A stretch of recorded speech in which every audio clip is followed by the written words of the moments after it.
So as with earlier today, it's alright with me if, obviously, there's really no one watching this because I just want to get this done. I'll still be talking to myself and analyzing things anyway. I'll just be, I suppose, a bit more subdued. Subdued. Okay. We are at the start of Part 4. A Realm Reborn Part 4. With the hard-won aid of the company of heroes, you're right, the adventurer succeeds in vanquishing Titan, the Lord of Crags, and though she arrives too late to aid in the battle, you told the chances to discover that the Garlean Empire is in league with the Ascians, an unsettling revelation that serves to compound the intrigue. Yeah, we only have 2 more parts, and then we're done. Technically. I think I know what that one is, but I don't want to click on it because spoilers, but yeah. Ooh. Let me just fix something. Okay, yeah, I can't really tell the difference. So I believe... I believe we probably have to go speak to Minfilia. It's usually how these things go.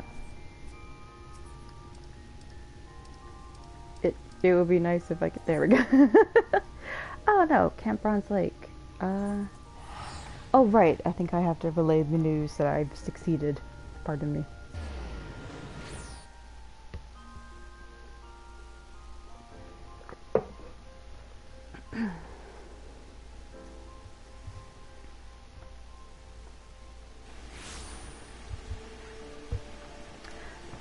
Ooh, it's raining. Nice. Was it Camp Bronze Lake? What the hell does she want to meet me here for? Hello. Y'shtola is keen to discuss your next task. Though word will already have reached Maelstrom Command, protocol requires that a representative of our order inform the High Commander of the mission's success. The honor is rightfully yours, Eva. Once again, I must commend you on a job well done. We shall speak again soon. I wish there was a way to just permanently fucking hide the chat. Like, I don't want it up. There probably is a way to do that. It's like, I don't want it up unless I specifically whatever. Anyway.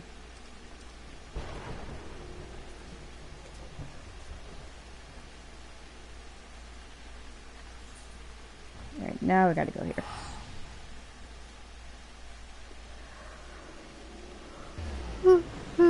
Excuse me. I'm gonna have to have some caffeine in a little bit.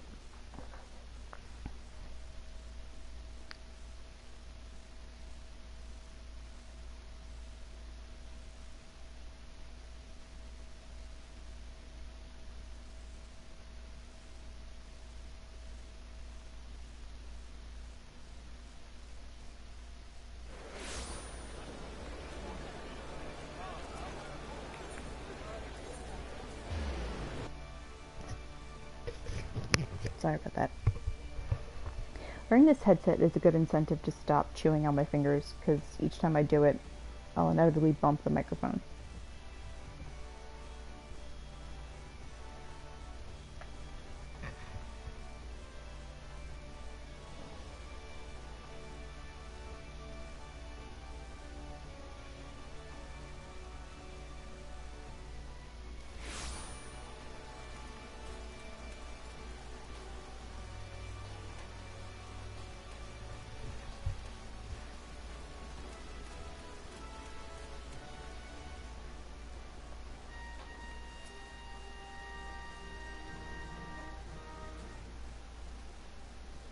Thank you for coming, Eva.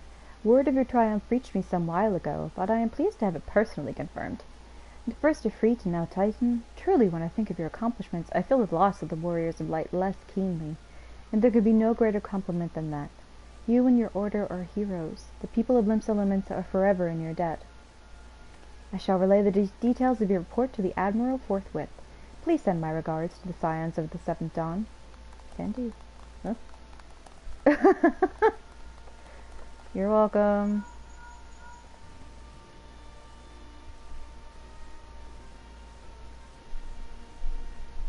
Eva, this is Minfilia. Estella has informed me of your success.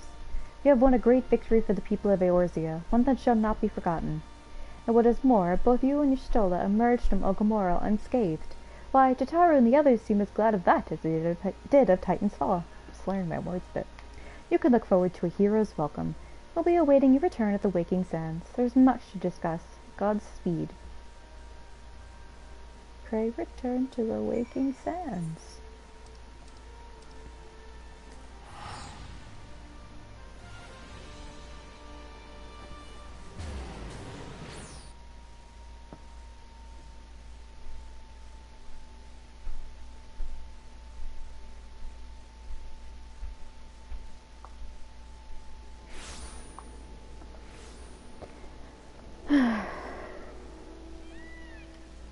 Whoa.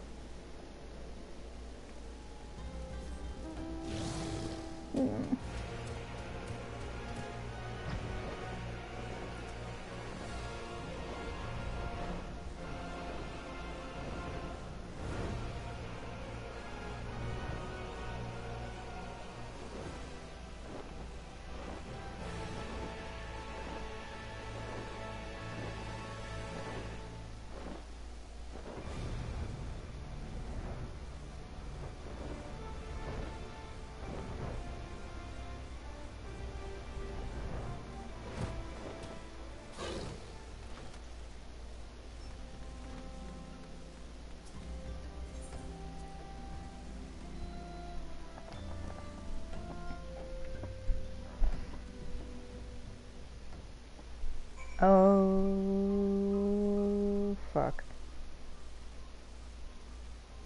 The title of this quest is All Good Things, and if you're familiar with that aphorism or that phrase, all good things must come to an end. And my only clue for the quest is to search for survivors.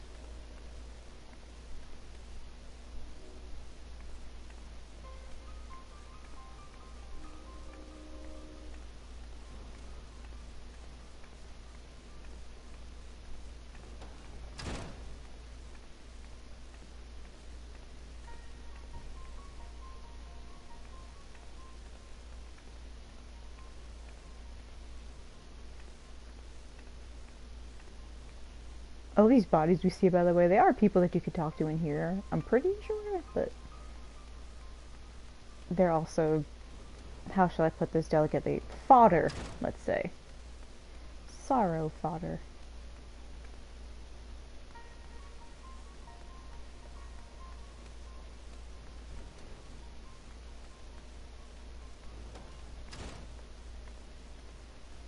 So far, it's no one we recognize.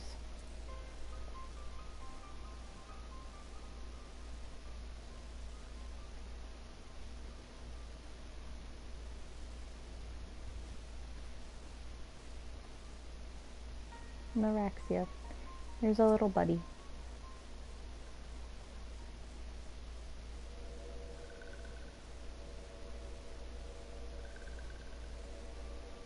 This one is glad. Walking one is safe.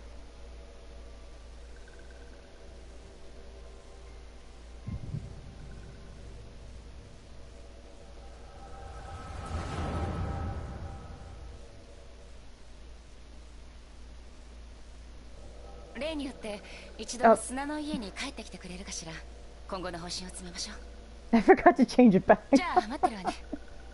I'm sorry. Oh well. Could be worse. We'll be awaiting your return at the Waking Sands. There's much to discuss. Godspeed.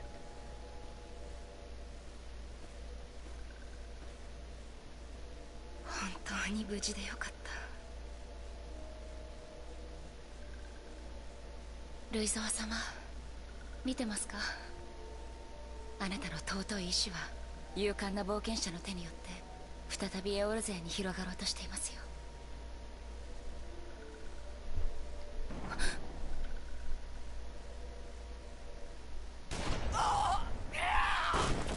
敵襲！うわ！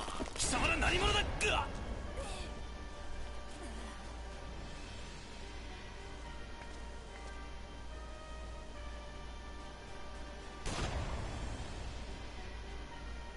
ここにバンシー・イフリートとタイタンを沈めた冒険者がいるはずだ。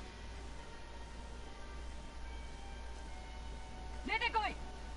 隠れているとこいつら皆殺しだぞ。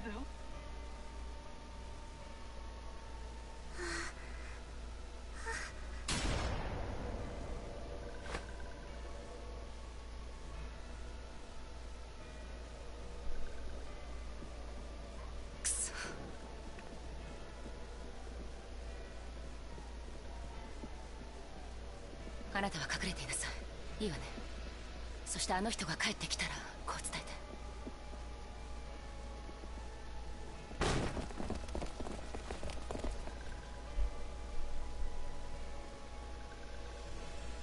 おとなしく従います。だから無関係な人を殺すのはやめなさい。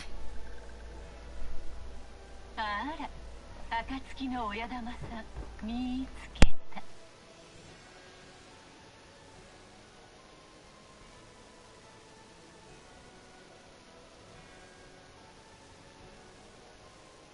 丸腰で出てくるなんて勇気あるわね。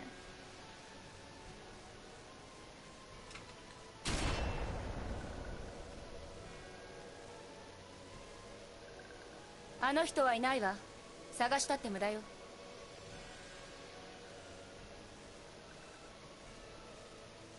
本当みたいね。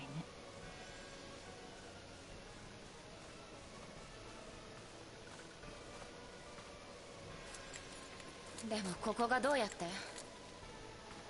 まさか。おしゃべりはそこまでよ。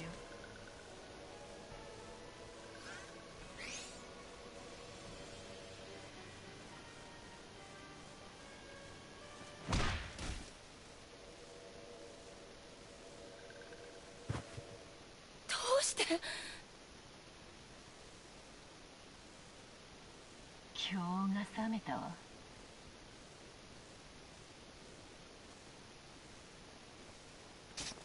やめろ。くそ。やめなさい。もう十分だ。やめろ。冒険者はいなかったけど、暁の親玉さんを捕らえたことでこの場はよしとしてあげるか。あの力、親玉さんにもあるみたいだしね。楽しみだわ。いつまでやっている。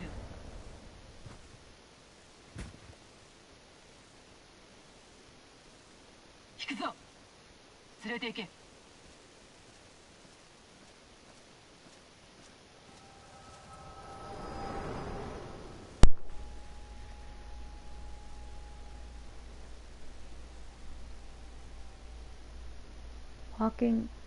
Walking woman Philia asked this one too.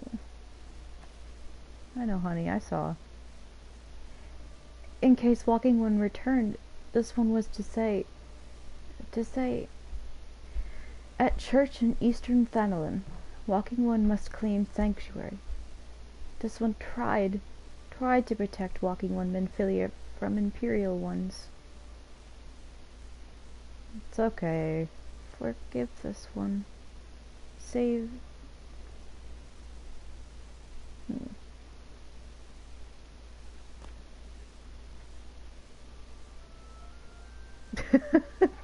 This would be a bit more dignified if my hat wasn't clipping through my skirt.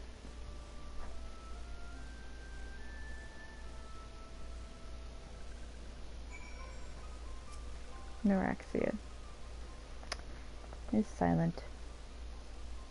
Seek shelter at the Church of Saint Adama Landama, Saint Abdullah Ablangada, Saint Obama.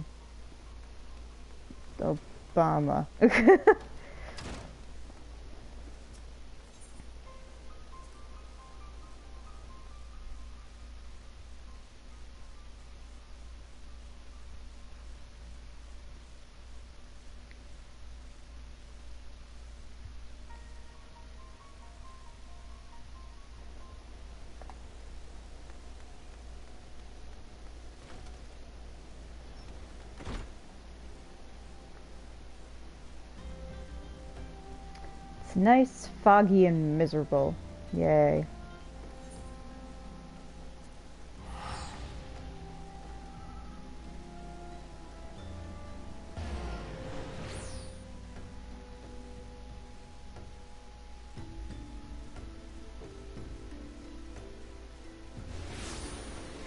Alright, the irony here is this place is called Camp Drybone, and at least 8 out of 10 times when I come here, it's pouring rain. That's not a complaint, by the way, I just think it's really funny.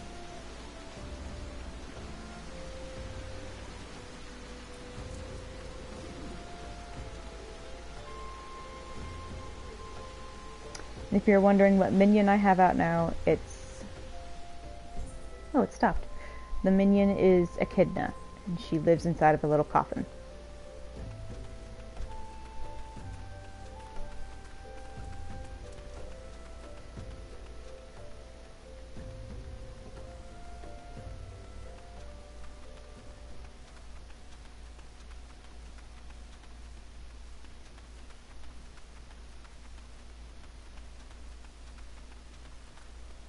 We were at this church before. We had to clean up some things for them and help figure out who was mimicking their teachings in order to capture people. Iliad, is something troubling you, my child? You have the look of one who has endured great suffering. If there's anything I can do to help, anything at all, you need only ask. Forgive me, Father, for I have sinned. Curse mine enemies, Father. Call down divine vengeance upon those who butcher my friends. Oh, the wild roses are dead, Father, and I know not what to do. The wild roses? I see. You may speak freely here. We are all friends of the Scions. Well, ain't that lucky.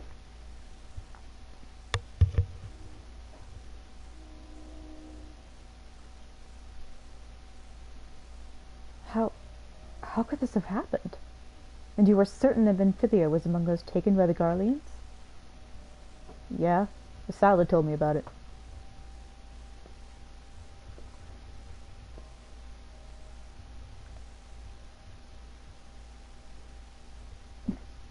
Let us pray no further harm comes to them. O Saint Abdullah Abungada, please keep them safe.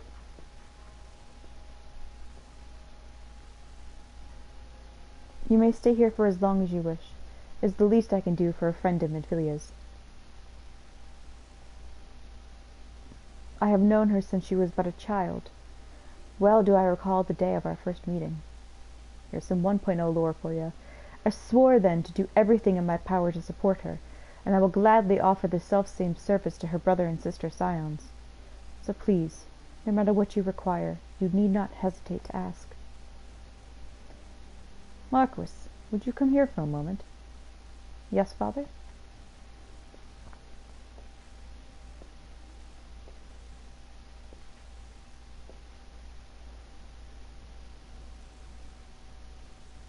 If you require assistance, pray speak with Marcus. He is a trifle shy, but I assure you he means well. I should explain.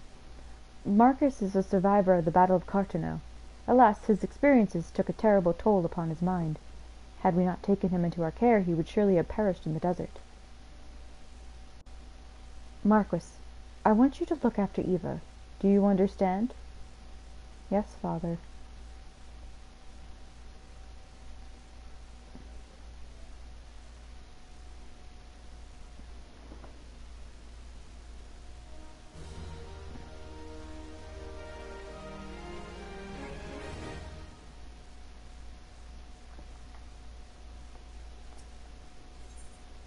Marcus has a personal request to make of you. Excuse me, Eva, do you have a moment?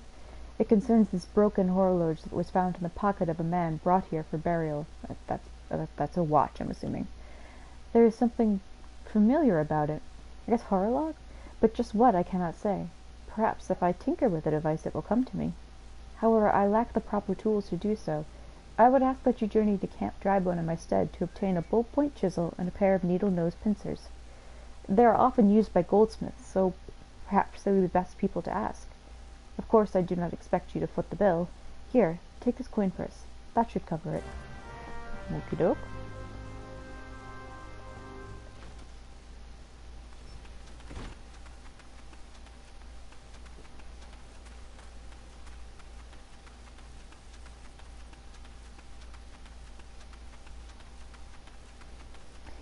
So in the cutscene, obviously the Empire found it very easy to discover a hideout. And then Philia's immediate question was, how did you get here? And essentially coming to the quick conclusion that someone has to have told the Empire how to find us, which means someone in the Scions informed the Empire. A ballpoint chisel, you say? And a pair of needle-nose pincers? Those things don't come cheap, you know. Luckily, I have money to give you. Balls! I mean, yes, that should be sufficient payment. Nice doing business with you.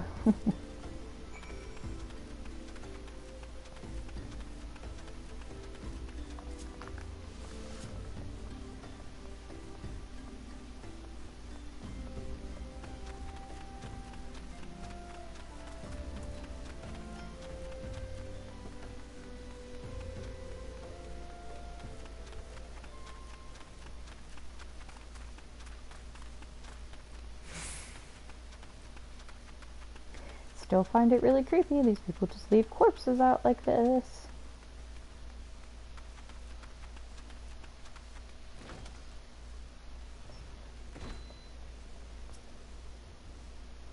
Have you brought the tools I requested? I sure have.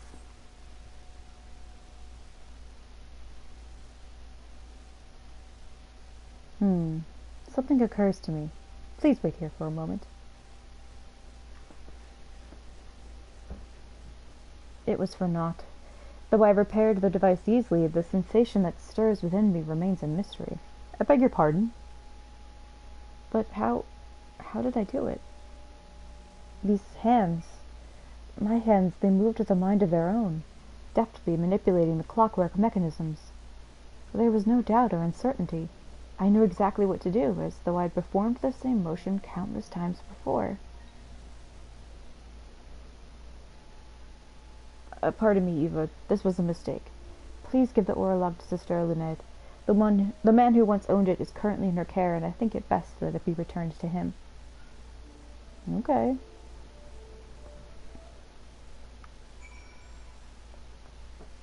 Up.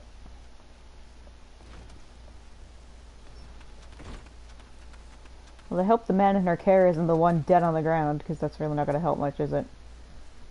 Good evening to you, madam. Have you come to pay your respects to this man, that we're just leaving lying on the ground? Never before have I seen such a queer device. You say that it measures the passing of time? Mayhap they're more common in Garlemald. I'm given to understand that its cities are filled with all manner of amazing technologies. Marquis said that it belonged to the deceased. Oh dear. You don't suppose that the owner might have been a Garlean spy? It may behoove us to notify the authorities in Camp Drybone. But mayhap more importantly, how did Marquis manage to repair this device? I knew he had a talent for the trades, but this goes far beyond mending fences and thatching roofs. So, just as we're wondering who could have informed the Empire about our whereabouts, we go to the church that knows about us as Scions, and we discover that one weird dude among them can deftly work with Garlean technology. Huh. Sister Elinor is staring at you with great sadness in her eyes. I recognize you now, Eva. Allow me to express my deepest condolences for those who lost their lives in the attack. I apologize if discussing this upsets you, but you should know that the bodies of your comrades are presently being removed from the Waking Sands and prepared for transport here. If you wish to leave this work to others, I understand. However, taking part might help you find closure. Okay. So now I gotta go play Undertaker for a little bit. Which I always found a little strange, because I genuinely do not recognize any of the people they ask us to... they ask us to load into the hearth, except for the little salad. My god, kitty cat, leave me alone.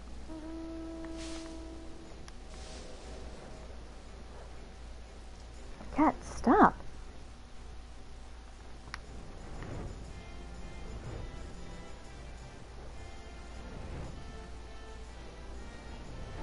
You can almost see it in my skirt. Oopsie.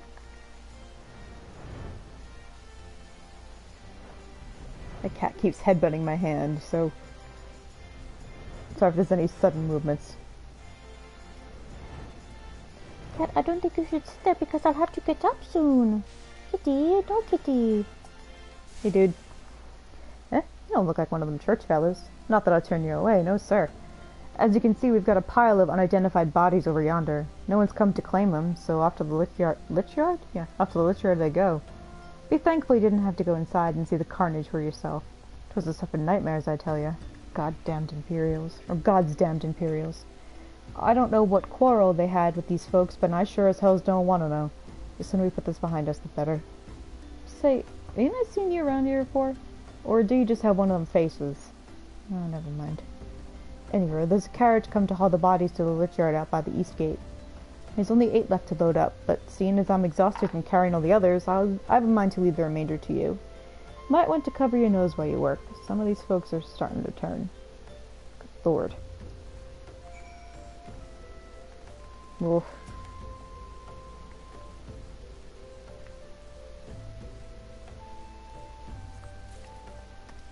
And if you look in your key items, which is where they are, they show up as flowers.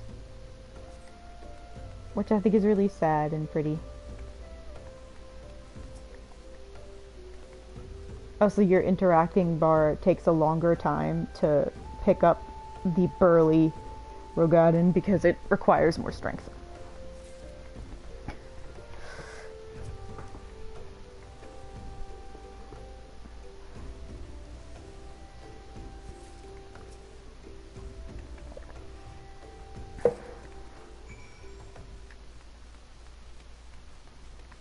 And of course, poor little Naraxi is still there.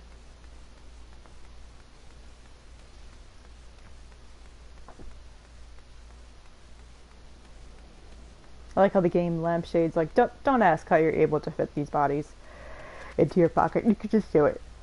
What happened to the big fella? Oh, forget it. Just bring the next batch and toss them in the back. Like they'll complain if you're rough.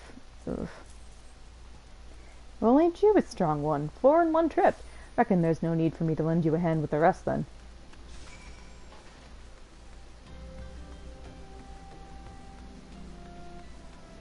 So many quests in between the big ones of Realm Reborn feel like just exhausting fetch quests, which is pretty much what they are. And I've said this before, but I feel like it always takes away from what you're required to do. Because these quest chains end up being so long that you sort of lose the emotional thread of why the quest started to begin with.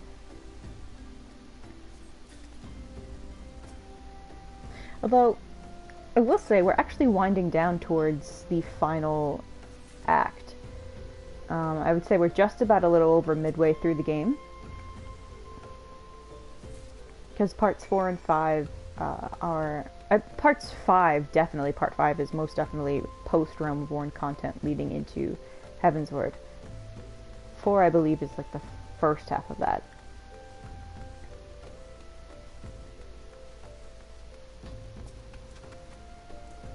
Come on, let's finish this before I die of old age. Here you go. Oh, Noraxia! That should be all of them. Thanks for the help.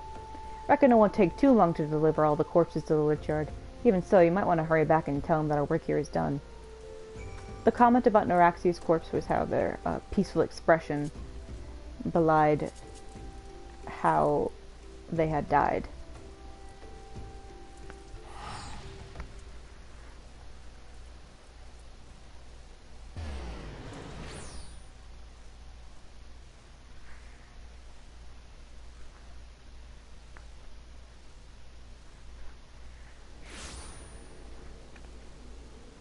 For once it's not raining.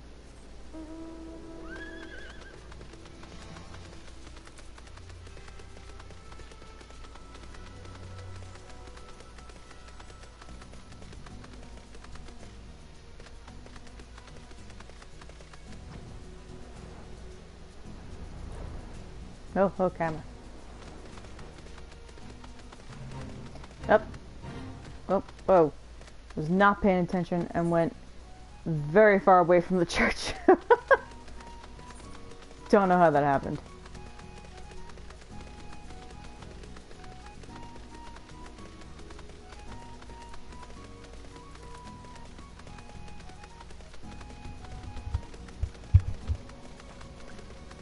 Well, I'm a little bit sleepy, so it's probably why and how that happened. Excuse me. I see that you decided to heed my advice. I pray that in doing so you found some small measure of peace.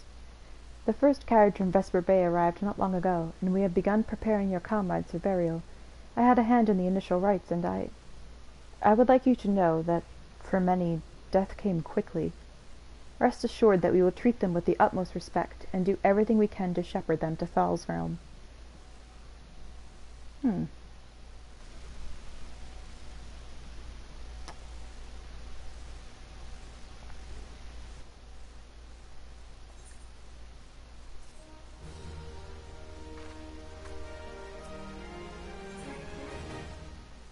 Sister Elinette wishes to discuss one of the scions who perished at the Waking Sands.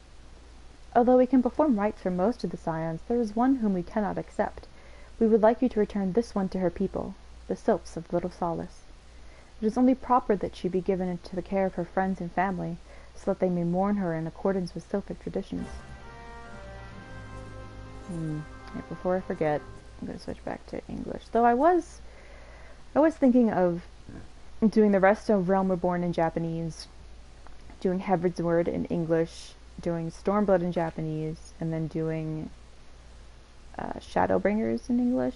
But I'm still torn on Shadowbringers because I really love the voices of both casts. So it's like, you listen to English and it's great, you listen to Japanese and it's great.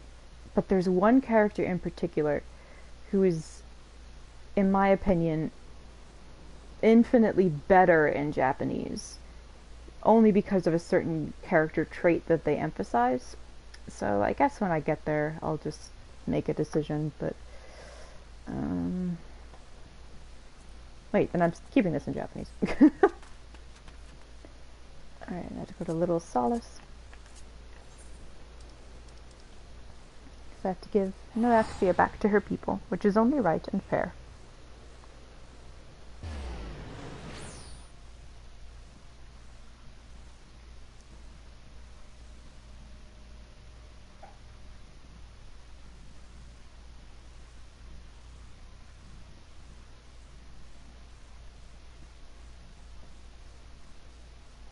Blue Jay, hey!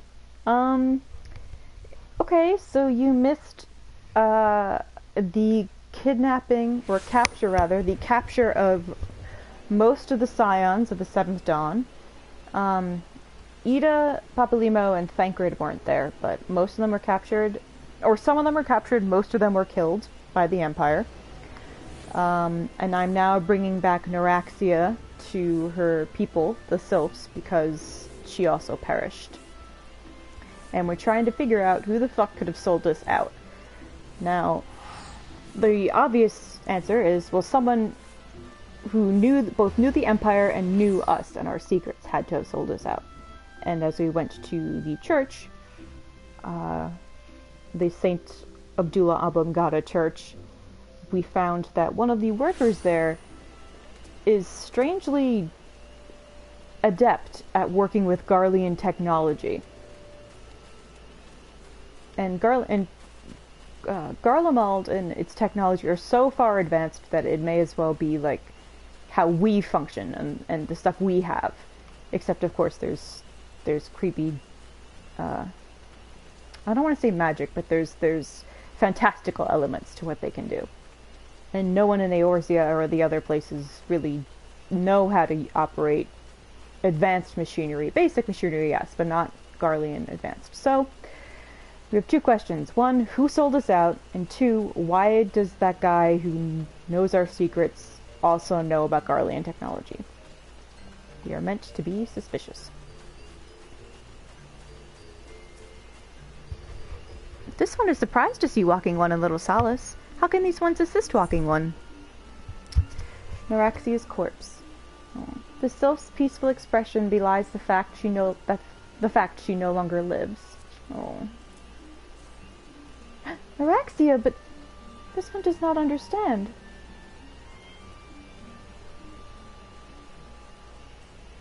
Oh, Kamuxio, this one has heard much wailing.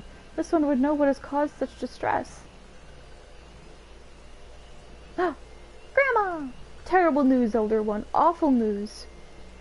Walking One has returned to Little Solace, but why? These ones have not requested further aid. The Empire killed your friend. I feel real bad about it. Auraxia? How did this happen? Explain everything to this one at once.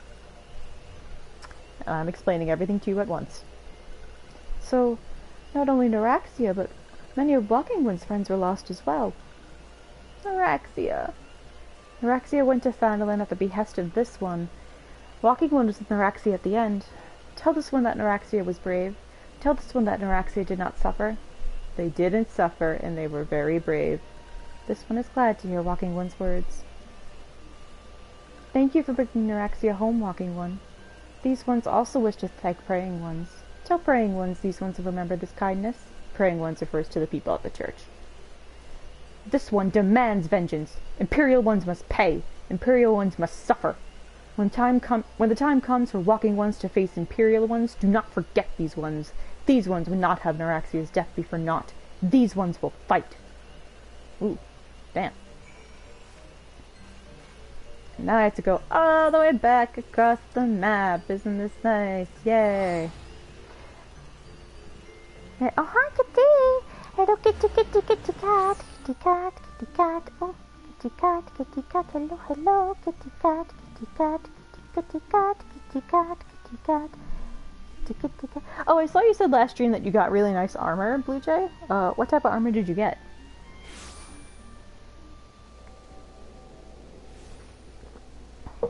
Ow! Cat!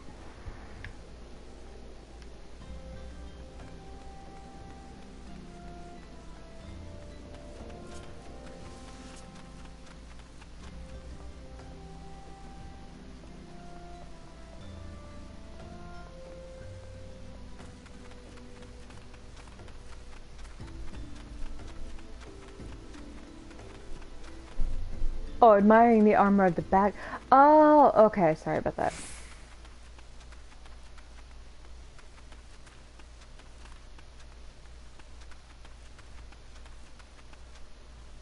You've gotten some sweet threads. Good. The further you progress in the game, the nicer stuff you're going to get. The best, I believe, that you can get, or the first of the nicest that you can get is your relic gear. I think it's called relic gear for your class. Like, that's the clothes associated with your job. It's what you see in the opening cinematic when you fight the Ascian. That's the start of it. So I think 50, 60, 70 you get really nice stuff, and then 80 you have to go out of your way to find the really good ones. We thank you for your service to the church and to the sylphs. You may be pleased to know that in your absence we interred the remaining scions in the Lichyard. Lichyard? Lichyard? Whatever. Perhaps you still wish to do more for your friends. If so, I would remind you that you have already done so much on their behalf. Please take a rest, and set aside your burdens for now, Eva. Chose your class because the clothes? Yeah, honestly, I can't blame you. I went Summoner because it was recommended to me that, like, Arcanist is a really good one to start with because you could be Summoner, like DPS, and you also, at the same time, Scholar will level up. So if you wanted to heal, you could go with that. So you have, like, two classes automatically that, side by side, are, like, progressing in levels, so you won't exactly be locked off in story content because you're not at a high enough level. Excuse me.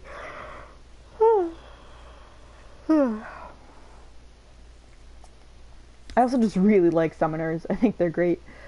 Eyes on me. Oh, Marcus believes he's being watched. I'm not imagining it, Eva. I know I'm being watched. This is different. Sinister. It is as if I'm under observation. The feeling comes and goes, but I felt it when I last ventured outside. Yes, I know I felt it. Will you look outside for me, please? It will only take a moment.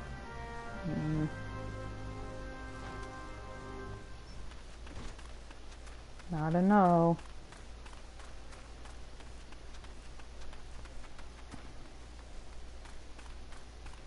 Am I supposed to be down there? God damn it. Oh! There we go.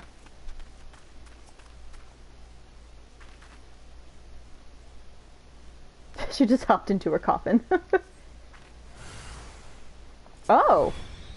Look at this! It's an Imperial.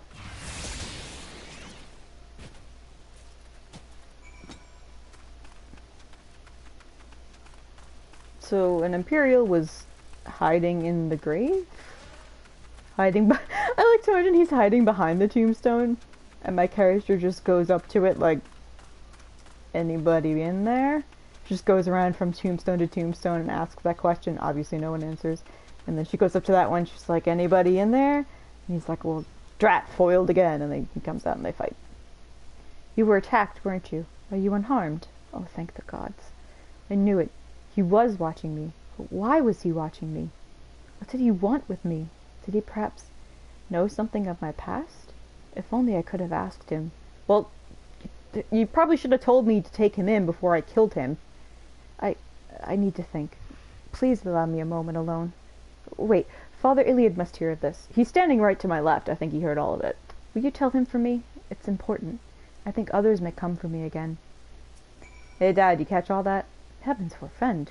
That such a thing should happen on holy ground. Do you have any idea who this man was? Did you notice anything distinctive about his garb or possessions? Yes, he was Garlean. This is Garlean steel, which means the man who was watching Marcus was... Make haste to Camp Drybone at once. We must summon the immortal flames before more Imperials come. Okie doke.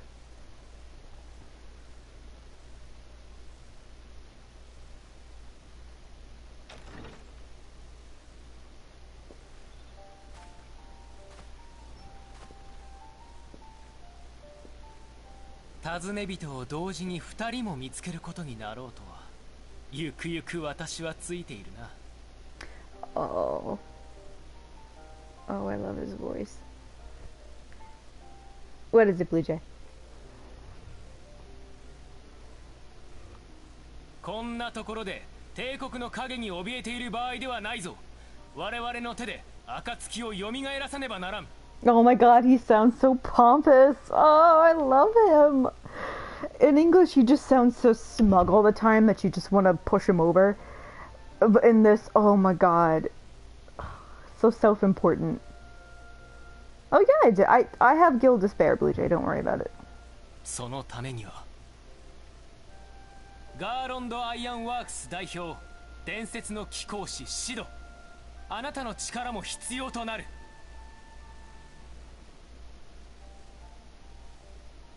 どなたか存じませんが、ここにいる男はマルケズと申す者。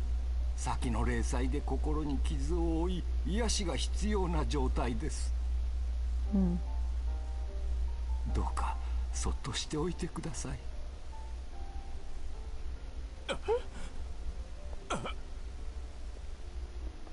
You're welcome. 世界は今あなたの力を欲しているのだ。Oh shit, sorry, I didn't mean to... Whatever.「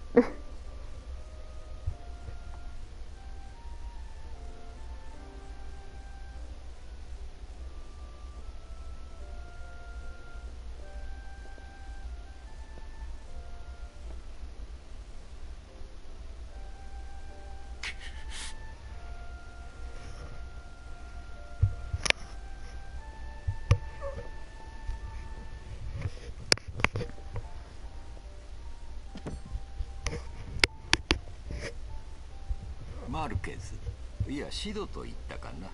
これを持って行きなさい。あなたのものだ。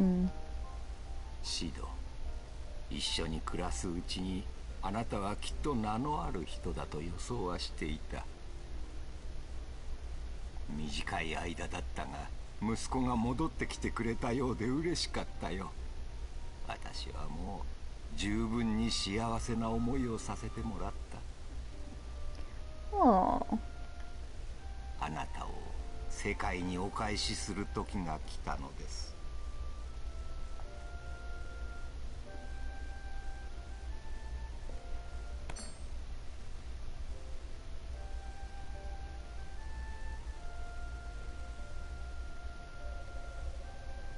お前は一体。私の名はアルフィノ・ルベユール。亡き祖父の意志を継ぎ暁の血盟の一員として蛮神、そして帝国と戦っている。暁が襲撃された件は知っている。すでにエオルゼア中で噂になっているよ。エオルゼア諸国はここしばらく霊災からの復興と国内問題の解決に注力してきた。その間手薄となった蛮神対策の担い手として神狩りを引き受けていたのが暁の血盟だ。その暁が落ちた。各国上層部も動揺しているが、だからこそここで戦いをやめるわけにはいかない。イクサル族が蛮神ガルーダを召喚した。現在クルザスで猛威を振るっている。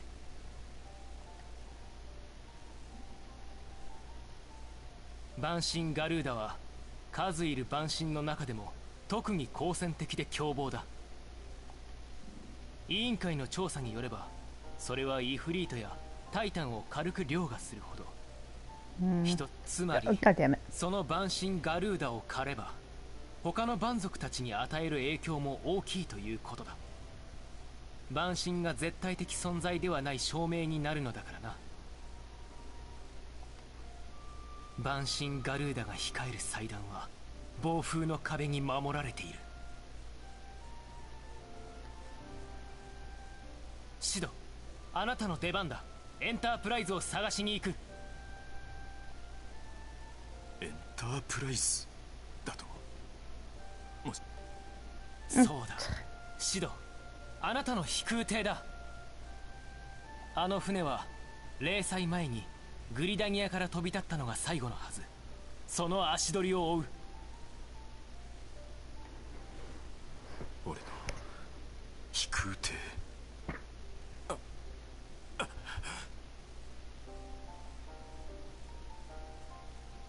少し待ってくれ。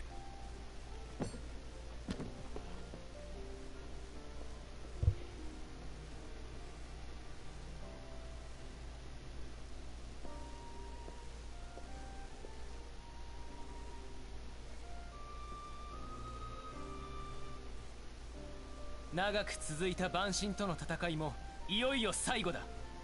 我々はエオルゼアはまだ牙を失ったわけではないと世界に見せてやろう。I just love how pompous he sounds. It's so wonderful. I love Alphino so much. His character growth is some of my absolute favorite in this game.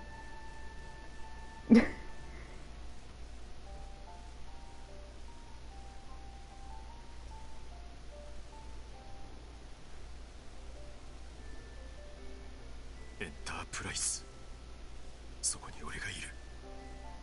必要とされている俺が。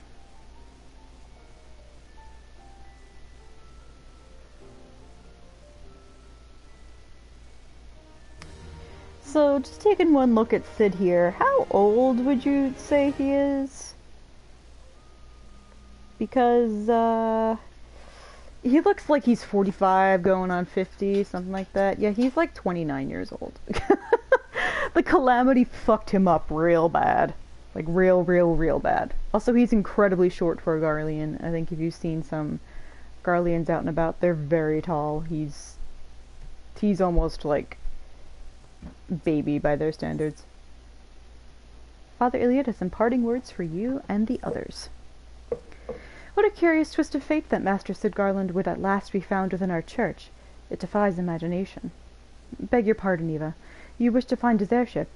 Yes. I know not how much truth there is to it, but there is a tale known as the final flight of the Enterprise, which grew popular in the wake of the calamity, much like the great Gobu Wall of Ulda. That also was a thing, the Gobu Wall. It states that the Enterprise flew northwest from Gardania towards Carthus. Santa Claus is a baby. I mean, that just fit because he is associated with airships and other things that fly, and Santa flies, so yeah. Santa Sid. If true, the airship would have passed through the North Shroud, likely over Falgord Float, the closest settlement to Carthus. Mayhap the serpents stationed there have records of the events that transpired that day.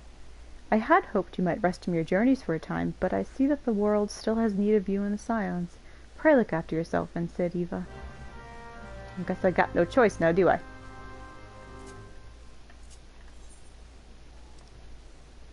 Alright, I'm going to get a quick refill of water, so I'll be right back.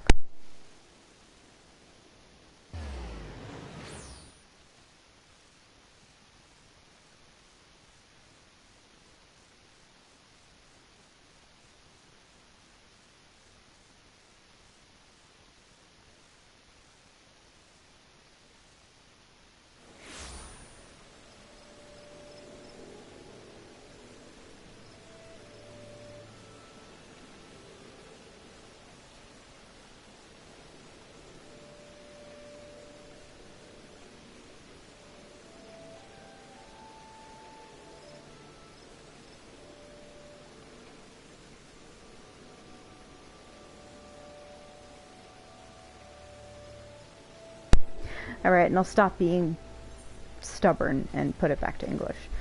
Just because it'll bother me so much if I have the language switch over now, after having it in English for so long. Excuse me. So these two little blips of it in English, I mean in Japanese, are fine. Is there aught I can assist you with, miss? The Enterprise? You speak of Master Garland's ship, yes? I needn't refer to the records. I know that the airship was sighted overhead 5 years ago, clearly bound for Carthus. What became of it after that, I cannot say. If you wish to know more, pray speak with Vortivore at Florentel's Spire. He was on duty that day and saw it with his own eyes. I am unsure what it is you hope to accomplish, though. Even should you locate the ship, would you not need a man of Master Garland's caliber to fly it? I hear tell that the machinery is fiendishly complex. Just gotta know where it is, my guy. Oh, this way.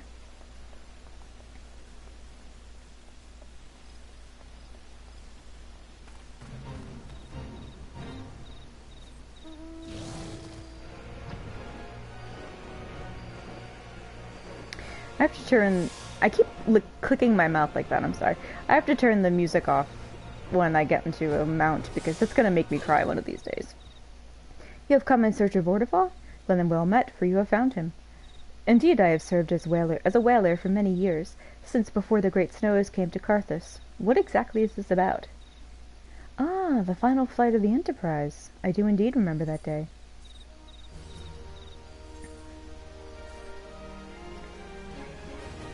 'Twas on the eve of the Battle of Carchano, nigh on 5 years ago. I held the spire alone that night, while the bulk of our forces marched to meet the enemy in the field. Then all of a sudden, the most fantastic airship I'd ever seen splits the sky overhead. I could only watch in shock as it disappeared over the mountains to the northwest. If the Enterprise wasn't destroyed during the calamity, I'd wager it's still somewhere in Carthus. The astrologians at the observatorium may have records which could help, but to obtain them you would need to deal with the Ishgardians who control the region. I wouldn't expect much, though. The high houses have long been concerned with their own affairs above all else. When Dalamud descended, they took shelter behind their gates, and even now they have little regard for the plights of other nations. Nevertheless, they may deign to assist you, should you prove yourself useful. Consider providing your services to the soldiers who guard the observatorium. Though they may refuse you at first, I have little doubt they would accept aid freely offered.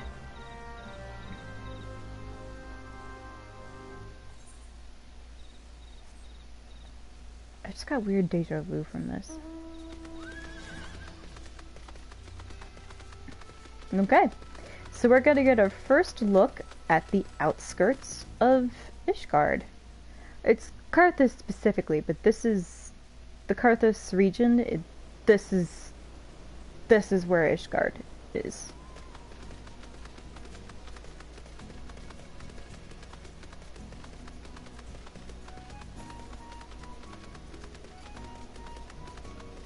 Oh wait, this is the music of the region. I want to show off the music here because it's so beautiful.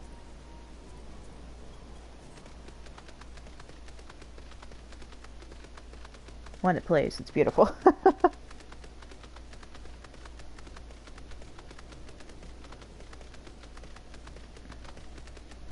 Luxury Wagon Long Dawn. God, I fucking hate Lalafell. Here we go. Excuse me, can you repeat that? You wish to offer your services to House Dorandare? And what, pray tell, do you wish to receive in exchange? Huh, how absurd. As if we would permit an outsider to peruse the records of the Observatorium. Do not mistake our courtesy for friendliness. The Holy See of Ishgard may allow foreigners to travel freely within these lands, but we do not intend to offer succor to strangers. I'm not asking you to give me the suck. The unending war. Sir Ludovois is doing his utmost to intimidate you into leaving. Helena, have mercy. Are you still here? You may take shelter within our walls if you insist, but do not distract me while I am on duty. We're stretched thin as it is. And where in the hell is that knight I sent out on patrol? You should have returned ages ago. Perhaps I have a use for you after all. If you still wish to aid us, search the wilds to the west for my missing man. You will know him by his uniform, that of House Dorandare, as is mine. Okay, what's your shield? It's a bell. 'Cause you're a bellend for being such a dick to me.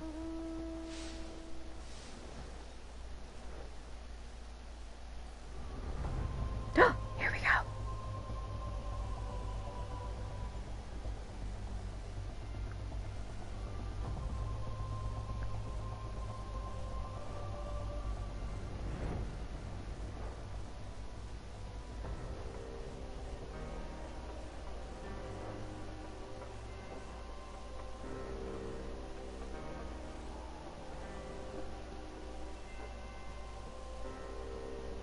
Yeah, the music here is amazing.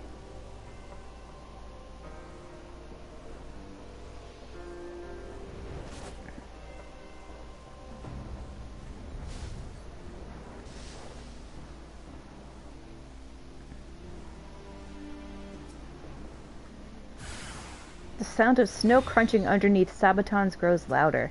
Someone is assaulting him. People dressed in armor.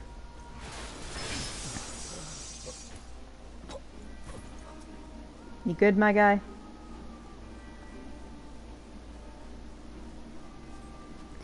If it wasn't for you, miss, I reckon they would have finished me off.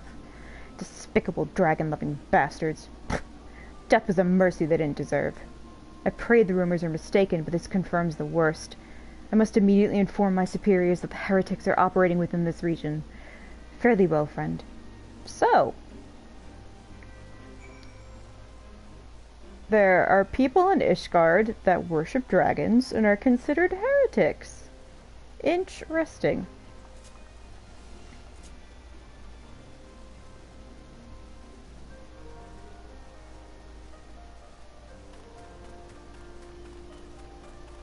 It's unreal how different it feels when you come to Karthus, by the way. It's like, I don't know, just compared to everything else you had to deal with in the realm we're born by now, you're just like completely blown away at this little taste, this little teaser taste of Heavensward and Ishgard and all that. Hey, I found him. I must say I didn't actually expect you to find my knight, much less rescue him. I see I may have been, premature in my judgment, miss. We are a proud people, beholden to tradition, but that does not mean we are without humility. I shall instruct the astrologians to entertain your request. However, understand that it is ultimately their decision whether or not you may peruse their records. Pray proceed to the observatorium and introduce yourself to Edmel. Edmeli or Edmel? Can't really tell. I'll have to make the text box larger. Yeah, that's why I'm really hoping to get there. Look at their little hats. Hoping to get there quickly. Because it's just so fucking good. It was Edmel. Hello, Edmel. Ah, the lady can come in search of the airship. This is highly unorthodox. Whatever could Sir Ludovois be thinking? It is true that we maintain meticulous records which stretch back generations. However, because this information is used to chart Dravanian activity, access is strictly controlled. One can never be too careful with heretics and their sympathizers lurking about. If you would persist within your inquiries, pray seek an audience with the chief astrologian Forlamore up above.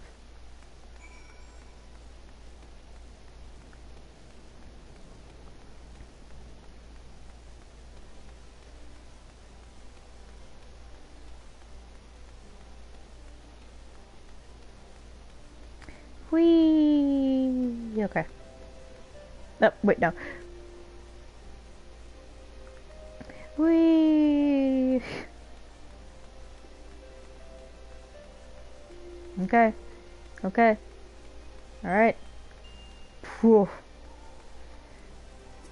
Hello, sir. No. Absolutely not. Have you any inkling what it is you ask? Were our records to fall into the wrong hands, it could change the course of a war which has raged for generations. I speak not of some mere spat between southern nations. Ours is a holy crusade, and we are the arbiters of Helone's will.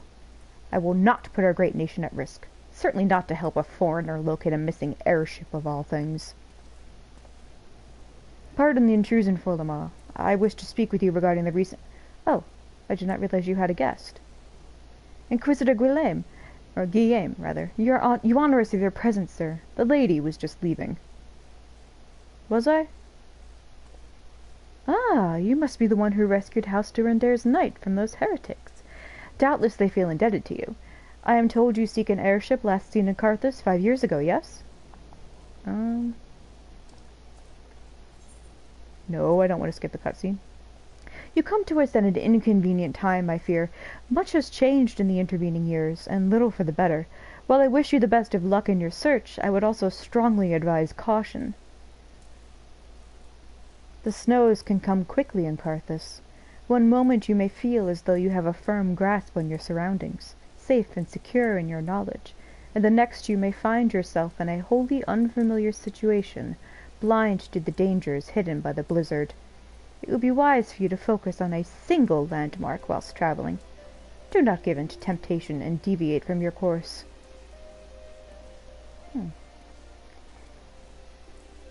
Limsa is the pirate nation. I was not aware you aided House Durandair in that fashion. Thank you, madam. Nevertheless, my decision stands. I cannot give you what you seek. Okay.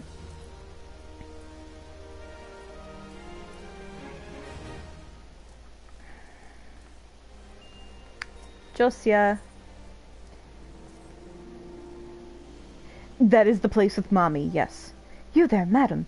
I could not help but overhear your conversation with the chief astrologian. There may be a way I can assist you, but it would require that you perform for me a favor in exchange. An associate of mine has yet to return from his expedition to the cliffs east of the observatorium. He was adamant that he could conduct his observations alone, despite the presence of Ixal in that vicinity. If you would seek out this astrologian and confirm that he is well, it would be a great comfort to me. There should be a way. Ah, yes, scale window. Oh, nope. Damn it! And I have to talk to someone again to get that. Oh my god.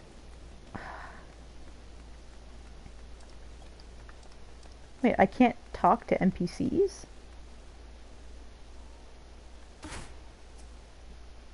I can. Okay, what the fuck was that about?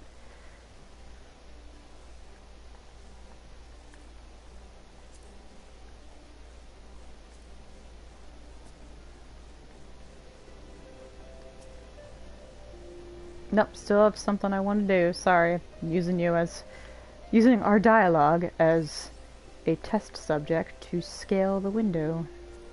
There we go. Now let me actually read what you said. Man has ever charted the movements of the celestial bodies, scrutinizing the patterns to see what wisdom can be wrought. But in Ishgard, we must also remain watchful for the signs of Dravanian activity, for even a slight delay can be the difference between survival and death. Huh. So they use the stars to predict what the dragons / Dravanians, that's the name of them, are going to do. No, not predict so much as... Oh no, it's predict.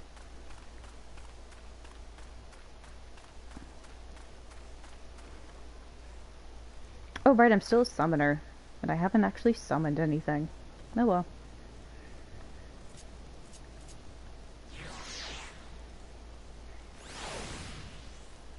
No?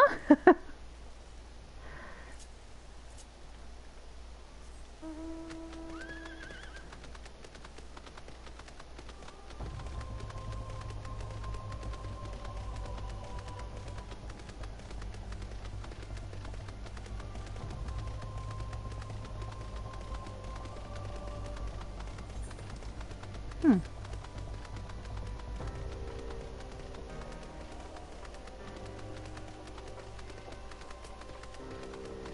Hello. I'm patting your kneecap there. What a relief to see someone other than a God's damned birdman. Ooh, racist. I thought I could finish my work whilst the exile were away, but they returned far quicker than I anticipated. It was all I could do to hide and hope they might leave again before I froze to... Wait, who are you? You're not one of our knights. A man of House Durandare cannot be seen in the company of an unbeliever. Good day, madam.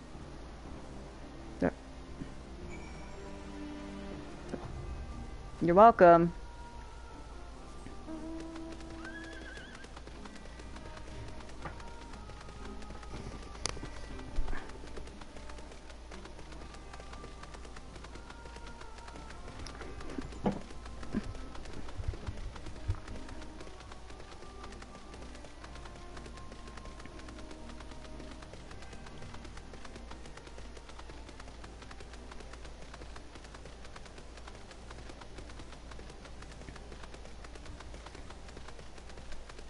Since no one respects me in this goddamn place, I'm not gonna respect you.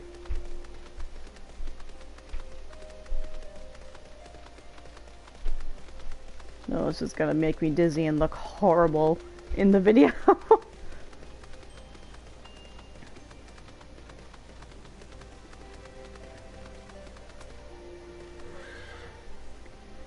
The arrogant fool returned not long before you arrived, muttering about the disgrace of having been rescued by an unbeliever.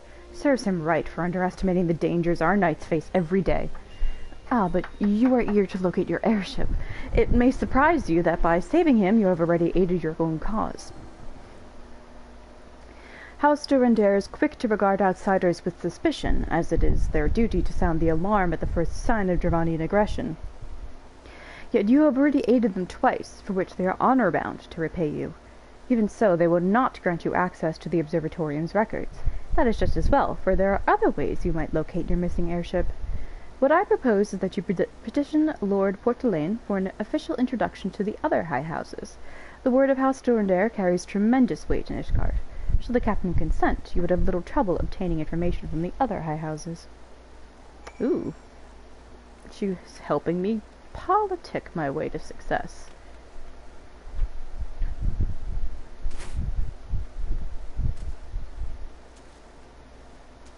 Oops.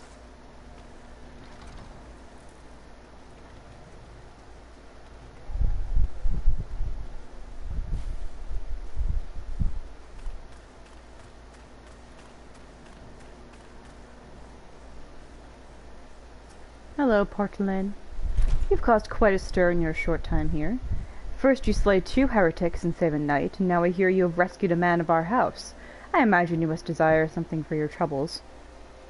An introduction to the other high houses? I cannot deny that you have given us no cause to distrust you, but while you have performed 2 acts, you would have me endorse you to 3 high houses. It is only fitting that you aid us one final time, wouldn't you agree? Ugh. Even, like, the reasoning for me to do a fetch quest with them is just so much... I don't know, it's just so much better in terms of its essence and how it's just worded and done. I don't know how to describe it. 3 for 3. Lord Portelaine requires that you perform a 3rd task on behalf of House Durandare. Now, I understand you are very eager to find your missing airship. Worry not, for this task should take a woman of your skills but a moment to complete. Not long ago, a porter bound for Skyfire Locks was ambushed on the road due west of here. Though he escaped with his life, he would very much like his wares as well. On the off chance any portion of his shipment remains, I would have you travel to the scene of the robbery and bring back what you find. Lest you intend to perform only a cursory search, bear in mind that recovering the stolen merchandise will endear you to House Halinar before improving... House Halinar. I always see the I in the wrong spot. Endear you to House Halinar, further improving the chances that they indulge your request for aid. This man is also helping me politic my way to success. No, I'm not joining that. I don't know what that's all about. Bye.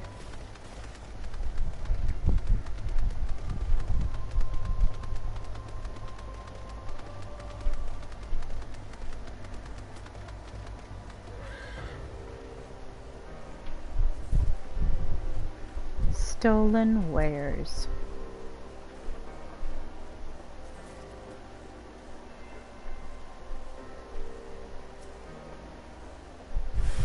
You are being watched. Hooded assaulter.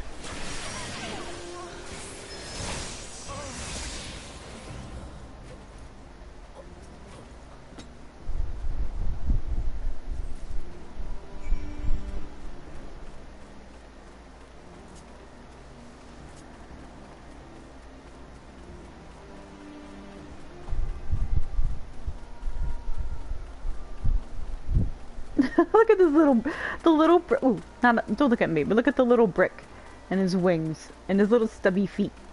He's trying so hard. Here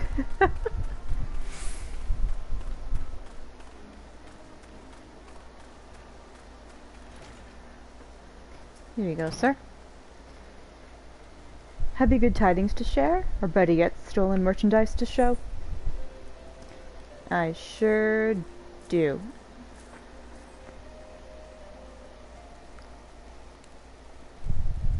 God's bless you, friend. It's all here, every last... Ah, but wait.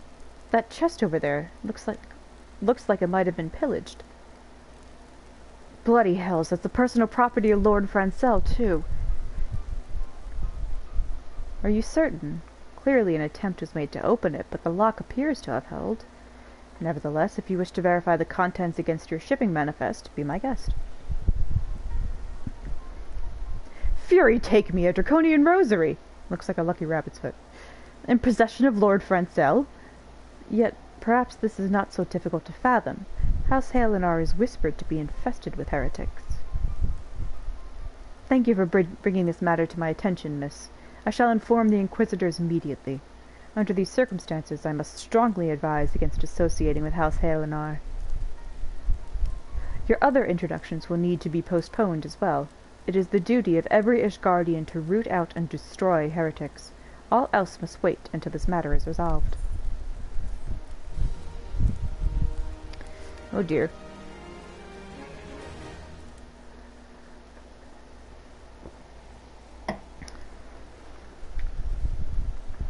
What do you got to say, buddy? The Rose and the Unicorn. Sir Carolo has something very important to tell me. Come closer, lass, and listen well. This is for your ears only. Lord Francel is no heretic. My brick is also listening, I hope you don't mind. He is a goodly, righteous man, wholly dedicated to the cause. I know this because I served House Halenar for years prior to the calamity. You must go to Skyfire Locks and warn him of the coming storm. The Inquisitors are ruthless and will spare him no mercy. Speak to him of an Edelweiss, and he will know you for a friend. Now go. Alrighty.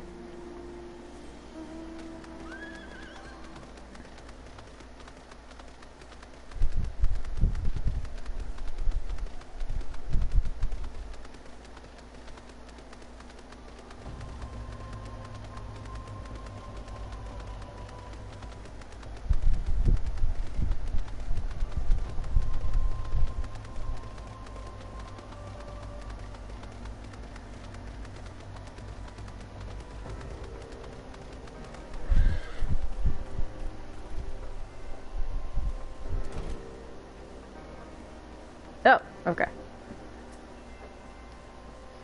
Yes, you look as though you have something to say. Do you? I seek an audience of the bearers of the White Lily. I will go wither the wild rose blooms. Is that an Edelweiss in your pocket, or are you happy to meet me? Oh my god. I see Sir Carolo has not forgotten my mother's favorite flower. A pity it has not been seen in Carthage since the calamity. You may speak freely here, friend. Yeah, the Inquisitors are coming to get you, buddy. That's absurd. I would sooner die than become a thrall of the dragons. Alas, it matters little what I say at this point. Although the Draconian Rosary was not found in my possession, it will still be considered by many to be proof of my heresy. I must do my utmost to prove my innocence to the Inquisitors. For if they harbor even the slightest doubt, this will only add weight to the incessant accusations our house has suffered of late. It's as though the gods themselves are plotting our fall. You risk much by coming here. It is only proper that I recompense you for this deed. Tell me what you desire, and I shall do my best to provide. A missing airship? I see. It may require a prolonged effort to locate your quarry.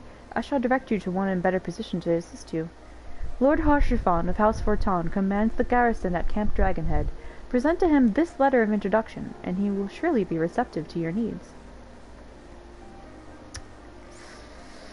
We're gonna go meet the guy who is many people's husband. They adore Haurchefant. Me, I'm pretty neutral on the guy. I think he's a good egg. But that's about it. I think his Japanese voice actor does a much better job than the English one. I really don't know what they were aiming for with that, but...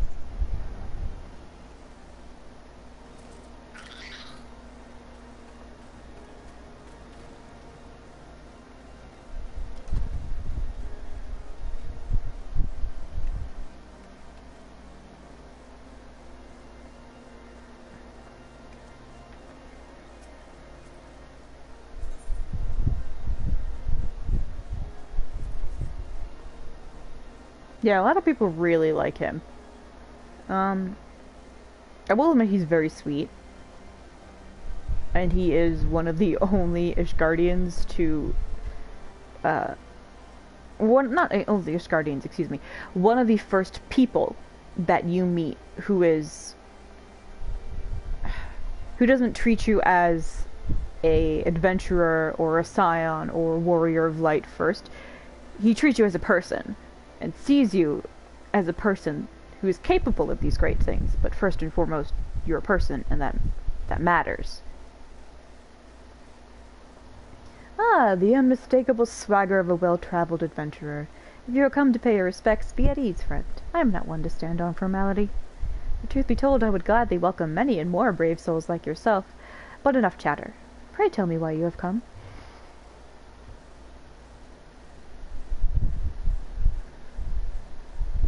If there is any justice in this world, these charges will receive no serious consideration. It is beyond inconceivable. Ah, yes, the letter made mention of a pressing matter for which you required assistance. What might that be? I need to find an airship. So this enterprise you speak of was last seen above Carthus before the calamity 5 years ago. I fear it may prove difficult to find any eyewitnesses to these events, for while Ishgard did not participate in the Battle of Cartano, we were embroiled in our own internal conflicts at the time. Nevertheless, I will make inquiries on your behalf and share with you my findings in the future. In the meantime, please enjoy the hospitality of Camp Dragonhead. I will see that you are afforded every courtesy as a guest of House Fortin. See, like, he's the first person you meet here who doesn't be like, hey, do this thing for me, hey, do this thing for me. Francel is technically the first, but he's in a limited position of influence and power because he's being suspected as a heretic. So Haurchefant's the first guy with any pull or say in this region who just looks at you and he's just like, okay, like, you're impressive, you could do a lot of cool stuff, you need some help, I'll do what I can, and meanwhile you're a guest of my house.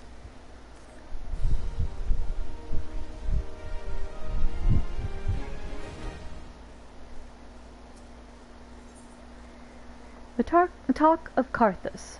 Lord Haurchefant has a proposal for how you might participate in its investigation. As you have doubtless realized by now, the high houses of Ishgard, House Fortin included, are either unable or unwilling to offer you formal assistance in your search. However, that does not mean that there are not influential individuals within each house who are sympathetic to your cause. I shall be sending missives to their various representatives in Ishgard, though I suspect it would be quicker and more efficient if you were to make inquiries of your own. If you were there's definitely meant to be a 2 there. Lady Nin of mine own House Fortin, who resides here in Camp Dragonhead, rather enjoys the company of travelers. There's also a Krevelin of House Halenar, who can be found at Skyfire Locks, though any information you pry from the scribe may prove difficult to parse. Have you spoken with the chief astrologian of House Durandare yet? Really? Perhaps it will be more accommodating once I inform him that you are a friend of House Forton. Do not concern yourself with House Samael. I shall contact them myself. Seek the counsel of the three I mentioned, and return to me when finished. Okay, buddy.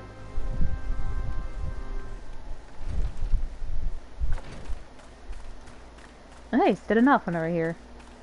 How you doing, Alfie? We came to find an airship, yet now we meddle in Asgardian affairs of state. Gods, if Alice were here, I would never hear the end of it. Yeah, where is your sister? I'm glad we left the observatorium. The people there were not friendly. Though even here I can feel eyes upon us. We are not safe. I have to admit, I didn't realize you guys were at the observatorium, otherwise I probably would have spoken to you instead of ignored you. Therefore, I apologize.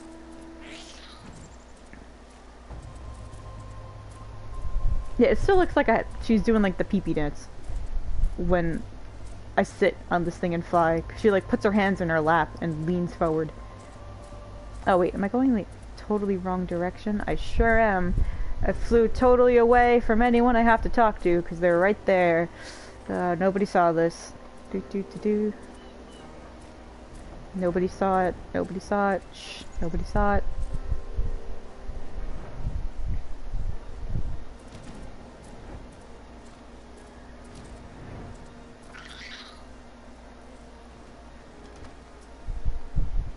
Why, hello, good madam.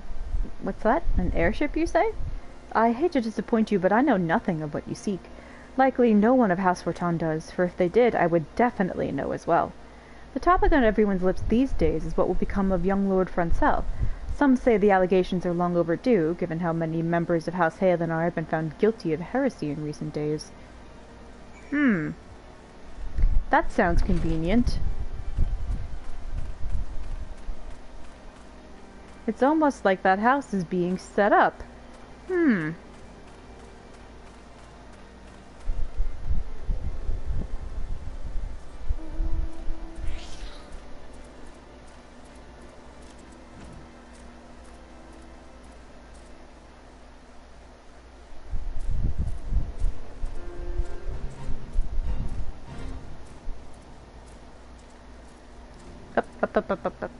Up. No, he doesn't walk. He just kind of hovers still. What you got legs for then if you don't use them, buddy? Oh.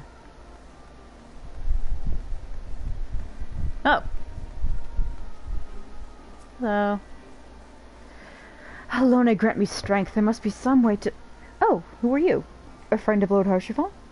I want to help you, I truly do, but these accusations of heresy have thrown House Halenar into chaos. Right now we must focus on combating these charges and preserving our reputation. Okay. So you're too busy. Also, I would like to ask, sir, why do you have a trapdoor in your scribe house? Unless that's like a basement cellar thing. Is that where you hide from the dragons, sir? Is that what that is?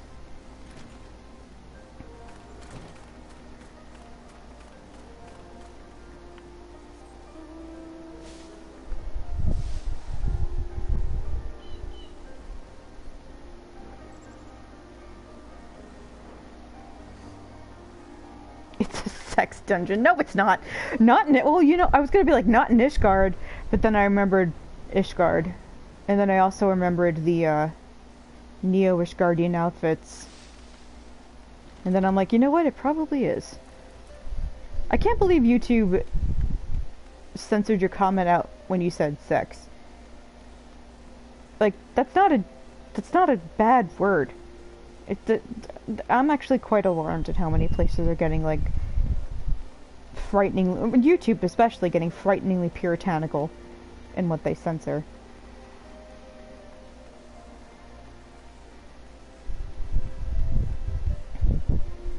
It's to the point where if you say certain words in your videos, they can detect it or pick it up or whatever, and then, like, demonetize or hide the video. It's fucking weird. Oh, you censored it yourself. Oh, okay. Still, I'm right. Whoops. I gather you have been busy since we last spoke. Lord Harshafon's missive was positively glowing. Aww, he wrote me a letter of recommendation and was like really nice to me about it. But if you think that his endorsement is cause for me to disregard Ishgardian policies, then you are sorely mistaken. We are at war, madam, and the enemy grows bolder by the day. You're the only person to call me madam, by the way. Everyone else calls me miss. Why, in the short time since Inquisitor Guillaume arrived in Carthus, countless heretics have been discovered, even amongst the elite of Ishgardian society. Wow, that's really convenient. If Lord Harshafon wishes to waste his days chasing after a long-lost airship, then that is his choice. But if he expects others to share in his folly, then he is truly blind to the present state of affairs.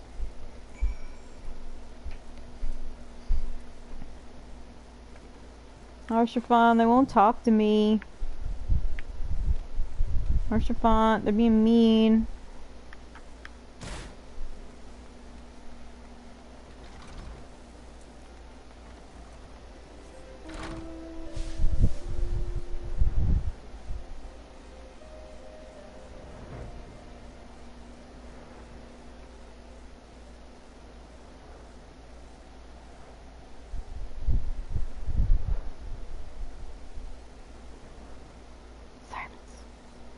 Oh, that sound is, it's a little pumpkin lantern on the front of my witch's broom. It has a little cat on the top, too.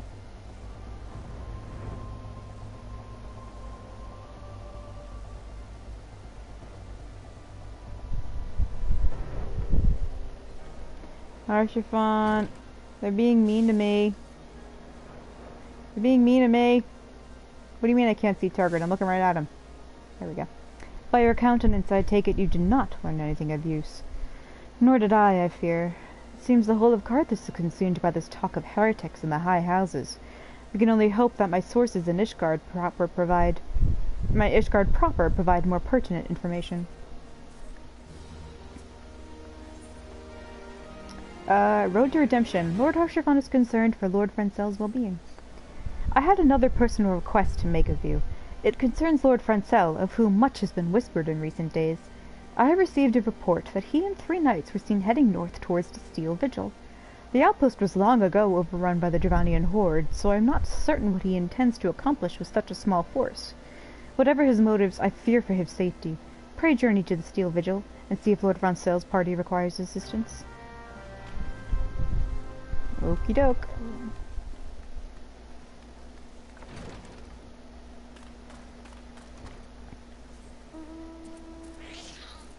Man, this guy just...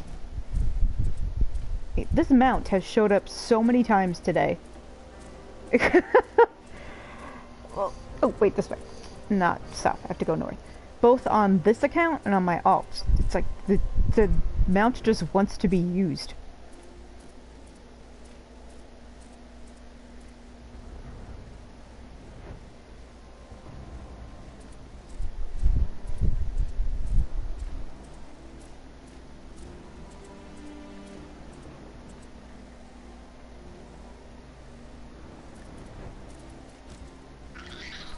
Unfit knight. Where is Lord Francel? Please, you must find him. Oh dear. Found him. Who goes there? Eva? No, stay back. The fiend is still here. Ah, Jesus Christ.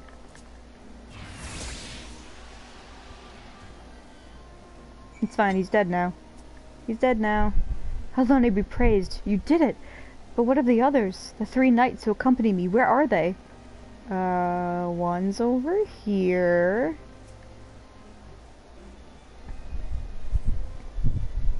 Confound it all. How do we redeem House Haelenor if we cannot even slay a single Avis?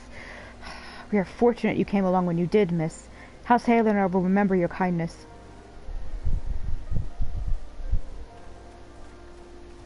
Okay.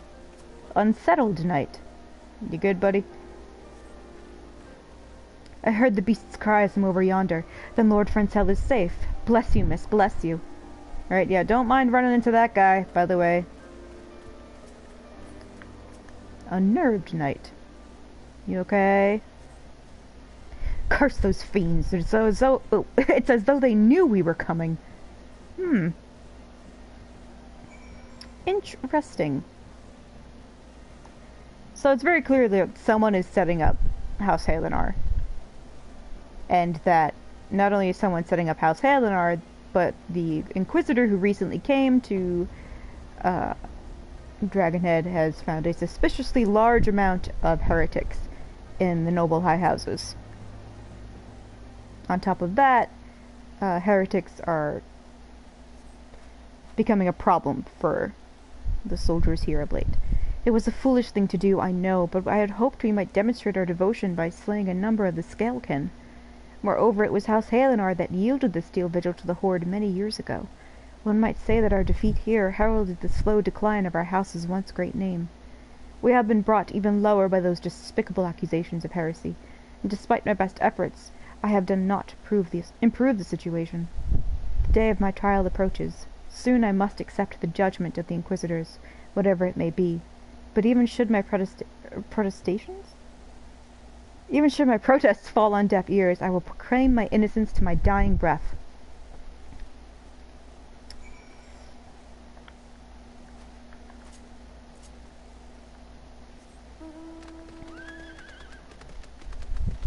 Arshafant, things got really sticky, and they're gonna be messy, and I don't know what to do about it. Help me.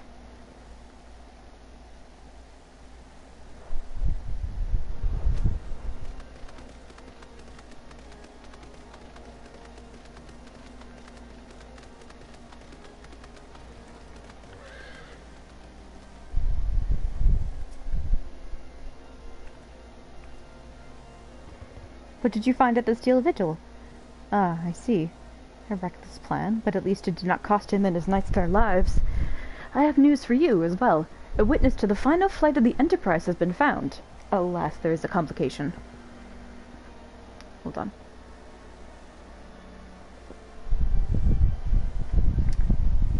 It has become common knowledge as you paid a visit to Lord Francel at Skyfire Locks not long ago. Upon learning of this, the witness became understandably reticent to make your acquaintance, for fear of being seen in the company of a woman who might later be declared a heretic. A not unreasonable fear, given the zeal with which Inquisitor Guillaume has conducted his investigations. In any case, if you wish to obtain his testimony, we must first clear Lord Francel's name, and by association yours. Alright. Lord Harshavon suspects that someone is conspiring against Lord Francel. He is very right. As I see it, the key to proving Lord Francel's innocence is discrediting the evidence against him. I speak of the draconian rosary found in the chest you yourself recovered. If you would, please tell me of the incident in question. I am now telling you about the incident in question. So it was found in a locked chest labeled as the property of Lord Francel. If the rosary was not his, then someone else with access must have planted it. Here is what you must do. Return to Skyfire Locks and speak with Rickman. He works closely with the porters who ferry goods across Carthus, so he may have some inkling of who could be responsible.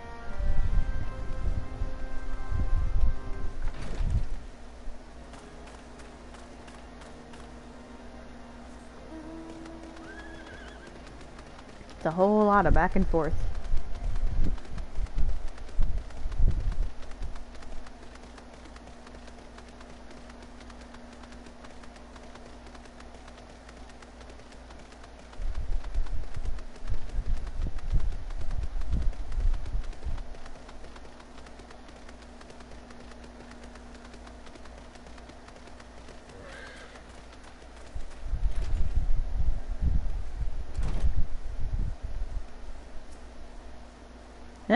Someone tampering with shipments? Fury strike me down, if all them rosaries found in our people's possessions are planted.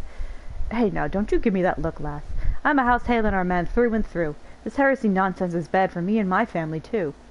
I ain't saying the porters were bringing the shipment and did it, though I know most of 'em what work with the trade routes, and I never had cause to question their faith. But if it wasn't them neither, then your guess is as good as mine. After all, most every shipment is thoroughly inspected before it... Huh?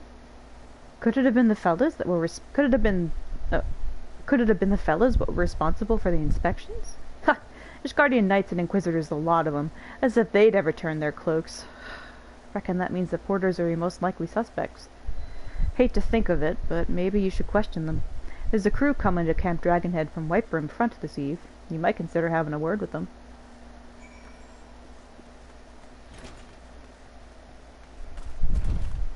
Inquisitors have access to these shipments, you say?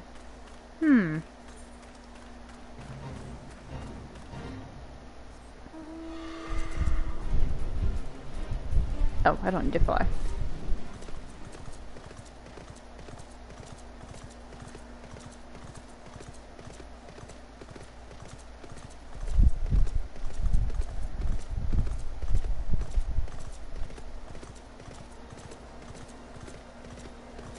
Apathetic porter. Beg your pardon? You suspect that we porters have been planting draconian rosaries in House Hale in our shipments? What nerve! If you truly believe such nonsense, search our parcels and see what you find. I shall search your parcel and see what you find. I mean, what I find. You find a rosary hidden inside the parcel. I find another rosary hidden inside the parcel. House Zamail doesn't have anything, curiously enough. Are we finished? If so, I would appreciate an apology. Hey. Look what I found. But that's impossible. Once the knight at Whitebrim Front concluded her inspection, I loaded the parcels into the wagon myself. And if I had been the culprit, I would never allowed you to search my shipments. Say what you will to Lord Haurchefant. I will not be held accountable for this. Alright, I'm gonna go say what I will to Lord Haurchefant.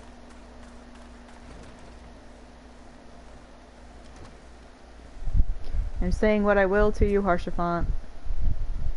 Did something happen outside? I thought I heard shouting. But more importantly, what did Rickman have to say? Look at these. More draconian rosaries. And every single parcel bound for Skyfire locks? That beggars belief. Even the Inquisitors must acknowledge that this is no more than a crass attempt to sully House Halenar's reputation. Whoever is responsible has overplayed his hand. And praise Halone that he did. Lord Frenzel's trial is upon us, and we must act now if we are to clear his name. Yeah.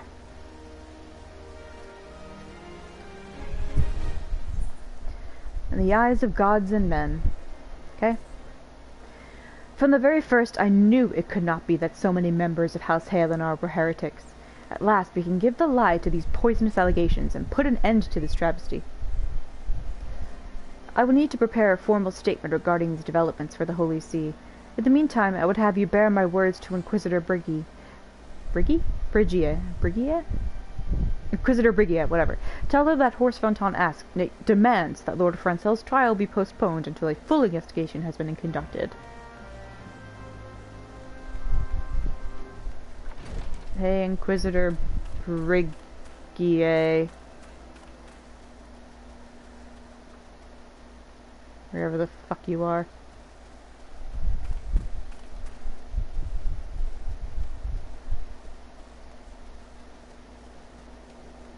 Oh, she's probably over here. No, wait, no, I'm walking past her. Uh-oh. Uh-oh, you guys.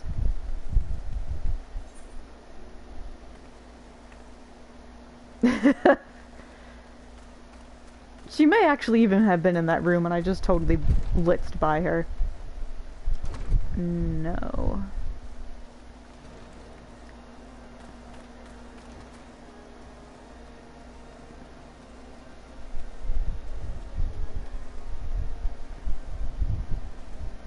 Ah, there she is.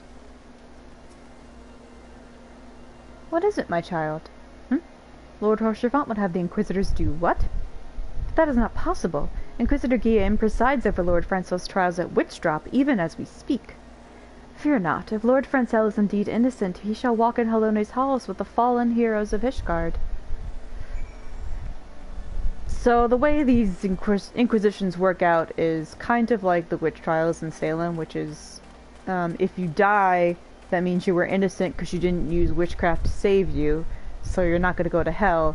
And if you don't die, it means you used magic to save yourself, and we gotta kill you because you are going to hell.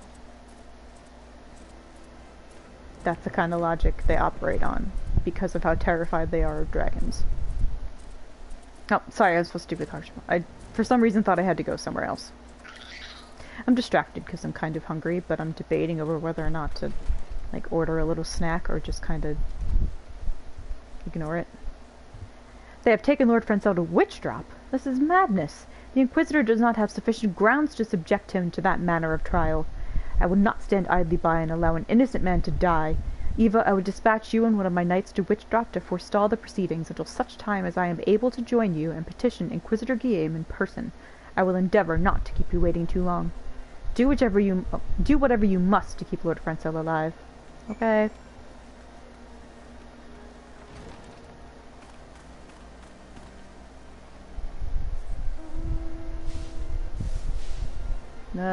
Camera. What happens is I try to pull back from the camera so I can get a wider view when I'm on the map, but then sometimes if I'm in an area, the camera just gets like too close to my character and it all fucks up. Hail, Eva. As you can see, Lord Francel yet lives. We must try to reason with the Inquisitor, but if his guards judge us a threat, we must be prepared to defend ourselves.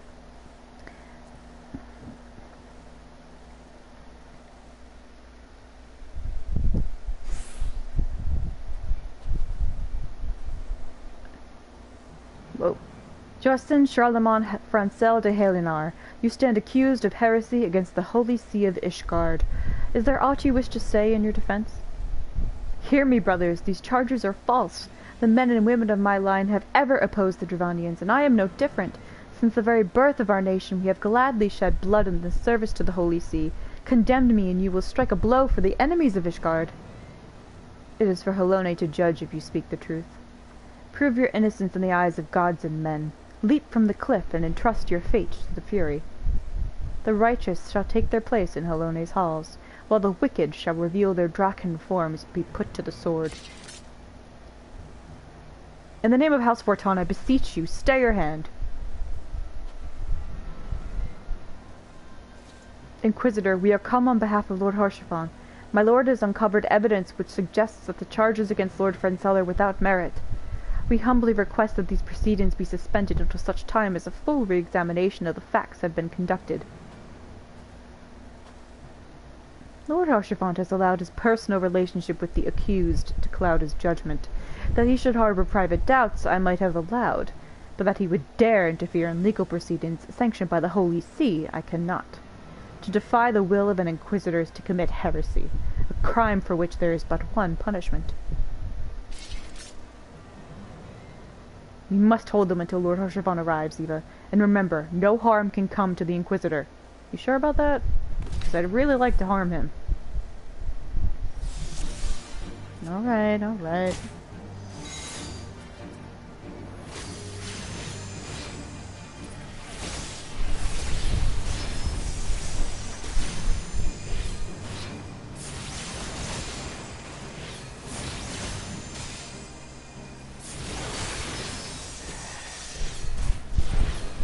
Lord Harshavan has come! Yay! Harshavan's helping me.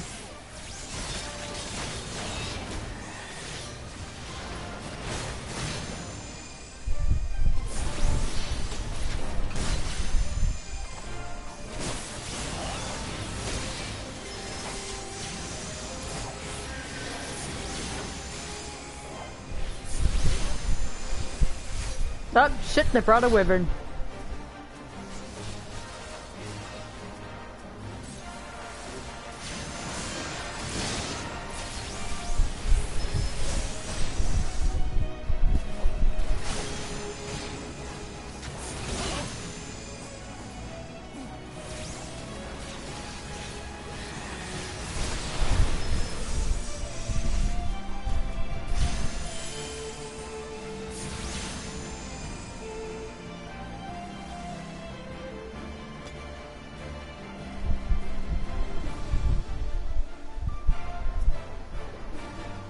Aha!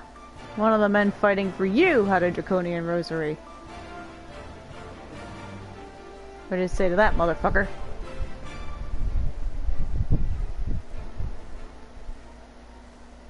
It is not our intention to defy the will of the Archbishop, But this trial, like many others I fear, has been orchestrated by enemies of House Halenar.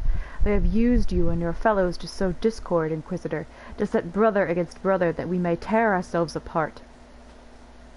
The fevered imaginings of a desperate man. Where proof have you of this? Here you go, here's the proof I got. By the Fury, a draconian rosary! Then the knight who refused to yield. It was he who summoned the wyvern. A heretic in the ranks of the Temple Knights. This has grave implications. Your claims would appear to have merit, Lord Haurchefant.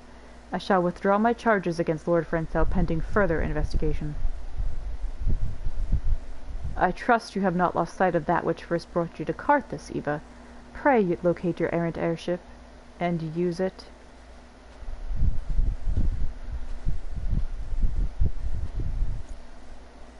Lord Haurchefant, I have not the words to express my gratitude, but why would you risk your reputation to save mine? Because I know you, boy. You're too loyal to betray Ishgard, and too devout to question your sentence. Had we been any slower, you'd have jumped of your own free will. I would have done whatever it took to redeem House Halenar. Praise Helone it did not come to that, but it profits us little to dwell on what might have been. Let us quit this place, Eva.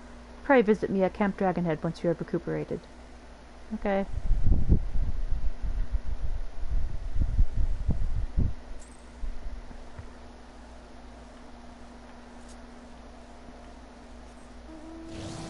I shall visit him at Camp Dragonhead because I have recuperated.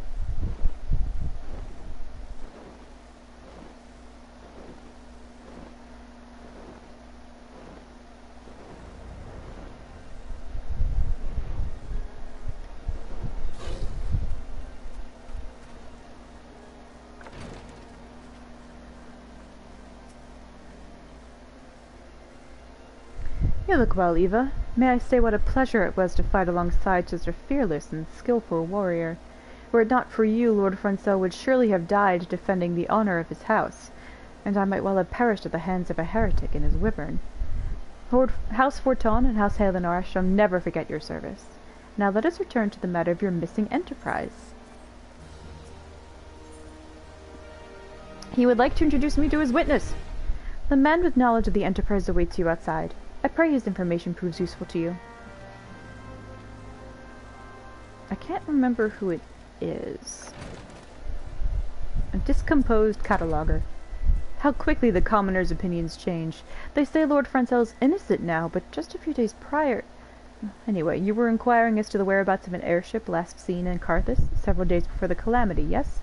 Well, it so happens that I was monitoring the sky that night at the observatorium during that period. I recall that a small vessel came from the direction of Gerdania and landed near the stone vigil in the far northwest.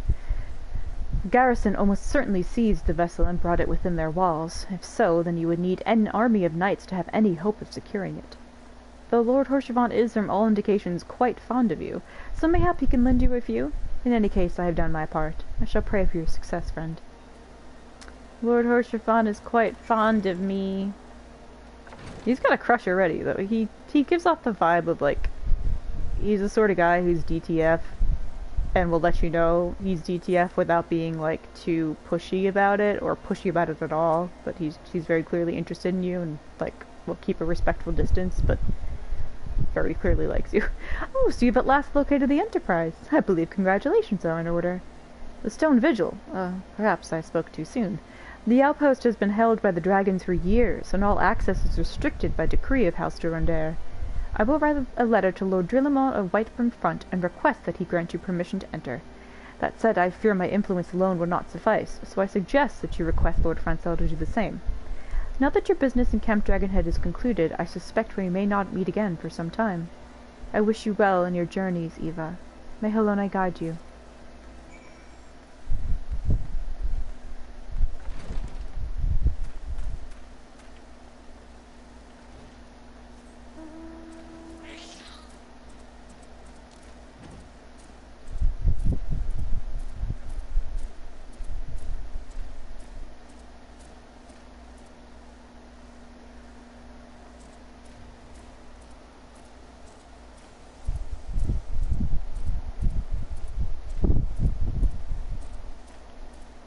Hold on.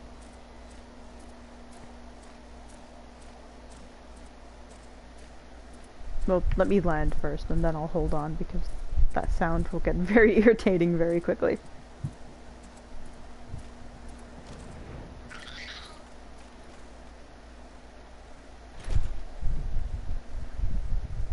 Hey, oh, someone brought a chocobo in here. Hey, buddy. Oh, nope, you're not the buddy I want to talk to. Nope, nope, nope, still not the buddy I want to talk to. There we go. Wonderful to see you again, Eva. If there's anything I can do to repay you, name it. You want to write me a letter? So the airship you seek is likely inside this stone vigil. It shames me to say that it too was once an outpost held by House Helenar. In the chaos that followed the calamity, the Dravanian horde caught us unawares. The fiends have held the outpost ever since. Fancy Frenzel, yes, he's back. We saved him. He's good. So the airship... Oh, sorry, read that already. As we lack the strength of arms to retake the stone vigil, House Durandare instead has been charged with the duty. Given that, I doubt my words will carry much weight with Lord Drillamon. Nevertheless, I will write you your letter. Before you depart, a word of caution. The cravens who attempted to destroy House Helenar have yet to be unmasked. Though their plans were foiled, they doubtless still harbor great hatred towards us, and towards you now as well.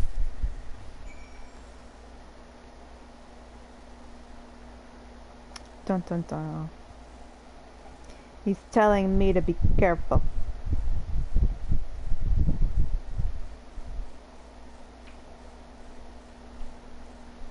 I really like Francel. He's a recurring character. He comes back.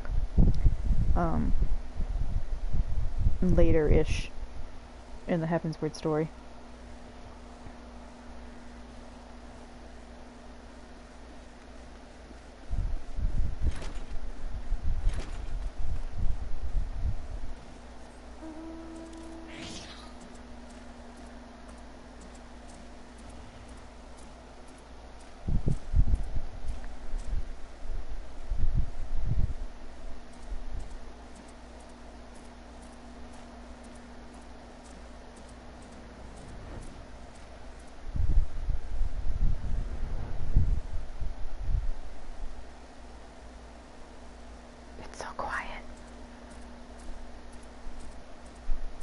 Actually kind of creepy when it's this quiet. And there's weird stuff glowing in the distance.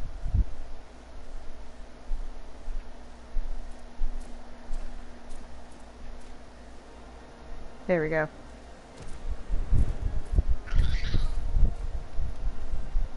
Is it in here? No.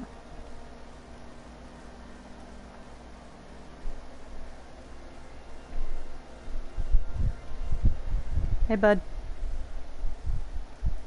You desire an audience with Lord Drillamon, do you not?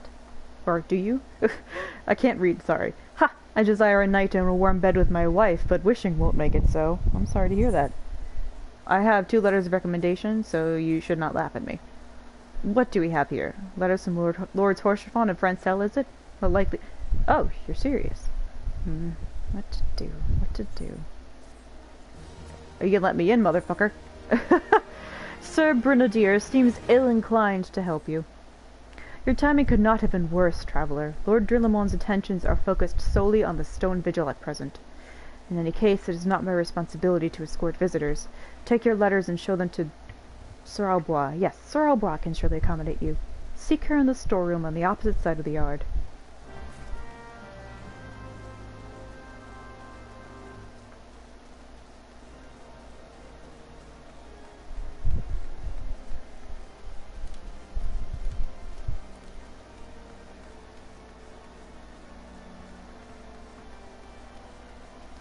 Kind of get the feeling he just pulled a name out of the hat there. And it's like, go talk to this person.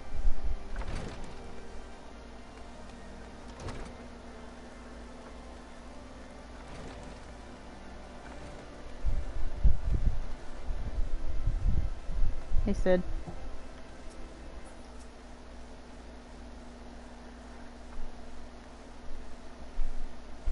I can't remember where this person is. The opposite side of the yard, so I'm assuming down below.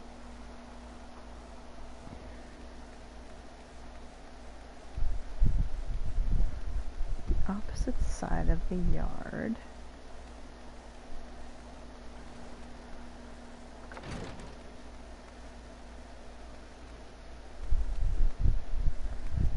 That's my only complaint about this place is I once again have seemingly a terrible sense of direction, despite not having a terrible sense of direction.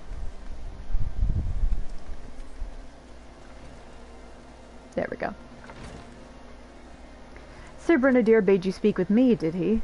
I know not why he presumed I would be in a better position to help, but I assure you that he is mistaken.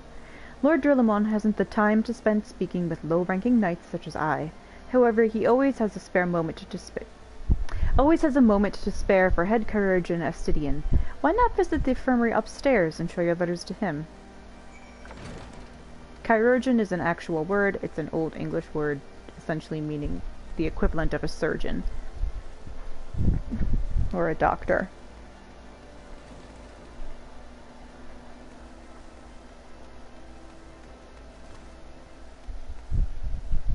Hey, Estidian.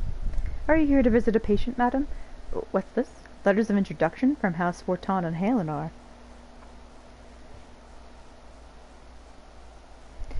With documents such as these, you needn't seek an escort. Pray proceed to the barracks and speak with Sir Godineau. He should know Lord Drillimon's current whereabouts. French names, oh my god, I can't talk, trip me up sometimes. Like, I have to take a second to look at it and take out the letters you're not supposed to say. I'm just like, ugh. Like Alphanode. Most people make the mistake of reading it as Alphanode, but you don't say the D, so it's Alphano.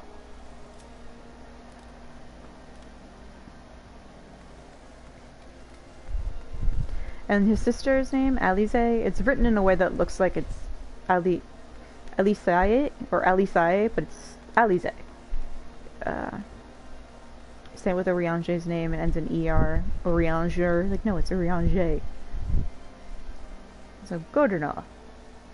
Alright, Goiter, help me out. What reason have you for barging into... Oh, I see. Well, you're in luck. Lord Drillamon is just up these stairs. Letters or no, though, I would not expect much. House Durandare as a whole does not hold adventurers in high regard. You had best state your intentions quickly and succinctly. Show proper respect, and it shall be returned in kind. Damn, okay. Oh, hold on.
I believe we have a dungeon coming up soon.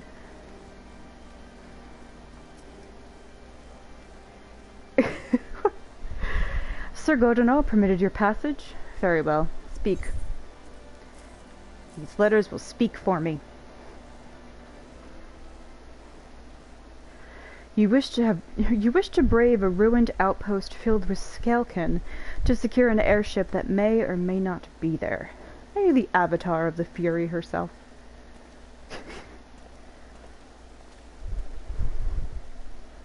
As in, like, are you that reckless and brave and determined? We are the scions of the seventh dawn. Oh my god, Lord Drillamon. You know our name, and you know our deeds. We are come to Carthus to slay Garuda, Lady of the Vortex. To that end, we seek the Enterprise, the airship of Master Sidnon Garland, who stands before you now. Master Garland, you're alive! But that's impossible. Yeah, sure is. Indeed it is, my lord. Oh, sorry, no. Indeed it is, my lord. Hi, Inquisitor guy. Do not be deceived by their honeyed words. These foreigners are not to be trusted. At this critical moment in Asgardian history, as House Durandare marshals its forces to retake the Stone Vigil, who should appear in Whitebrim front but 3 mysterious strangers? Sid Garland, missing and presumed dead since before the Calamity, and 2 scions of the Seventh Dawn, a defunct band of misfits recently exterminated by the Empire. The lesser houses may have been duped by these grandiose lies, but I should hope that House Durandare would have greater sense.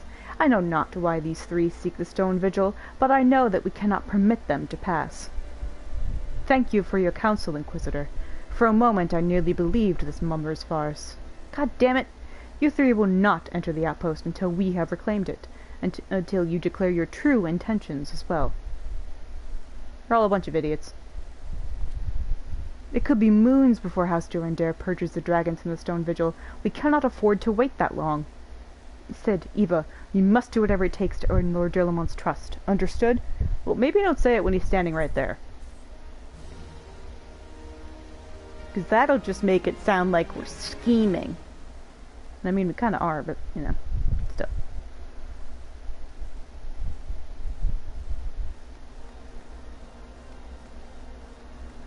Where am I supposed to go? Okay. Alright, Sir Goiter's got nothing for me. The chef has something for me. Hostafor. You the last responsible for that commotion upstairs? Aye, word travels fast in Whitebrim front, especially when it falls down from above because there's an open stairwell. I gather you still wish to change Lord Delamon's mind? If there's one thing I've learned about the man in my time here, it's that he listens to and respects the opinions of those under his command. When over the barracks, and he's sure to take notice. How, you ask? That's easy. Do something that I'd misread because I clicked too fast and I didn't see it. The last 2 supply shipments contained no meats whatsoever, and the knights are rightfully beginning to complain. I'm thinking we could prepare them steaks using mud puppy tail meat. Twouldn't be a quality meal, 'tis true, but it'd be a damn sight better than nothing. If you've a mind to lend a hand, why not await a lurking mud puppy in Denifin Pass? Take this bottle of vinegar. Locals say it weakens mud puppies by clogging their mucus glands, drying their skin. Here's the fetch quest I was looking for.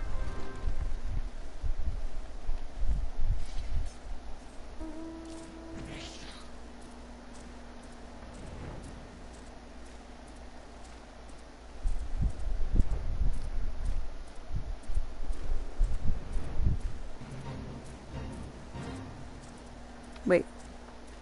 Oh, no, I'm going the right way. Slay a spotted mud puppy.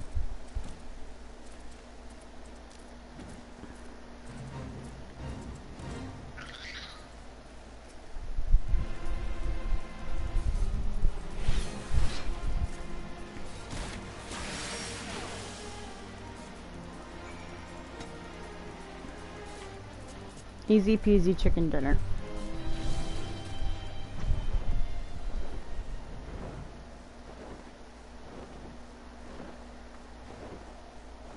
Oh, okay, hold on, guys.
Okay, I went and done and did and ordered myself a treat.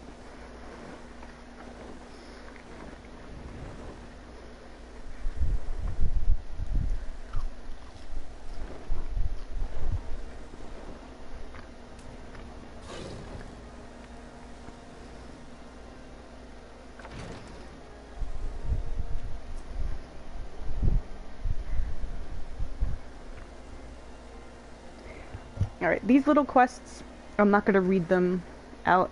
I think that's what I did in the beginning. I didn't always read out these smaller ones because they don't really matter.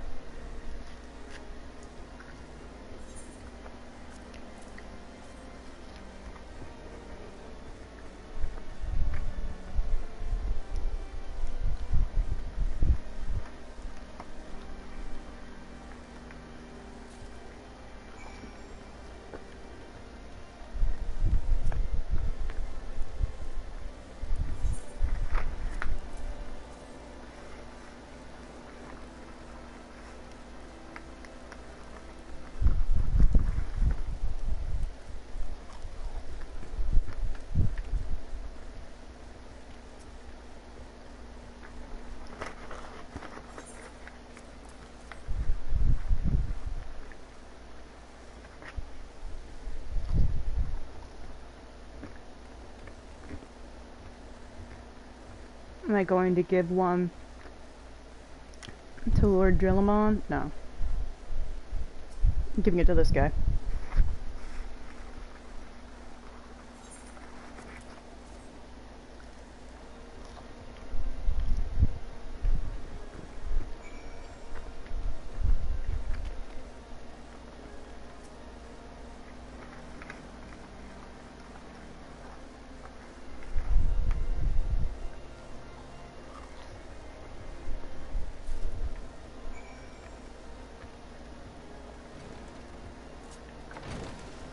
This is a fetch quest I can get behind. I'm feeding starving soldiers who are gonna go off to die in an endless holy war against dragons. That's worth something. Because these poor fuckers deserve a decent meal.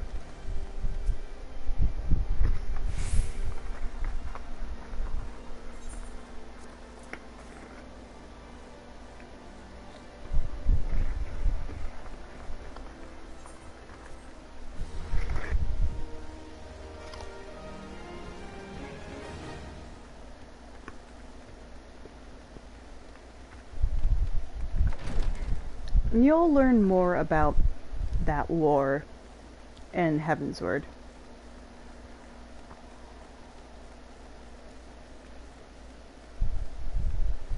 That's actually what Heavensward is entirely about. Oh, wait. Oh. Please don't tell me I had to... Please don't tell me I had to just go upstairs and talk to somebody. That's probably the case. I remember getting lost a lot when I was here, when I first played the game, and I'm like, what does it want me to do? And like just getting agitated and like running past. Yeah, see? Ran right past him.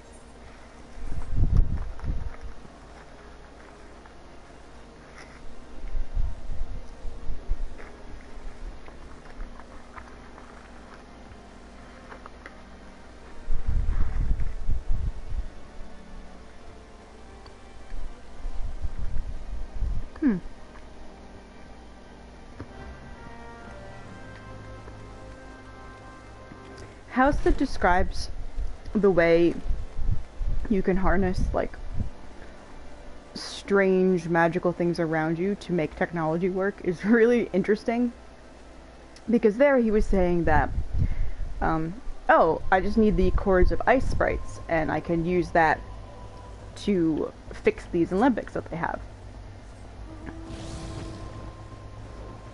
And he's like, I don't know how to explain that it'll work, I just know that it will. And I like that, although Garleans can't use magic, like they can't cast it the way any other race can, they still find a way to use it, like to harness it. spent over 40 minutes passing right by the door. Oh no! If I spend more than like 2 minutes lost for something, I just immediately look up a map online.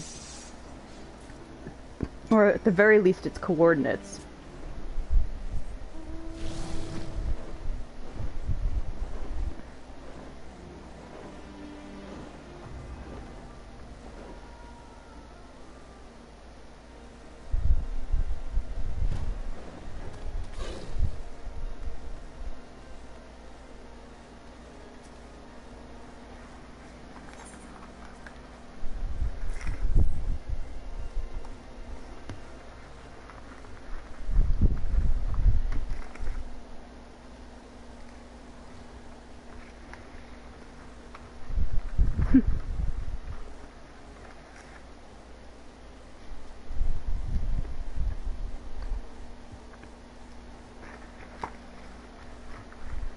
Where thee, the kindly stranger, bearer of gifts wondrous and strange, for his generosity comes at a cost.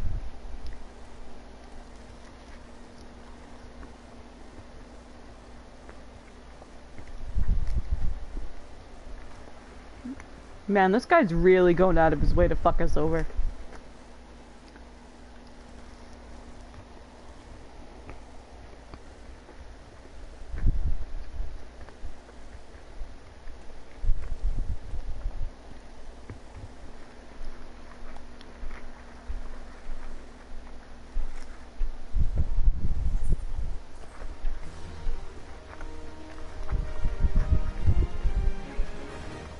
These idiots.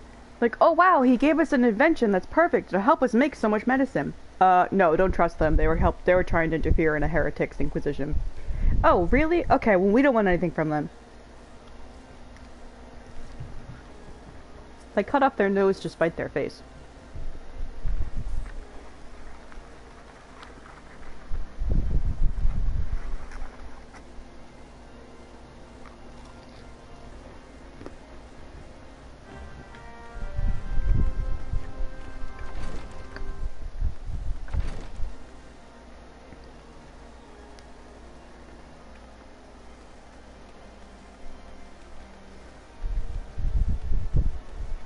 Oh, no, I'm supposed to talk to them first and then figure something out with Alpha No. I, for some reason, thought it was the opposite direction. Under Inquisitor Games' watchful gaze, unprecedented numbers of heretics have been unmasked and brought to justice. They say he goes days without sleep, so great is his devotion. Blessed are we to have such a goodly, righteous man to protect us.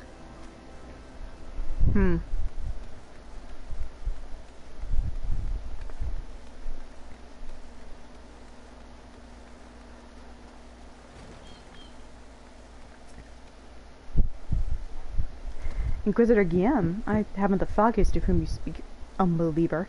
Aye, we have learned of your deeds at Witchdrop. I will not be party to whatever dastardly schemes you've hatched against the Inquisitor. Away with you.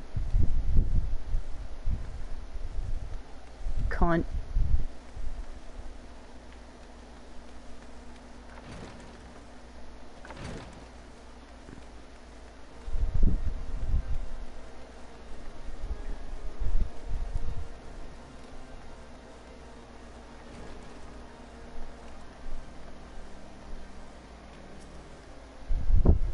The Holy See has decreed that the Inquisitors are the arbiters of Helone's will. They are to be afforded every, courtesy and the utmost respect. Okay. So they have carte blanche to do as they please, and are highly respected. And adored in some cases. Hi, Star! Wow, okay, Star, you... Ooh, a lot's happened. The Empire overran the hangout that the Signs of the Seventh Dawn were in, captured some of them, and killed the others.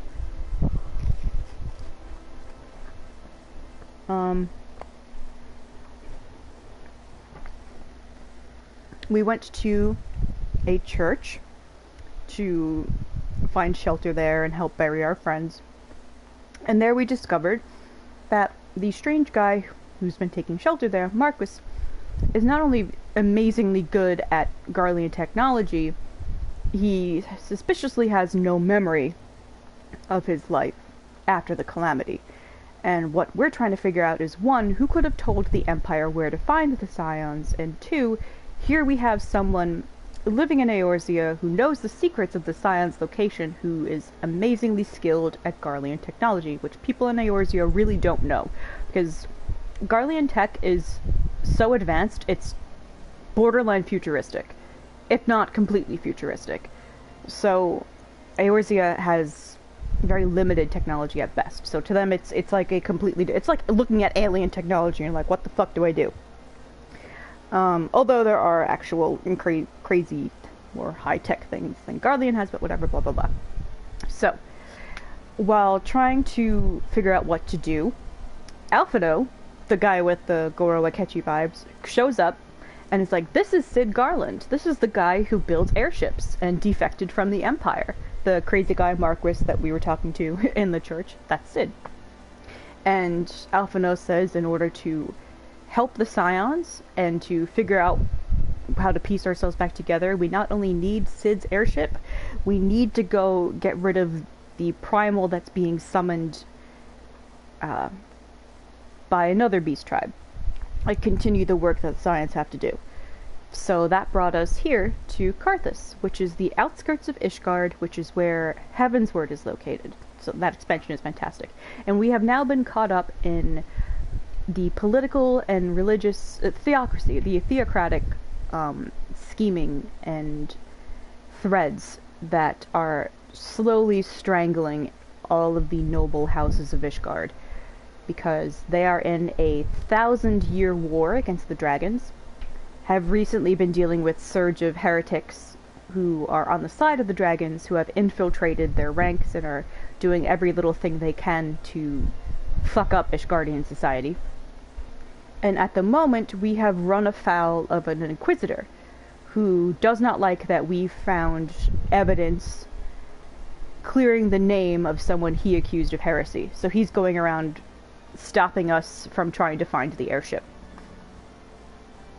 There you go.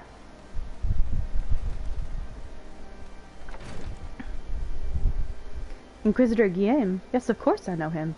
Alas, I have not seen him since the day he came to Whitebrim Font several moons ago. My memory is somewhat muddled, but I recall that a blizzard nearly buried us in snow that day, and I had the ill fortune of being assigned to the night's watch. While the stronghold slept, we walked the halls and patrolled the exterior in a darkness black as pitch. My route took me outside the eastern gate at one point, where I caught sight of a silhouette illuminated by the light of the city. Thinking it was a wayward traveler, I cried out and gave chase, but slipped and took a terrible fall. When I woke, it was days later in this very bed, where I have lain recuperating from my injuries ever since. I had tried to rescue him, but in the end, Inquisitor Guillaume rescued me, carrying my unconscious body to the gates. I owe him my life, madam, and I hope to one day repay his kindness. That is the least Inquisitor Guillaume's story that we have seen and heard thus far. And also the most interesting part is how he hasn't seen him in months. Which is weird, because the guy's been walking around all over the place. Oh, Alphino's cold.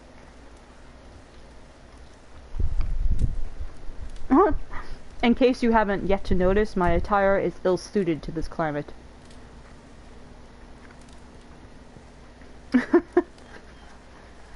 Sorry, I'm chewing a little bit, so.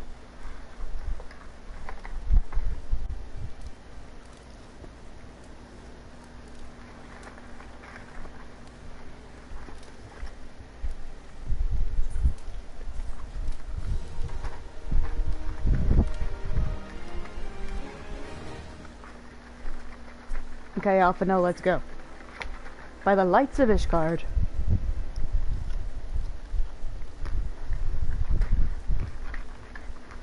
Huh. Something troubles me about that wounded knight's account. He claims he fell chasing a figure in the darkness that he saw outside the eastern gate. Yes? But the main road leads to the southwestern gate. Since we've arrived in Whitebrim Front, I've seen no travelers arrive by the eastern gate. Moreover, he said he glimpsed a silhouette illuminated by the light of the city, which would imply that the Inquisitor came from north of the eastern gate, not south. But it cannot be so. That way lies naught but a deep chasm. Assuming Sir Jola is not Joala is not misremembering. The Inquisitor's behavior that night makes absolutely no sense, at least to me. Mayhap retracing his steps will shed light on this mystery.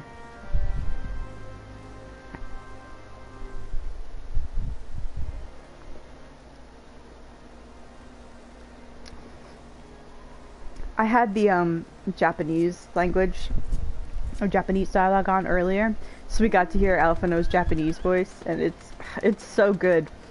Because in that particular scene, he was trying to sound so impressive and so pompous and in control, and it was really endearing.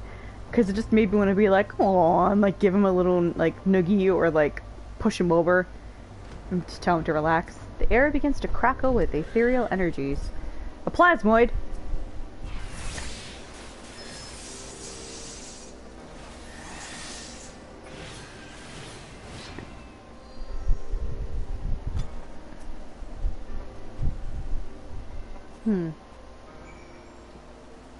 Inquisitor corpse.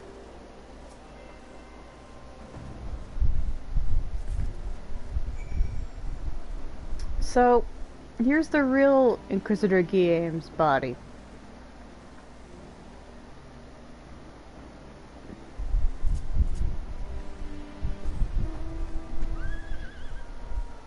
The ironic thing is to have buried him, or for him to have been buried by a desiccated corpse of a dragon. Like, that's the one thing people would never look twice at or think twice of here, is like a dead dragon. They'd just be like, well, good.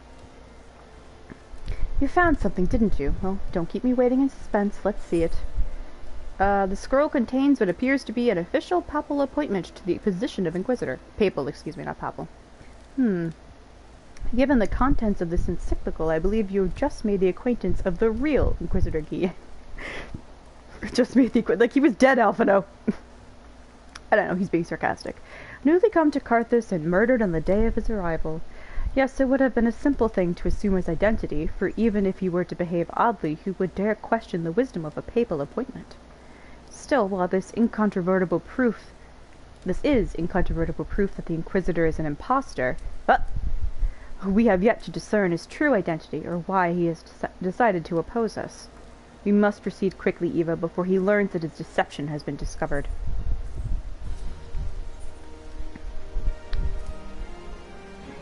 Since Lord Drillamon has already been turned against us, I fear that this encyclical alone will not serve to convince him of our claims. But what might persuade a man so quick to disregard the endorsements of two high houses? The cook did say that the Lord listens to and respects the opinions of his knights. If a certain knight were to provide testimony that supports our claim... Yes, mayhap that is the only way left to us. Confront Sir Joala with the evidence you have discovered, and see if it helps him to recall the truth of that night. As a man of faith, he may find it difficult to cope with such a horrifying revelation. Nevertheless, we must do everything within our power to secure the enterprise. That's one thing I noticed about Alphino that I actually really like, and it's... He has this, this kind of, seemingly cold stubbornness to him when it comes to doing things that are necessary, even if it means you have to put someone in an uncomfortable place. Like with Sid, when he came into the church, Sid was very clearly suffering at having his real name and his memories, like, shoved at him like that. And the memories of Cartano, as well as his past in the Empire, haunt Sid throughout the rest of the game. Like, it fucks him up. He has really bad PTSD from it. And Alphino could clearly see the effect his words were having on Sid, and just continued anyway, that he had to do it. Or he didn't let them stop him. And now with this, it's like, oh yeah, this knight's been injured, he's been recuperating in bed for months, and he's a man of faith, so telling him that, hey, you are talking, like, hey, the real Inquisitor was murdered, and there's some guy pretending to be here masquerading around, is going to really upset the guy, but you need to do it anyway. And yet at the same time, as we'll see as the game goes on, when it comes to personal loss, or when he's put into an uncomfortable position, usually dealing with the threat against someone's life, he can't handle it. and it shows him for the teenage boy that he is, and that he's people who mistake him as being nothing but pompous and stuck up and like a know-it-all are obviously in the wrong, because in the end he's just a boy, and it's sad, but it makes me love him all the more. He has a great character growth. Oh, you have returned. Is there something else you wanted to ask? No, I'm here to traumatize you.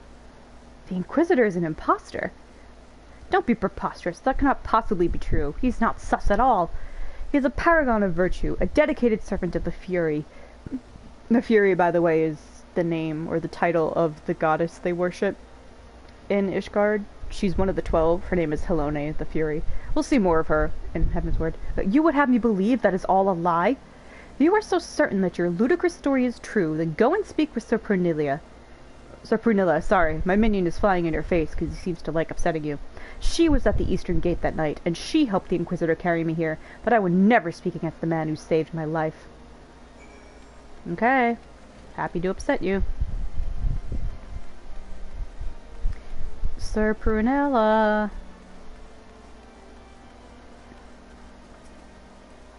You! I do not believe I know you, madam. Pray move along and trouble me no more. No, I'm here to trouble you more. Are you in the habit of handing bloody documents to strangers? Why would you show me such a dreadful thing? I know naught of it, not at all. Cast doubt on her account. Do you doubt my words? Away with you. This is cute. This is one of the moments where you have to use an emote on the character to get them to talk to you. I do not believe you. You know, don't you? Fury take me, I prayed this day would come. When Sir Jorla gave chase, I followed close behind. He didn't fall. One of those Dravanian abominations lashed out at him, nearly killed him right then and there. I drew my sword and rushed to his side, straining to see the enemy, but what came from the dark was not a beast, but a voice. He knew things about me, about my family, secrets I had never told another. He said that if I kept his confidence, Sir Jorla and I would be spared, but if I defied him, everyone I loved would suffer unimaginable horrors before they died. When at last I agreed to his terms, the man came forward. His robes marked him as an inquisitor, but I knew him to be false. Together we carried Sir Joel to the infirmary, and on his first night in White Broom Front, Inquisitor Guillaume was heralded as a hero. Soon after came the accusations. Countless men and women of good moral standing seized whilst in possession of draconian rosaries. As I feared, he was condemning the innocent to death. I wanted to confess to Lord Drillamon, wanted to put an end to the madness, but then I would remember the Inquisitor's threats, and so I did nothing, until Lord Francel was accused. Some time ago, I followed the Inquisitor and found that he kept draconian rosaries in a chest hidden southeast of White Broom Front, so I took several from his chest and planted them in shipments bound for Skyfire Locks. As I hoped, they were discovered and considered evidence of a conspiracy against House Halenar, thus exonerating Lord Francel and casting doubt on the other recent trials. And that is the entire truth, I swear. Helone, forgive me for not acting sooner. It's not up to Helone to forgive you, it's up to me, and I don't forgive you.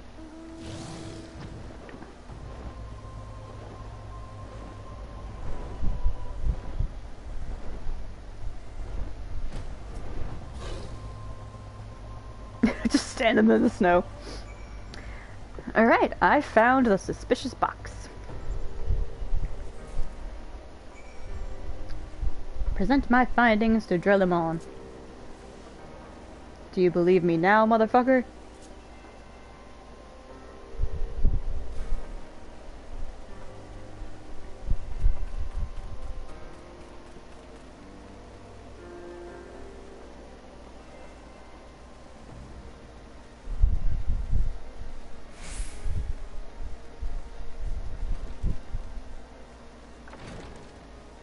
Oh, right, it's time to change menus. Aww, okay. He's not quite Halloween, but he still works.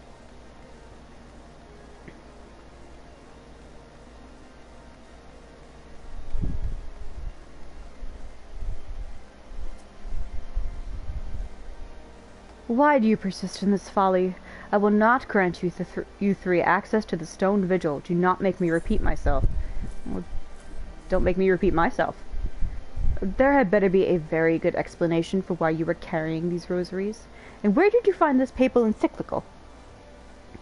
Fury take me, the Inquisitor is a heretic. Never before have I heard such an unbelievable tale.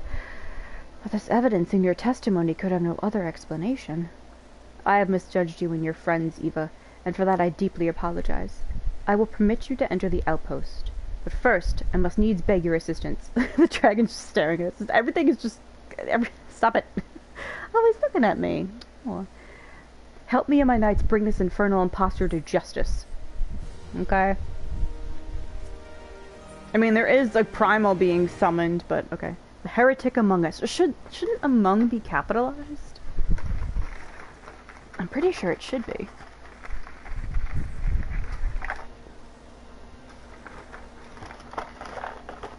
Oh, Drillamaw's pissed off. He makes for Snowcloak even now, intending to pass judgment upon yet another poor soul whom he has branded heretic. If we hurry, still have time to prevent further tragedy. Lend me your strength, Eva. Together, let us put an end to this impostor's heresy once and for all.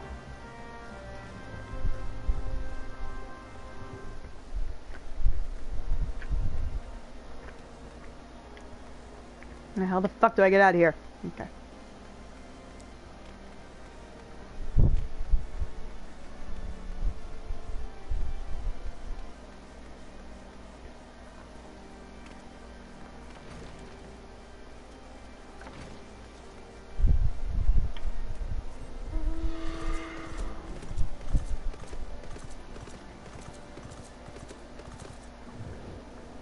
Snowcloak is a dungeon.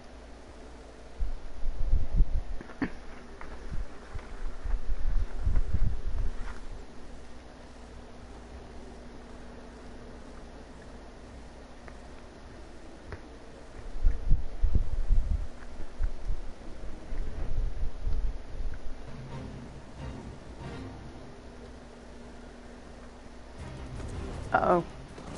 Who's fucking up my friend? Good to have you with us, miss. When Lord Drillamon arrives, we are to confront the Inquisitor. If he refuses to go quietly, we'll need to use force. Are you prepared for that eventuality? I am prepared to commit all acts of known heresy.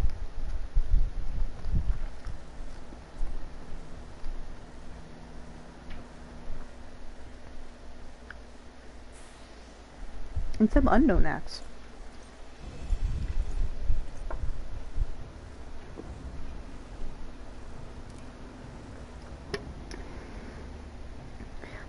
You needn't tremble so, my child.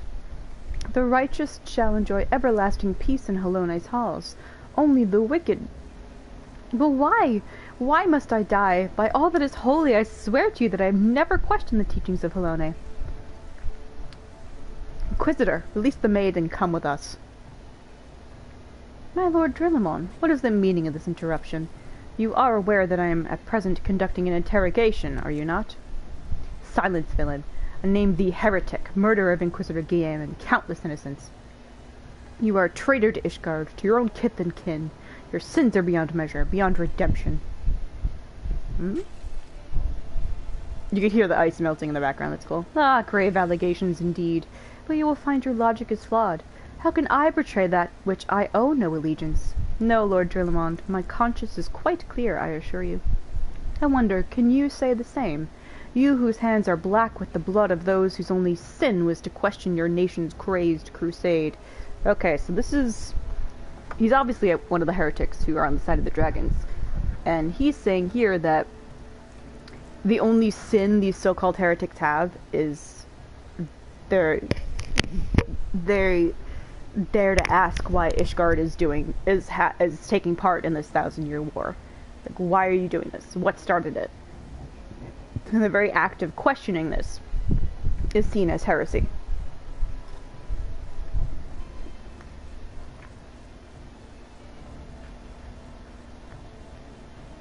Excuse me. You speak to me of Ishgardian innocence? Ha! All are complicit in these crimes, for all live their lives by the Archbishop's lies. But I know you will not hear me, deafened by dogma as you are. If you desire retribution, Lord Drillamon, then come. Let us see how Ishgardian steel fares against Dravanian fang and claw. Oh shit. I mean, I have my own fang and claw. I have Ifrit here.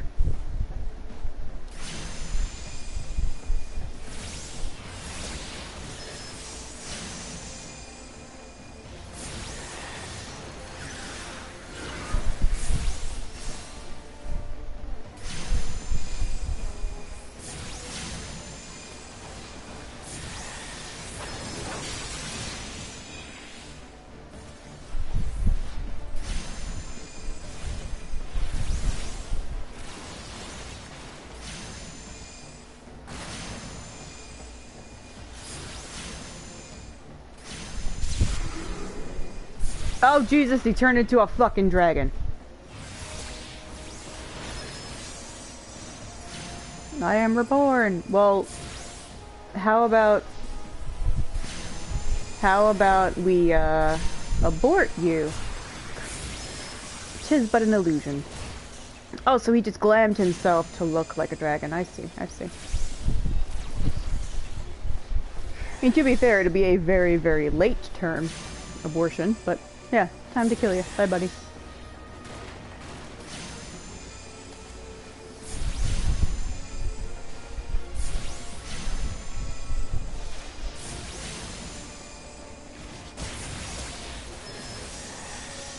No, it cannot be! No! Yep.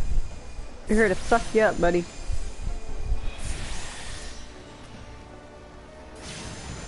Drill him on the honest. Aw, that's cute.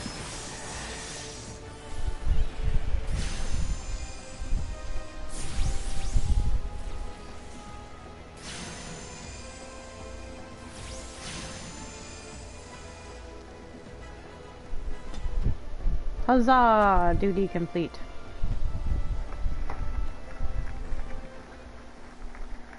My glamour's dispelled.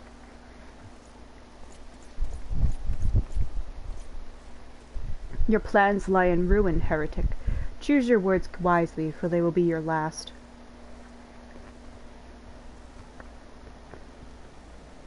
You may not recall the many Ishgardians I have sentenced, but the families of the dead will never forget.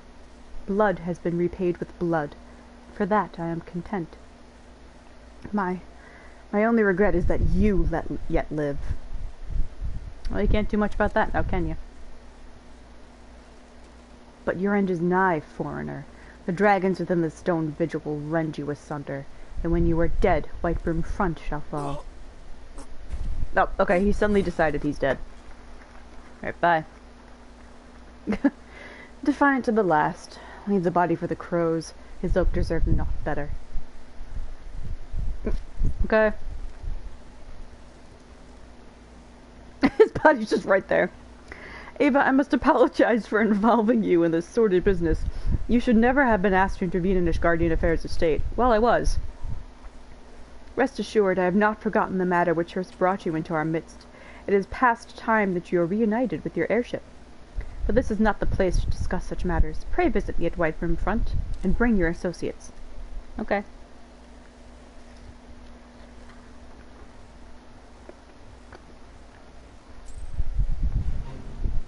Aw, man. The crows ate the body so fast. No, I don't want to take part in this fate. I didn't mean to hit that button, god damn it.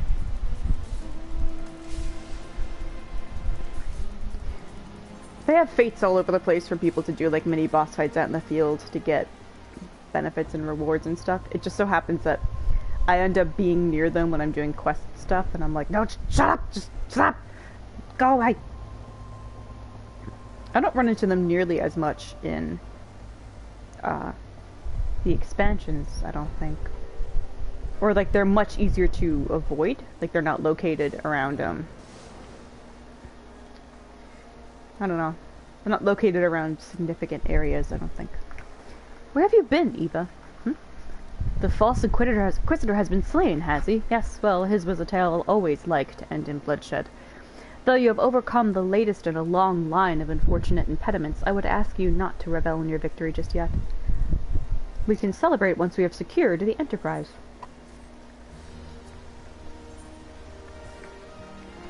As I am sure you will agree, it is past time we entered the stone vigil. Pay Lord Gilliman a visit and remind him of his obligation to us. Sid and I will follow anon.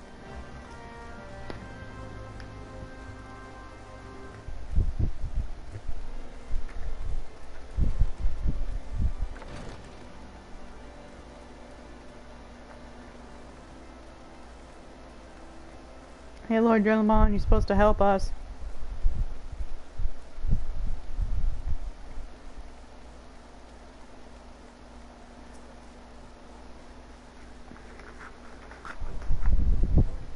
We owe you all a great debt of gratitude. Had it not been for you, the heretic masquerading as Inquisitor Guillaume would still be among us, thus free to prey upon the innocent. I see now that I was a fool to dismiss your claims out of hand.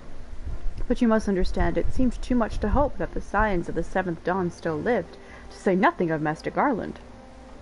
Never have I been happier to be proven wrong. Well, it is gratifying to know that someone has derived a measure of enjoyment from your error. Now, if you have no further objections, we would appreciate it if you would permit us to enter the stone vigil and retrieve our airship. Yes, of course. It is the very least I can do, given all that you have done for us. But entering the outpost is the least of your concerns, I fear. You speak of the Dravanians that now hold the ruin. In part, yes. I should explain. Shortly after you first arrived, I had my men scour the old records.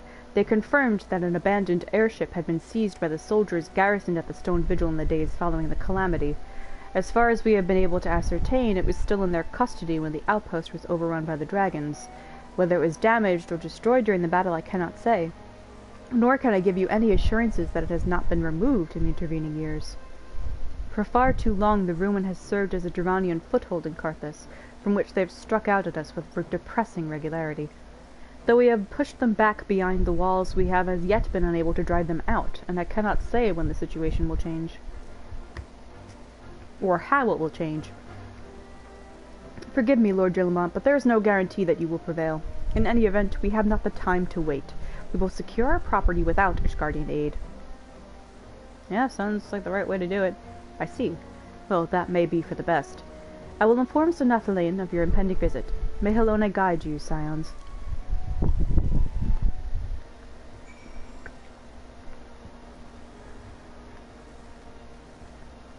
Oh, there's the downstairs. There we go.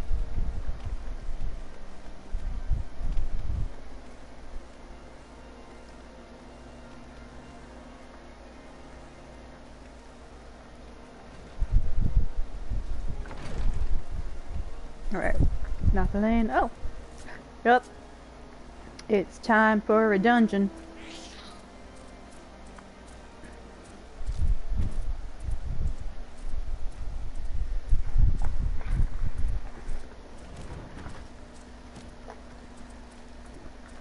Pull up. When I was going too high up. Hey, Nathalane. Hail, Eva. Lord Drillamon has apprised me of the situation. You may enter the stone vigil whensoever you will. Well, I will to do so now. Oh, yeah.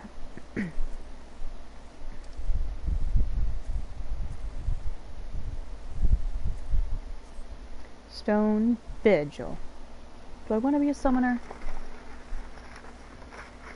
Probably. Hold on, let me finish this handful of the treat. I apologize for chewing.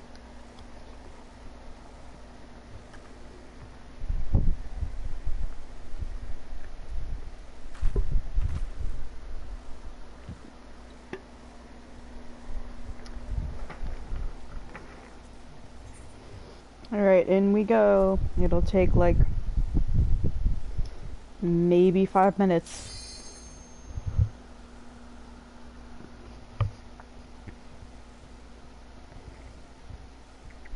Get that sustenance. I am. Which is why I'm like lamenting that so few lines of dialogue in Realm Reborn are, or so few scenes are voiced, because I'm like, I just want to eat.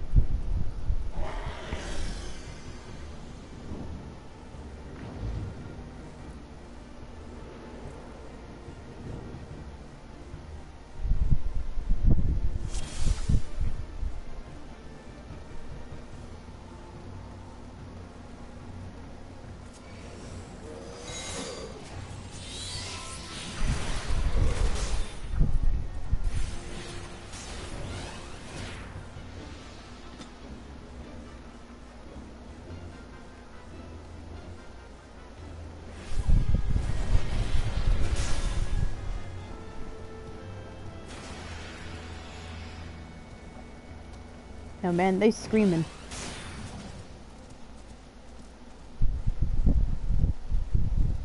I'm trying to see how far I can get.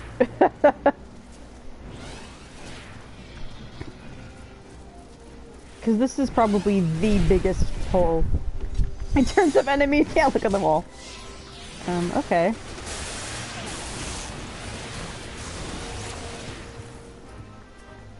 Not bad.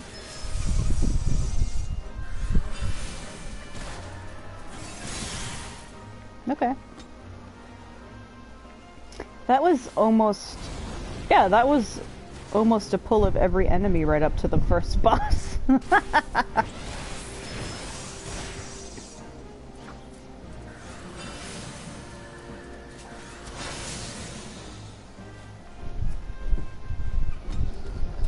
Oh no, whatever shall I do? Shudo, Yudo, oh no.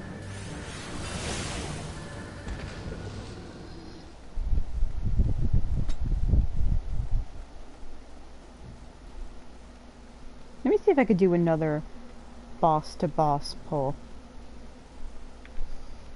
That would be really funny.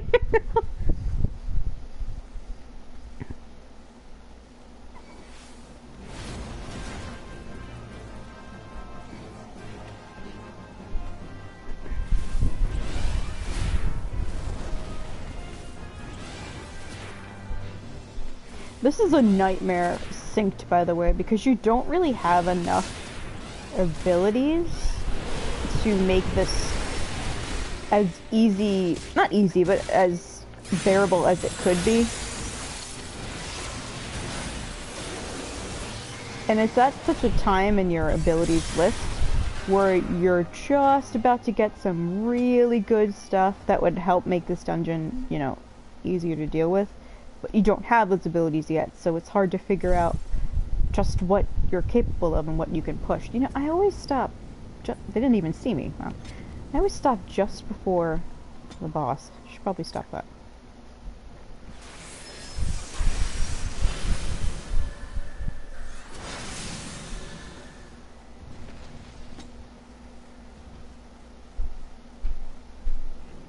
Normally during that fight, another dragon will descend and you have to fire cannons to get it away from you.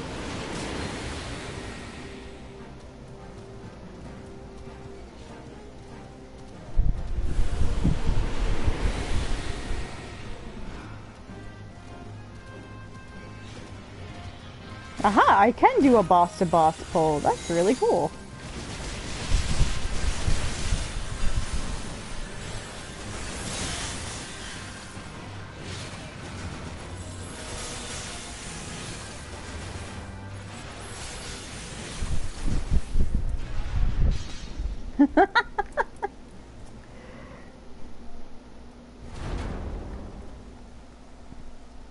Cutscene time.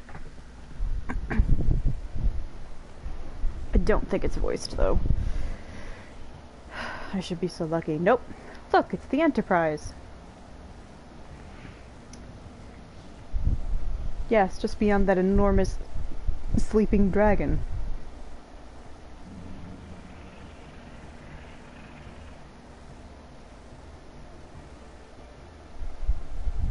The dragon is not our concern. We have come for the airship and only the airship. Sid, you and I will sneak aboard the Enterprise and prepare it to launch. Eva, you stay here and keep an eye on the beast. If it wakes, we may need you to provide a distraction until we are ready to depart. You can manage that, can't you? Yeah, you should be fine. That settles it then. Shall we, Sid? As you command.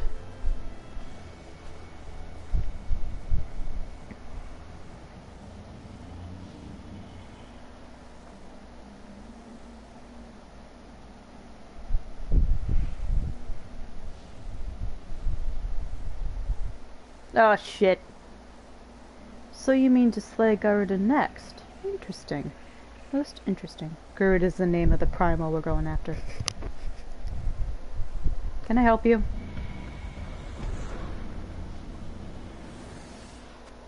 I love that he doesn't bother to walk, he just teleports.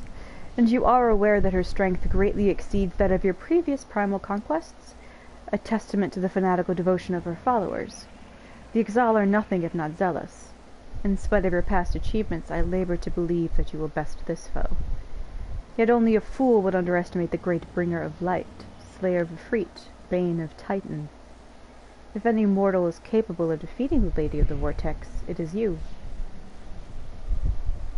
Win or lose, the battle should at least make for an entertaining spectacle. Assuming, of course, you lived that long. It's... even the way...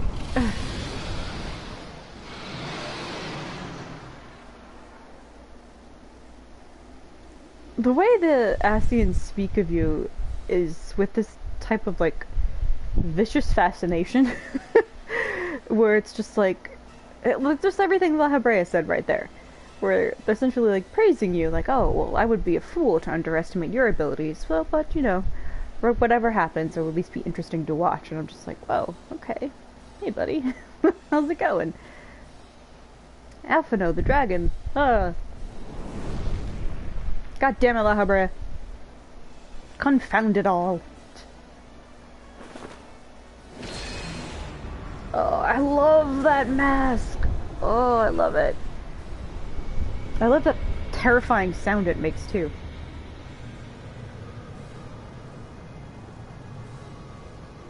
Let us see how well your blasphemous gifts serve you this time, Crystal Bearer.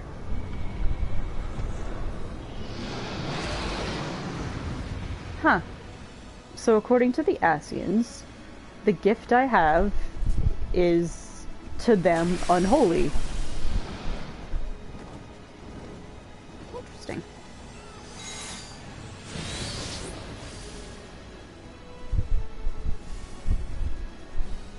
Get down here, please.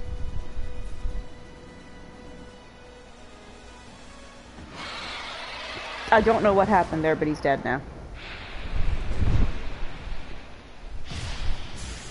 I think he was required by law to at least do one little ice cast. And then they're like, no, wait, he's dead. So he's dead.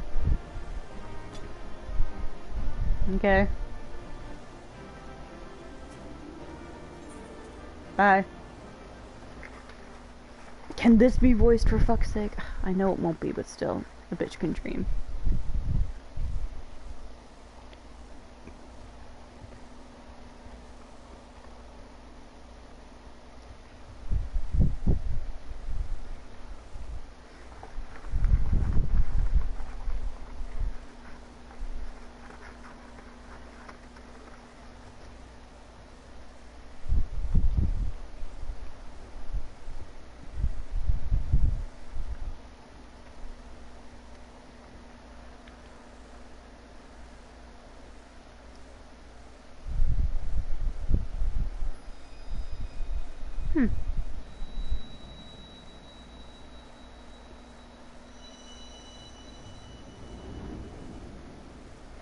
Oh.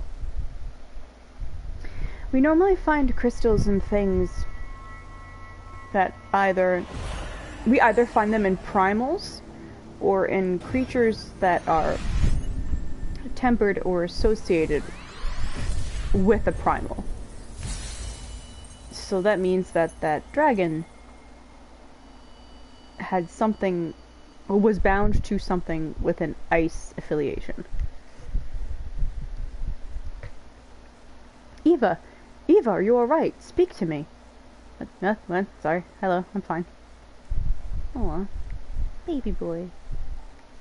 12 be praised, I feared the beasts had injured you.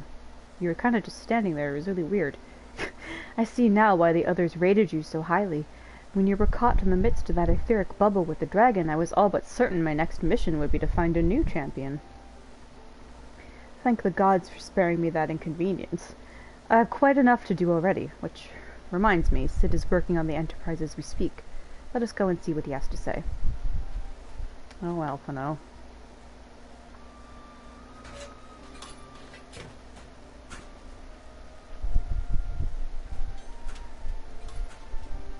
What say you, Sid?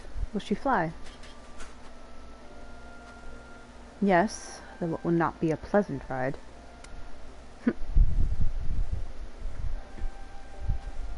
Well, I dare say it will be no more unpleasant than staying here. 'Tis a pity the Enterprise is not in a better state, but if she will allow us to quit this place, I shall not complain. If all are in agreement, let us return to Gridania. Though I would like nothing more than to set course for the Howling Eye, it is plain the Enterprise is in no condition to weather this storm. She must needs be repaired if we are to proceed with our mission. Yeah, no argument from me.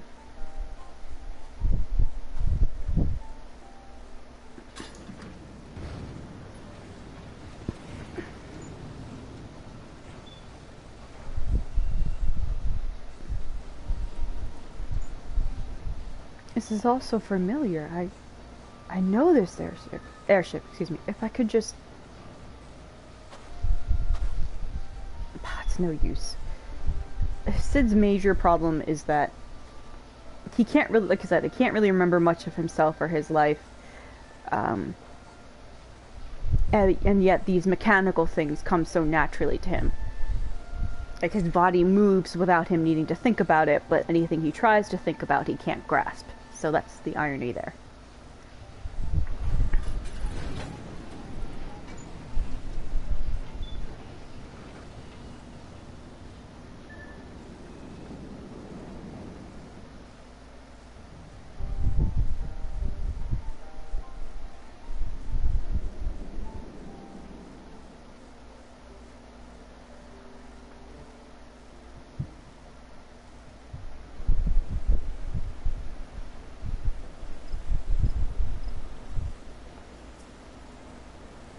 Ah, how I have longed for the more agreeable climate of the Twelveswood.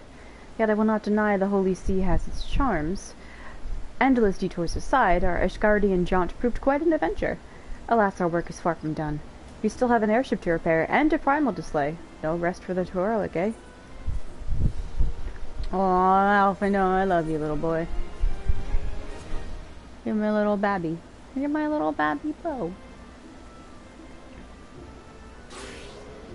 Alright, let's go Dark Knight. Let's wear these clothes. Yeah. Into the eye of the storm.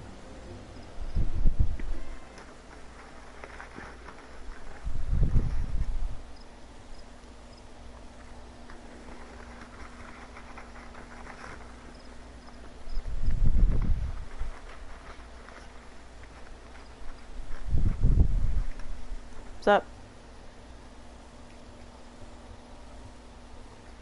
Alright. I'm gonna finish this, like, eating wise, so I'm just not gonna read this out. Because I think it's just some Sid character building.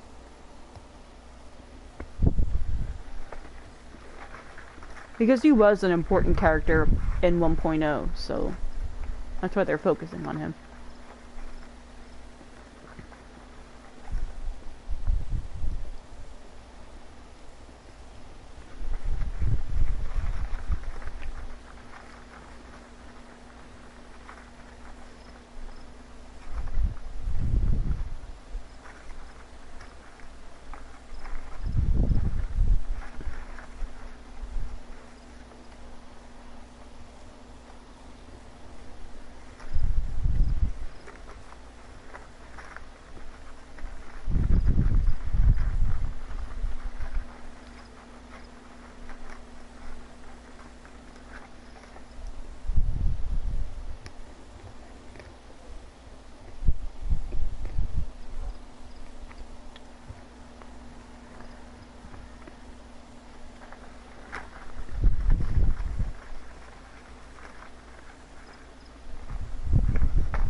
And here's another thing that I was talking about earlier, how even though Garleans can't use magic in the sense of casting a spell, they can use magic in that they can make it work in a technological sense. So here's Sid saying, oh, we work upon the element itself. If we use the power of a crystal, which has an elemental/magical property to it, we can use that to push back the storm surrounding Lady Garuda. So it's like a technical way around, like they can't cast magic clearly, but they can arm technology against magic, and that's what Magitech is. And I find it really fucking cool.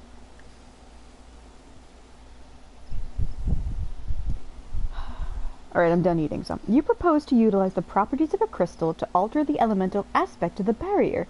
It seems so childishly simple in retrospect.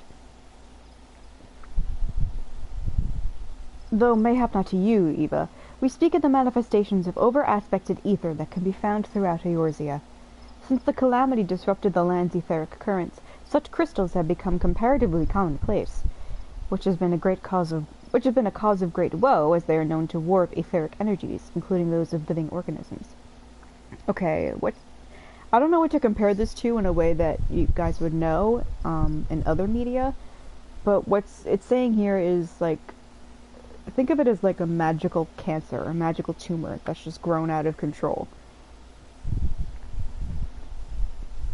The point is, we could theoretically use a corrupted crystal to convert the wind-aspected ether comprising Garuda's barrier into ether of another aspect, one she cannot control. With certain modifications, the Enterprise should be able to deliver us to the Howling Eye in comfort, however hard Garuda blows. But we are getting ahead of ourselves. All of this rests upon our ability to procure a crystal with the necessary properties. Have you any idea where we might acquire one?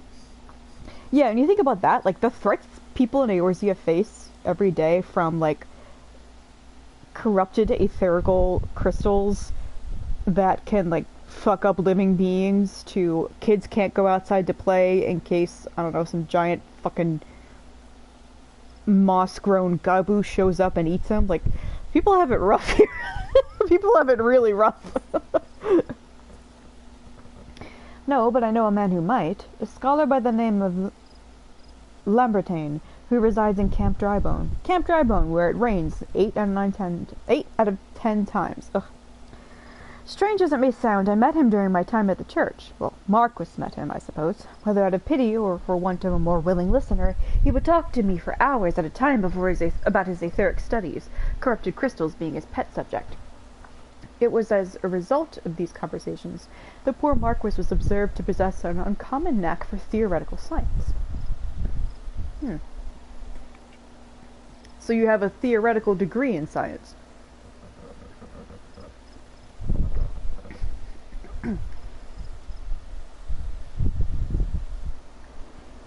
That was almost a reference to a joke in Fallout New Vegas. Please play Fallout New Vegas, it is wonderful.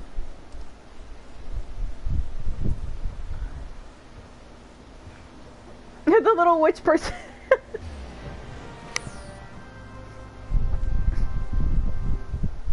The little witch Lalafell, but whatever.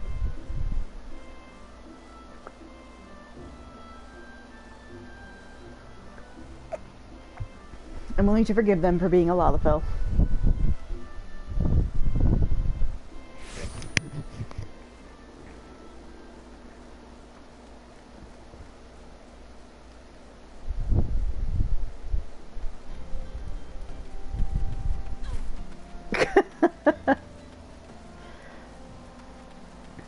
Good to see that jumping down from great heights is not only a common practice, but an obviously wow, I can't talk it off. Acceptable one to the alternative of walking. Whew. Okay, yeah, he's down below then. Wow, that was bad.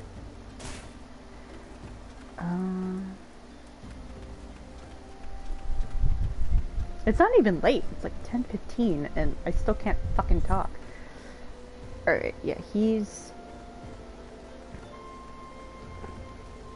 I have the same problems here as I did back in all the little Karthus things we were just at. Can you please move that dead body? Thank you.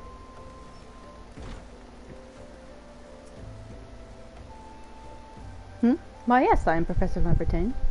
Beg pardon, you wish to hear about my research in corrupted crystals? Truly? Well, nothing would give me greater pleasure than to discuss my work with a fellow woman of science. Okay. Professor Lambertain is about to show you something you will never forget. That sounds very suggestive. Is it about how Elysian men are so tall that other parts of their bodies have grow in proportion? Can he rest it on his thigh? Is that what he's going to show me? Ah, so rare it is to find fellow intellectuals in this region. 'Tis even rarer to find one capable of comprehending the nature of corrupted crystals. Come to think of it, there was another, a hermit to whom the church had given sanctuary. Curious fellow, unsociable, rather daft at first impression, yet possessed of an amazing affinity towards the scientific pursuits. Whoa, now look how tall he is! Compared to Eva. Whoa. Compared to Eva, he's just... hello. And there's Elizan who are even taller than he is. But to the matter at hand. Did you say you wish not to conduct field observations, but to harvest a corrupted crystal? Egads, woman, at least take the necessary precautions so that you do not suffer from exposure to its harmful energies. I'm beginning to wonder if you have sufficient qualifications to handle such hazardous materials. No, I plan to just eat it. I'm just gonna shove it right in my mouth and eat it. Still, your ignorance is somewhat endearing. Luckily for you, I have precisely the means by which these inherent dangers may be averted. Simply store the crystal you seek within this warded pot to protect yourself from its deleterious effects. Though I suppose you will be bombarded with its energies until you place it within the vessel. Well, perhaps it shall motivate you to work quickly. In any case, take the pot to Hahasako, a student of mine monitoring the flow of ether at Highbridge. Explain to him your quest, and he shall instruct you to the finer points of crystal harvesting. This is... I wouldn't say a low point, but this is another one where the story just kind of like... it's telling you something interesting and important, but again, the quest chain kind of goes on for a little too long, so you almost forget that you have, you know, two terrifying things dangling over your heads, which is one, a primal is alive and tearing shit up, and two, the Empire has captured all of your friends.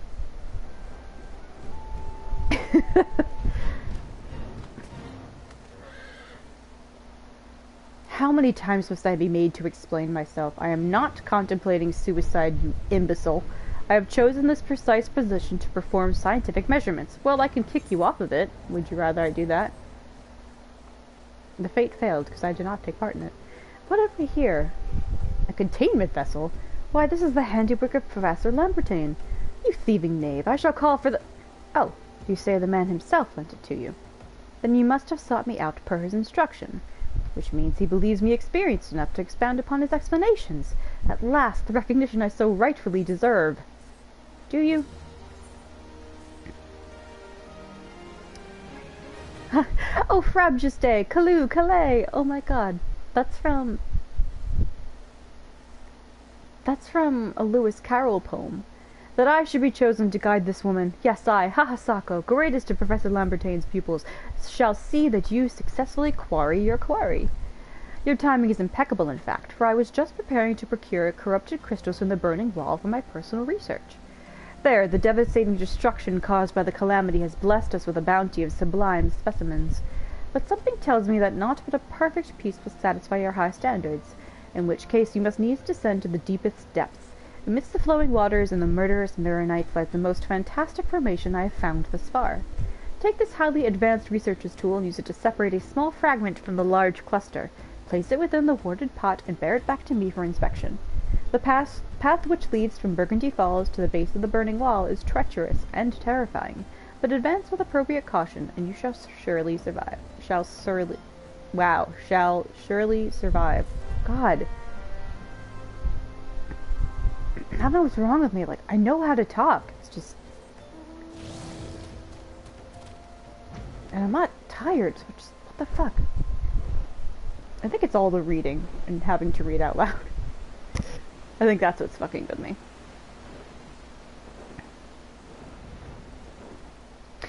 Yeah, all this stuff we're looking at right here, this is an example of corrupted crystal and corrupted ether.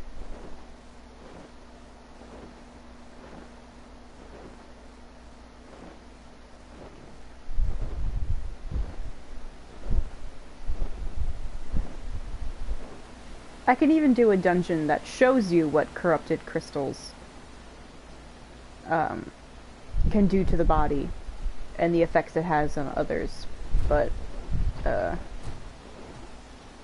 don't know. I lost my train of thought in the middle of it. Like, I just don't like that dungeon, so I don't want to do it. But I may actually have to do it.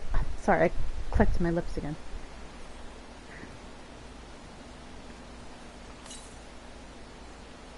Use the maul to fracture the corrupted cluster. And here's the pot. This would otherwise be a very perilous journey for me because of all the creatures that are down here. These are actually, when you do this level synced, those monsters are really challenging and scary. For that level anyway. I think they're either the same level as you or like a little bit higher than you, so they're a challenge. And you have to go all the way down to the very, very bottom, and you cannot fly. So that in itself is a bit of a pain in the dick. I want to see if I can get to the end of this part, of part 4, tonight. I think that would be fun. But I can't remember quite how long part 4 is. I've seen you galumphing back. Have you the crystal then? Here you go. What a prodigiously large and lovely crystal. Professor Lambertain will doubtless chortle with joy when you present it to him in person. Oh, and upon your return, do remember to recount how I helped you with your harvesting. A pretty rock. Like, ooh, it's pretty. You were already out.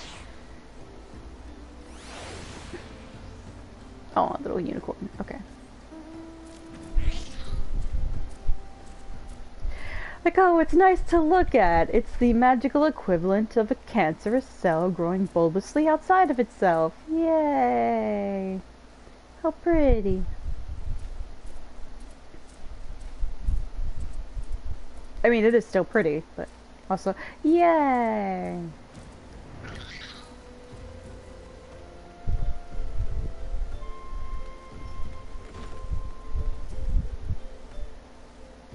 My keen scholar's sense tells me that you've obtained a corrupted crystal. Am I right?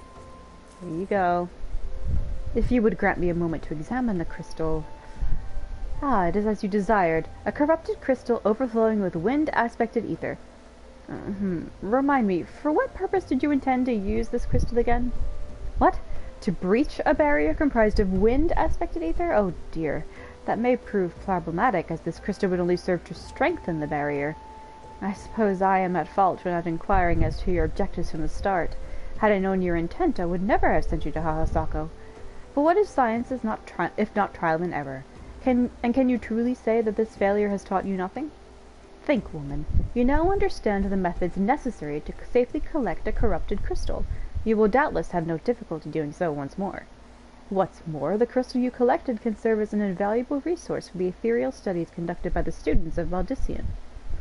You've heard of them? Well, I don't mean to boast, but I have a professional relationship with the organization.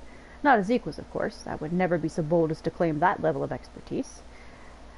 Are you all right? Your eyes seem to have glazed over for a moment. Yeah, I'm pretty good, dude. Don't worry about me.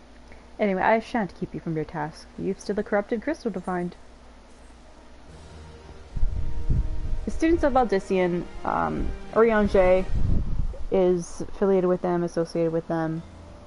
I think Alphino and Alize are connected to them as well.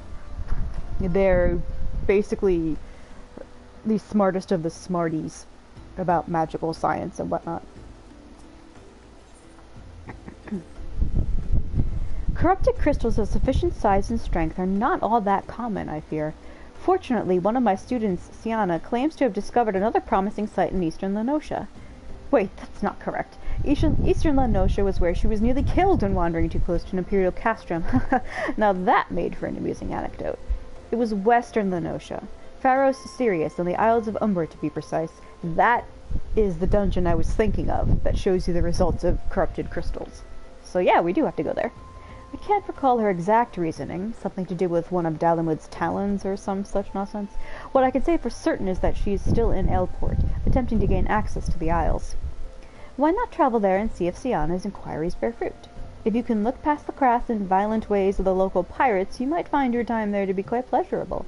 Oh, and do not forget to take your makeshift warded pot, lest she think you are prepared for the task. Okay.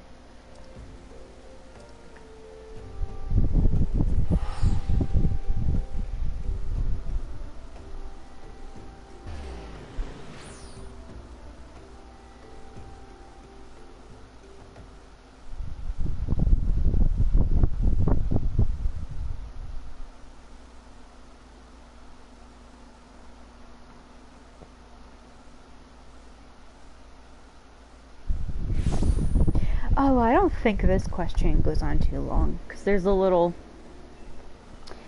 sub-story, not really even really a story, but a little sub-thing we have to do before the dungeon. God, I'm so glad I'm doing this unsynced. It would take so long otherwise.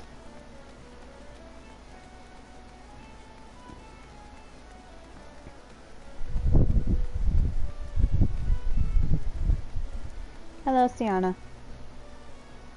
Corrupted crystals. Madam, I have no interest in being the butt of your jokes, so if you've no other reason for addressing me, kindly leave me be. No, look, I have this chamber pot. Well, I'll be damned. Professor Libertine did send you. Beg your pardon, it seems he got off on the wrong foot. I am Siana, greatest of the professor's pupils, which is doubtless why he bids you seek me out. Indeed, I am an accomplished scholar with an extensive background in... Oh god, just listen to me prattle on and on. I must have given this introduction a dozen times by now.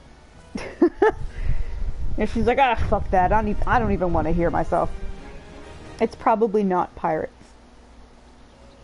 Oh, what's that a reference to? Probably not. Whatever. Anyway, Siana's frustrated. Excuse me. As I told the professor in my many missives, I believe that the area surrounding the Pharos Sirius is replete with corrupted crystals of exceptional strength. Unfortunately, I've yet to test my hypothesis, as all access to the Isles of Umbra is prohibited at present, for reasons unknown to me. You see, my attempts to acquire this information are often met with annoyance and disdain. It's rather puzzling, since I always take the time to explain my motivations in great detail to the subjects of my questioning. Mayhap you'll have better luck wresting information from these yellow jackets. I've all but given up at this point. See that building right there? That's Pharos Sirius. See that turtle person flying? And see all, like, the crystals of the ether, like, shoved through it? Yeah. That's other corrupted crystals. Oops. I don't think there's a comparable thing for it in Dark Souls or Bloodborne. No, actually there might be. Well, there's one in Dark Souls 2. And we didn't do Dark Souls 2 because I hate playing that game. I don't hate that game, I hate playing that game.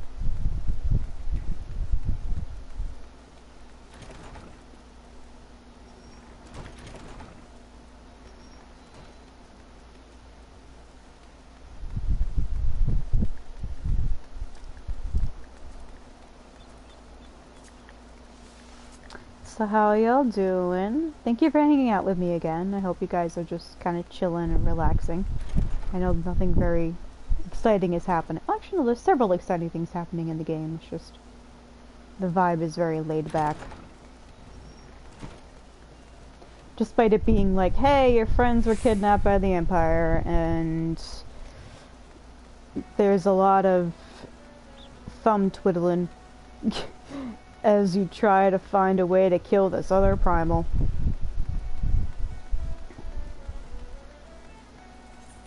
I probably ran right past that person, didn't I?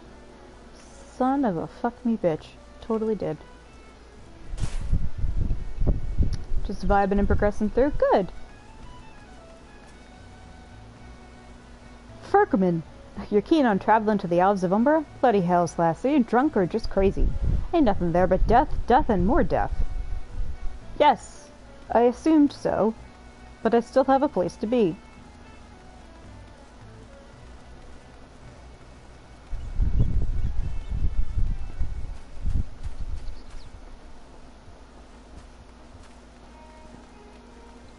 This is gonna be another one of those times where I feel really stupid for not being able to find the person, huh?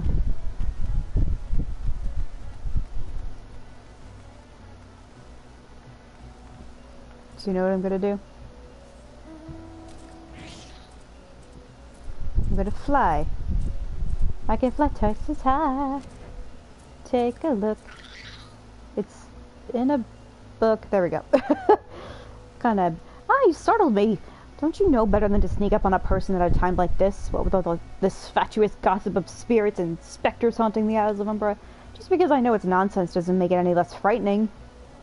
Okay, so people think there's ghosts hanging out around the Isle.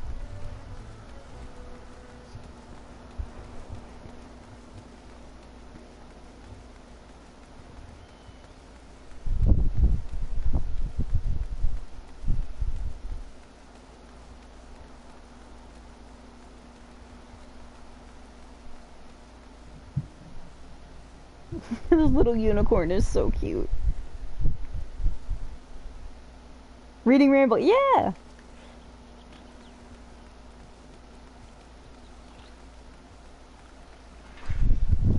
My cat is watching the unicorn gallop. It's really cute when it's a non-cat minion, but the minion runs on all fours. She watches it because she's curious about it. But if I have the cat minion out, she treats it like it's an actual cat. And she'll like go up over to the screen and she'll stand up and she'll start pawing at it. It's like, 'cause she wants to play with the cat, but with every other four-legged creature, she's just like, what? The Isles of Umbra? What interest have you in that god's forsaken place? Ever since we were forced to abandon Pharaoh Sirius, the Isles have become not more than a graveyard for ships unable to navigate the shores, and a purgatory for the souls dragged down to the depths with them.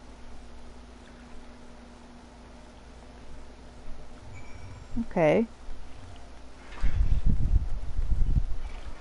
So they were forced to abandon the Isle, and there's ghost stories associated with it. And that's why no one will talk about it. Probably because they're horribly embarrassed to believe in ghosts.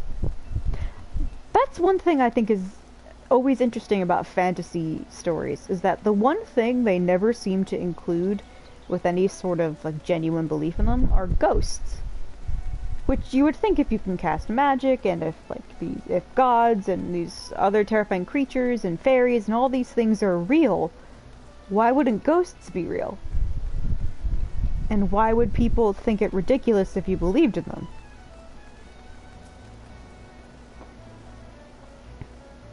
Ah, Eva, you've returned. Tell me of your findings.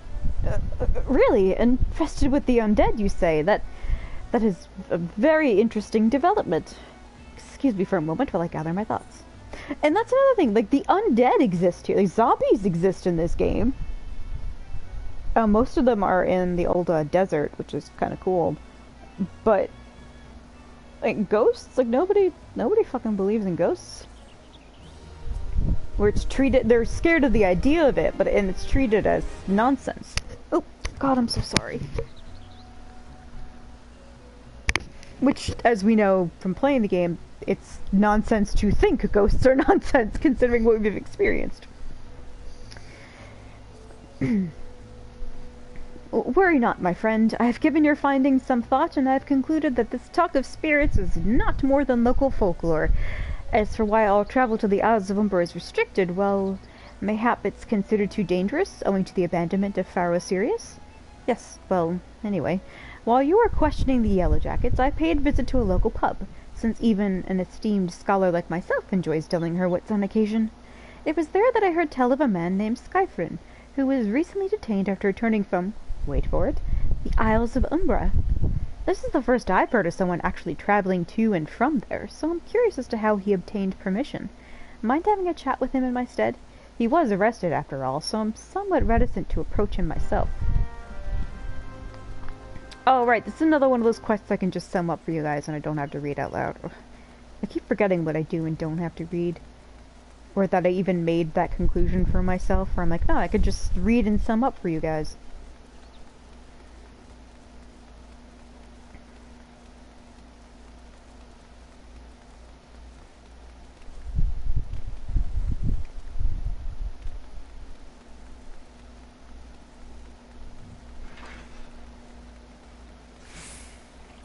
Hello again. Oh. She calls to me, sings to me. Alright, he wants me to go talk to a man named Mimidoa. And he's desperate to see a woman again. And it sounds like almost sounds like he's tempered. Or brainwashed. Or enchanted. I wonder what sort of being associated with the sea and enchantment could possibly be at fault here.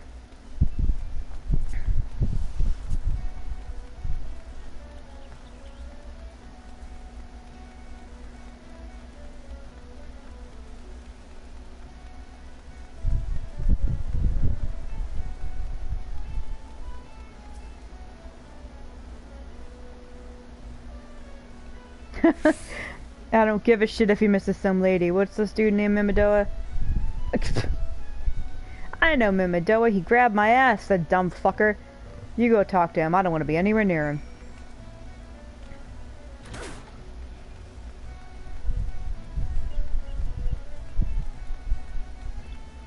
Oh look, it's a creepy Lalafell who groped a woman, and look what he's doing now. He's staring at a woman's ass.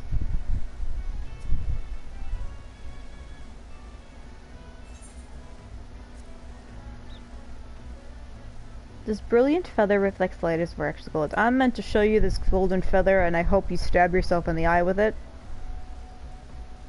Where'd you find this? No, he was supposed to help me fix the lighthouse.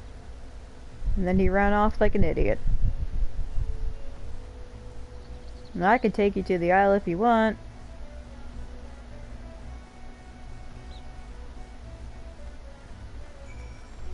Show this paper to the dude back there and he'll let you go. That was very easy.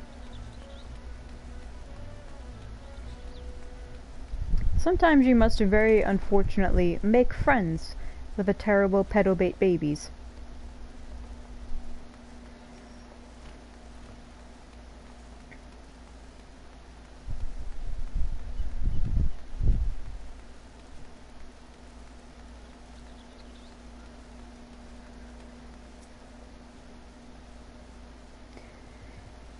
Okay, I hope the valuable time you saw fit to waste amounted to something. Yeah, it did. I actually have permission to go to the Isles now.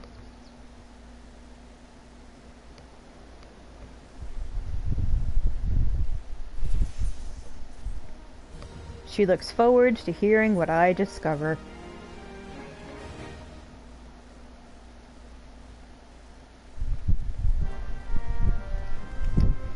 And we're making her come with us, despite the fact she's terrified of ghosts, and she promises to haunt us if she dies.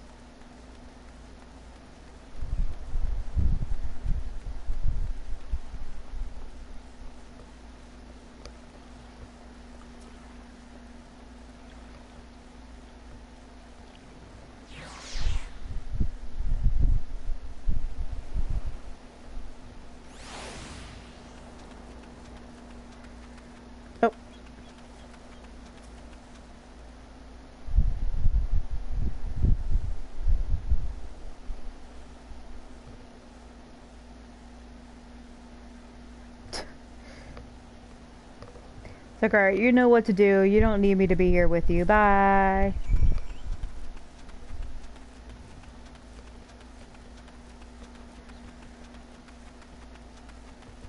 Hey David, look at this chamber pot I got.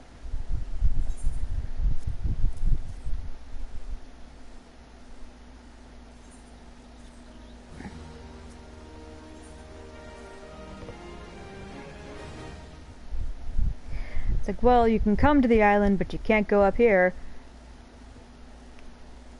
giant massive crystal struck the lighthouse, and it fucked everything up in there.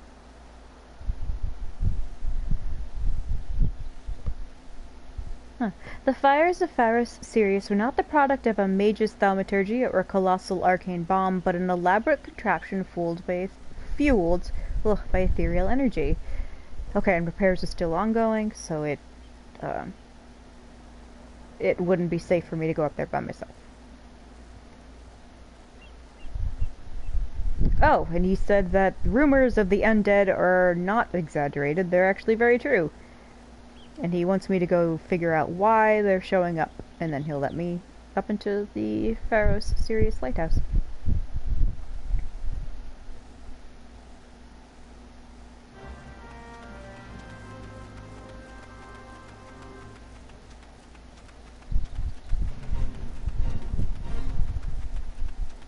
Oh my god, with these goddamn fates.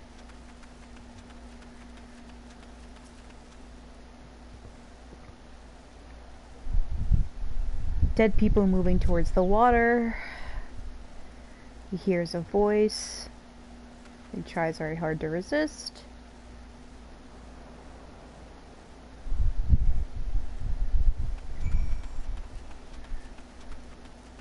He thinks the dead things are strange, but he hears a very beautiful voice among it all, and does not mind so much.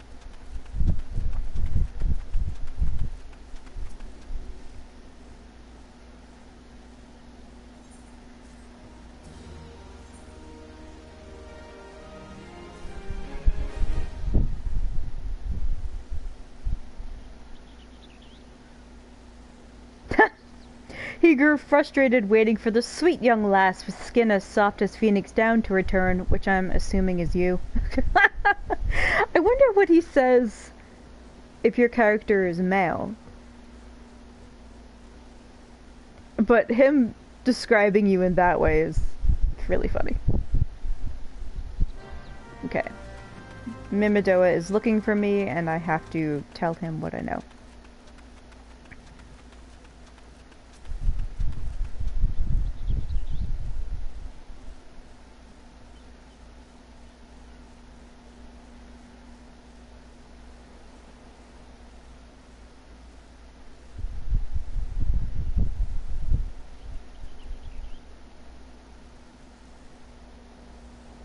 Alright, he's... Alright, what did that say? Sorry.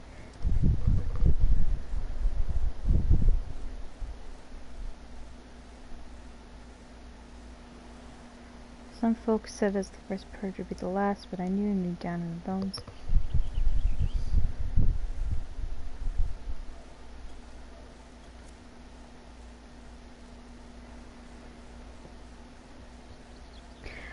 Okay, describing what a siren can do. Siren, even after death, a man is still bound to do her bidding.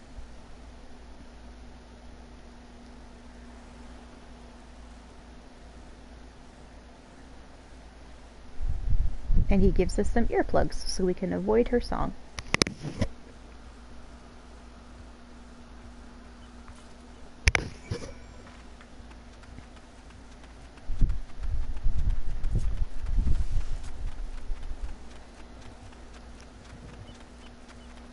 I have to say I'm kind of disappointed with how they handled Siren in this. She was a summon in Final Fantasy VIII. She was really cool there. I really liked her design and everything like that. And in here, her design is fine. I mean, it's okay. I kind of wish her singing was better. But I also understand that this game was made on a budget, and this complaint of mine is so minor as to basically just not even matter.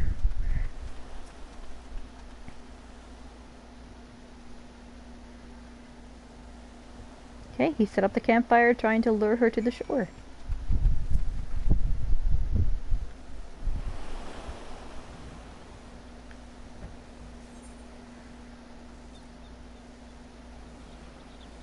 We're almost at level 50.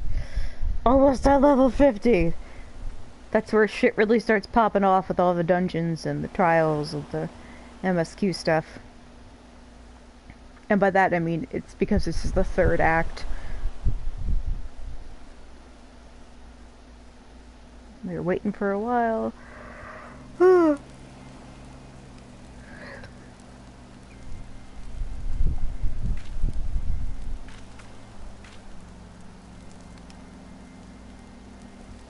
you hear that? 'Tis her.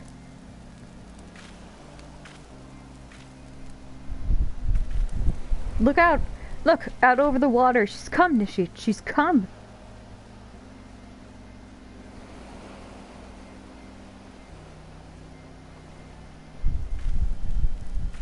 Quick, lass, shove them plugs in your ears and get ready for a fight. Soon as she realizes you're deaf to her ditties, she'll call on her thralls, and we'll be up to our necks in corpses before you know it. I thought he was gonna like deaf to her titties. Be like, how do titties make music? I didn't think so. Hither, embrace mine everything all.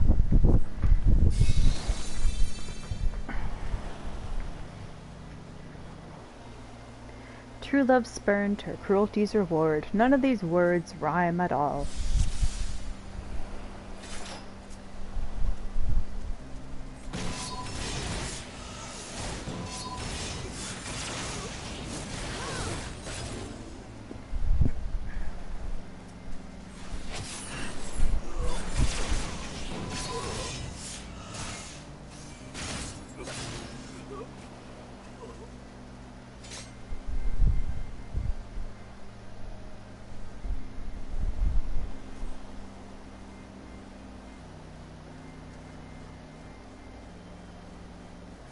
Oh cool, her reflection.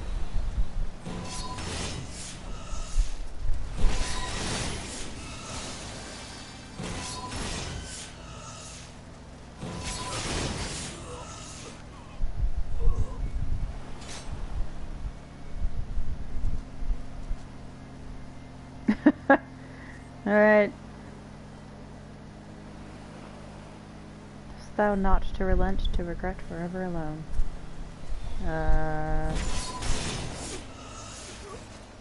I don't know what that bubble's supposed to do, but... Oh, sweet song. Why do I have the feeling that's dangerous?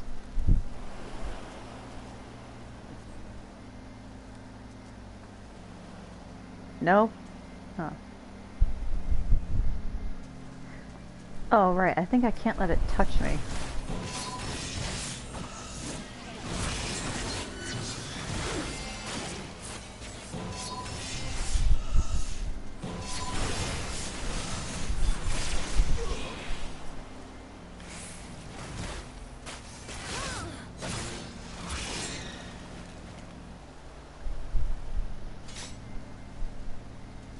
Total eclipse of the heart. I won.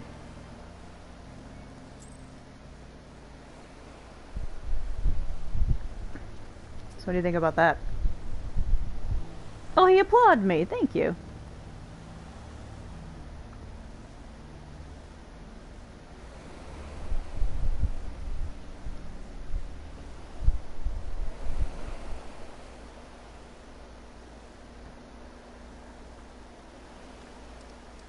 He's very grateful. That's really all you need to sum it up as. He's very grateful.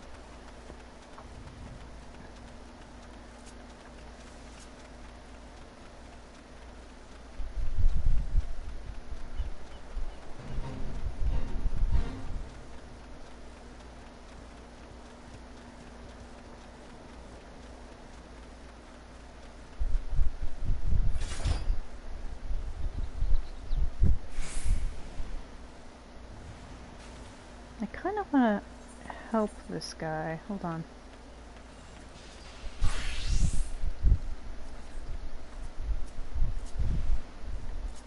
Because he's a black mage and his chocobo's fighting with him. The chocobo's name is Boko! Aww! Oh my goodness! Boko's like a classic chocobo name too. Aww. Alright, he seems to be doing alright.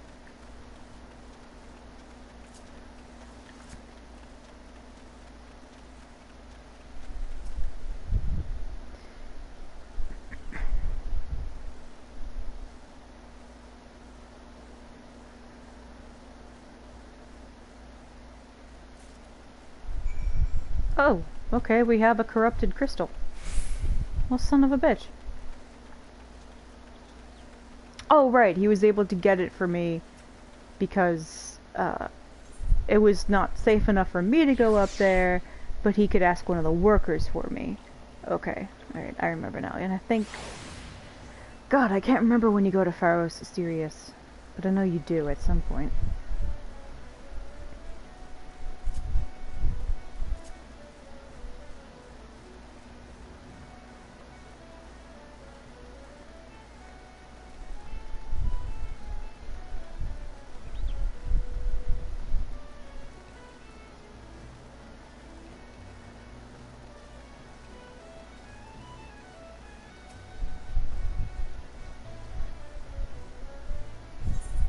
You are alive, aren't you? I very much am.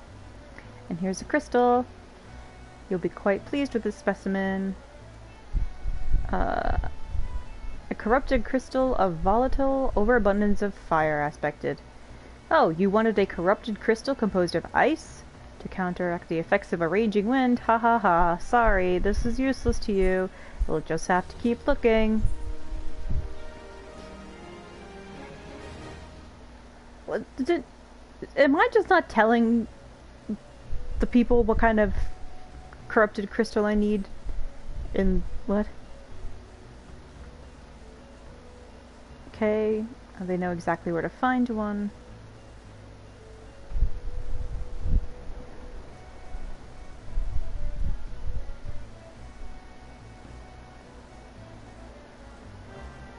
Come back and see me sometime. Like, I guess.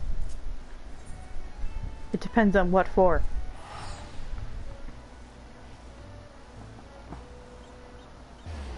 Do you guys see what I mean when I say that, like, these quests drag a little bit? Or the quest chains, rather. The pacing is just... They're just, like, 3 or 4 quests a bit too long. Just a bit too long. And oddly enough, the quests that we had to do in Karthus, like the Ishgard stuff with like the politics and whatnot, that I feel went on the perfect length. Like that, it was an interesting, if not like a little uncomfortable side plot about shitty politics in French Catholic elf town. Nah.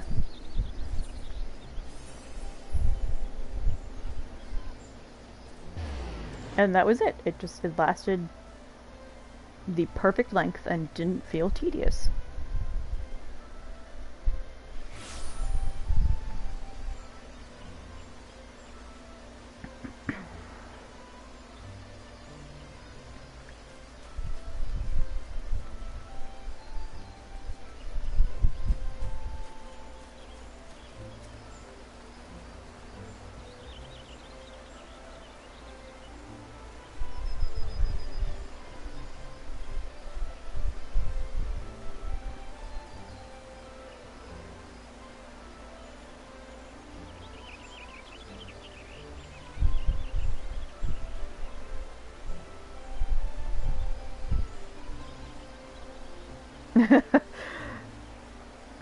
So Spriggan ate the crystal I needed. So I have to lure him out.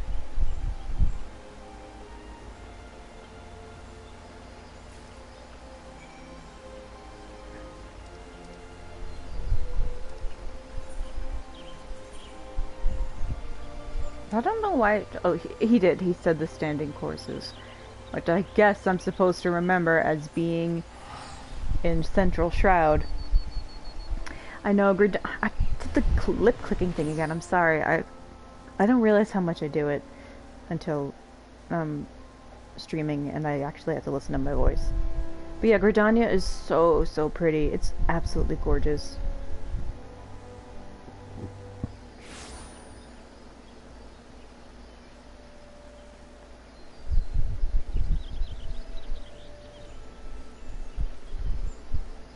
Oh, she's new. She's attuning to the Aetheryte here. I love seeing new people like that. Oh. It just warms my heart every time I see a little baby sprout.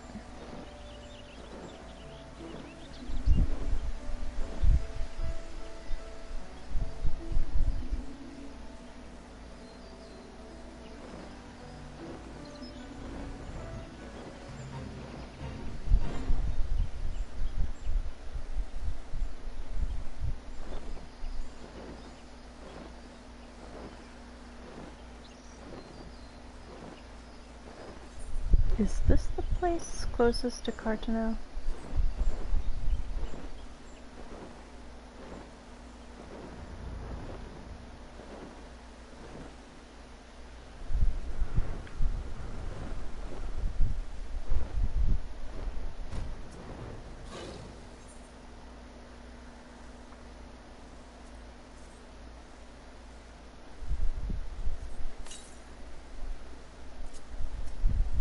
Hi. Oh, his name is Crystal Bearer too. Oh, that's cute.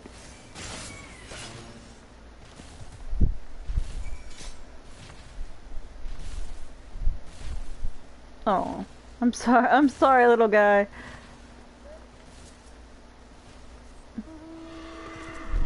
I have to do a lot of really awful things to progress. Oh, I didn't need to do this at all. I could have just done this. Hi, kitty cat. Hello. Hello, kitty. Hello, hello, hello, kitty cat. Kitty cat, kitty cat, kitty, kitty, kitty cat.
What is that awful smell?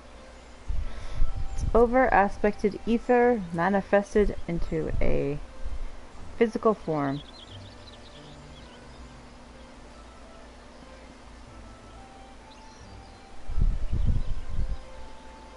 God, it's an earth aspected ether. I said I needed ice. Oh, I jest. It's comprised of ice. Oh my god. I suppose that joke was in poor taste, considering your previous 2 attempts. Oh my god. Hedden, I almost kicked you into the water.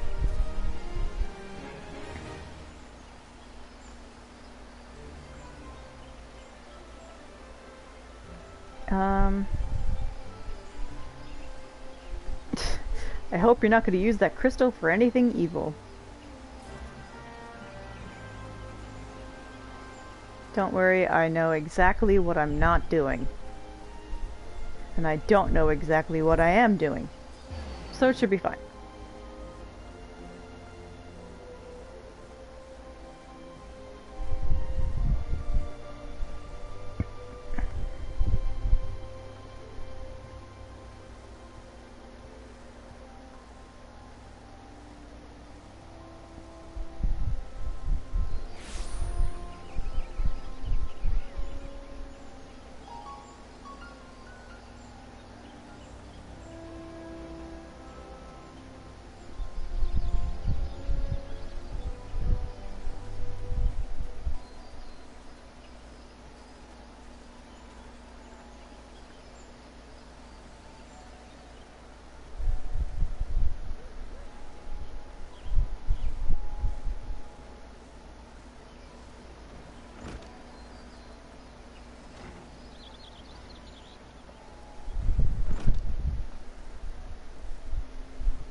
Take me to my vessel, please.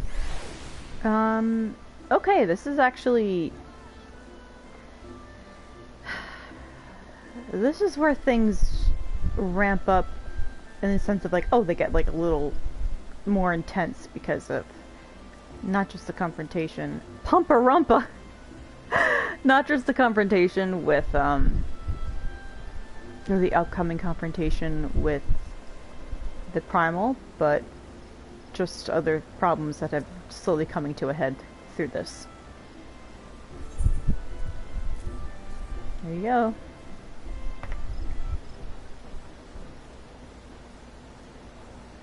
Worry not, I'll see your hard work has not gone to waste. Fucking better.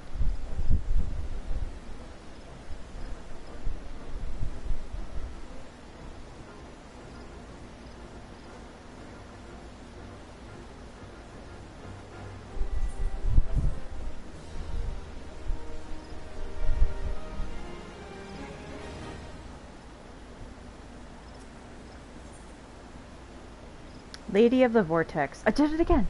With Sid's modifications now installed, the Enterprise is finally ready to make the journey to the Howling Eye.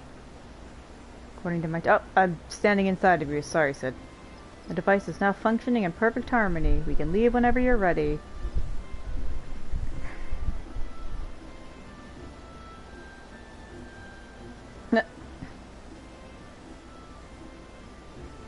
Aw. I'm not the man I once was, and do not know if I ever shall be, but I do know one thing. This feels right. Aw. Well, I'm glad you're coming around, Sid. Oh my god, please tell me this is voiced. Yeah, it's making sounds, it's voiced. There. She's ready.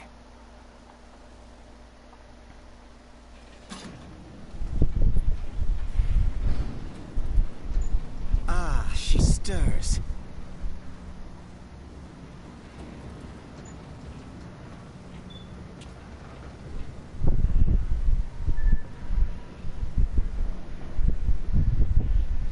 Aw.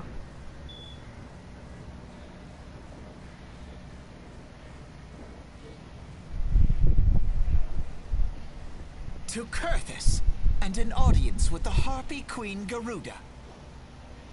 Enterprise, engage.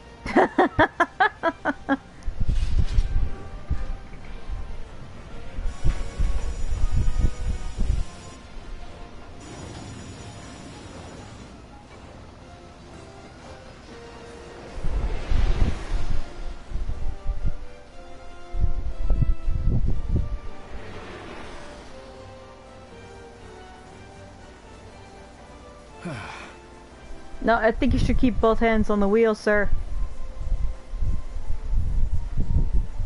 Oh god, it's half of a wheel.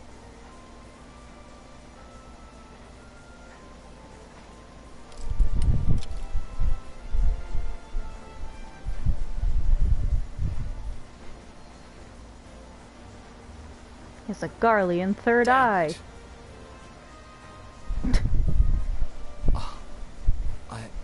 I once flew in this airship, and I was not alone. There were adventurers on board. Adventurers like you. This whole aspect kind of makes a bit more sense if you have a legacy character carried over from 1.0. So, in 1.0 you know all of the scions already, and if you carry that character over here, you get specific dialogue in which they slowly start to remember you. Because I don't know if you remember Yustola, when we talked to her for the first few times, she said there's something familiar about us, but she must be mistaken. That makes sense if you're a legacy character, because then she kind of remembers you, and that's why you feel familiar to her.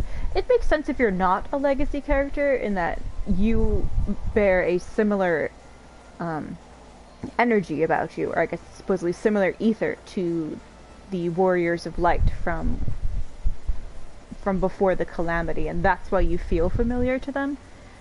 But still, this whole Sid segment I think makes so much more sense if you're a legacy character.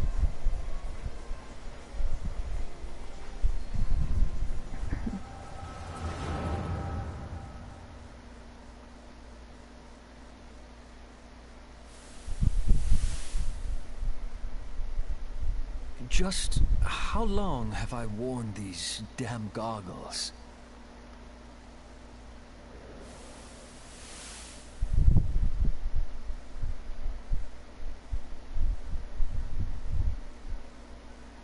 Oh my god, it's Baby Sid. Ah, yes. I fancied myself a trendsetter in my younger days. Clearly not with fashion. Where are you running? The young Where is he prodigy, running to? admired by all. Exactly like his father. Where are you going? I think it's meant to be symbolic Born of and progress. raised in Garlemald.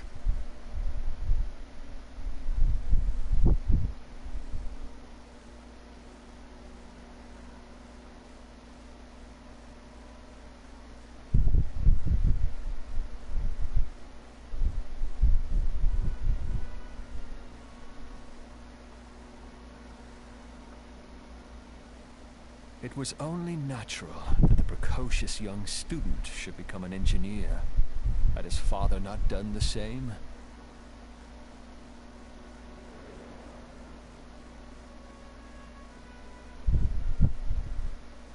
Father, when did we stop seeing eye to eye? Maybe when you grew taller and I stopped growing.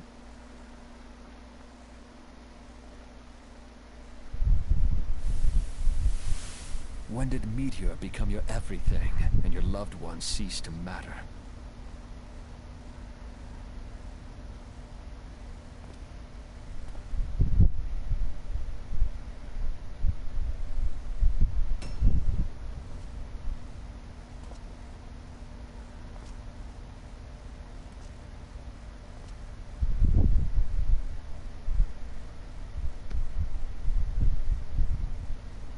You abandoned us all, but he was there for me, Father. There for me when you were not. Oh, Gaius. Though he proved no better in the end. Gaius was just another man, with an all-consuming obsession. Oh, I want to scream something about Gaius so badly right now. But I can't because it's kind of spoilers.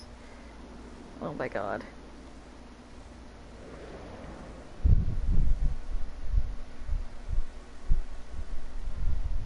And so I ran, left the Empire behind and came to Eorzea, where I built the ironworks. Okay, so we got his memories back. That's good. Or I'm getting his memories back for him.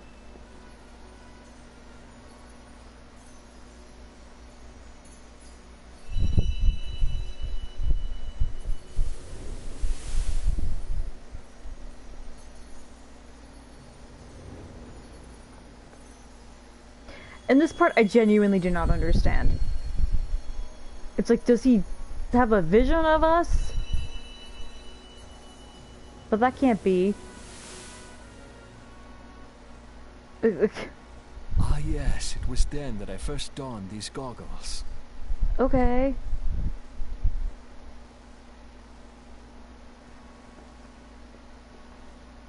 Was that bit not, it didn't really happen, but eyes. It was home to so many manner of people, each with their own hopes and dreams. People worth saving, and so I fought beside them. is it like by us seeing the, but he doesn't see the echo with me? Like, I don't understand. Again, that makes so much more sense if you are a legacy character returning, because it's showing that you and Sid are connected, even if you don't properly remember each other. But me not being a legacy character, it's just like, the fuck am I doing here? I wanted to prove that my knowledge could serve a nobler purpose. I wanted to prove that there was another way. And it all began that day when I found my new home.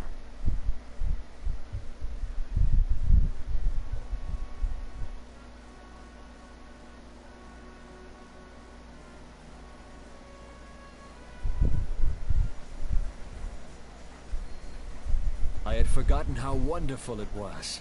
The wind in your hair, the endless sky. The fact that I don't have guardrails on an airship. that light. It was you, wasn't it?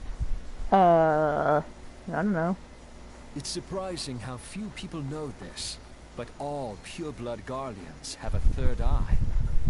Perhaps mine helped me recognize you, or perhaps it was just a lucky guess. I don't know if they ever, or if they have yet to explain what a Garlean's third eye is capable of. I think they allude that it helps them work with Magitech and that they're able to work with ether in some way. The Enterprise was made for this. To carry Eorzea's protectors into battle. Which, if that's the case, then that means they could recognize and see things in ether, even if they can't actually harness it for other reasons. I am proud to be able to call her my own. Sid, what exactly do you remember? Alphinaud, my boy. Sorry to have been such a burden. See, he says Alphinaud's name wrong. It's not Alphinaud, it's Alphino. God.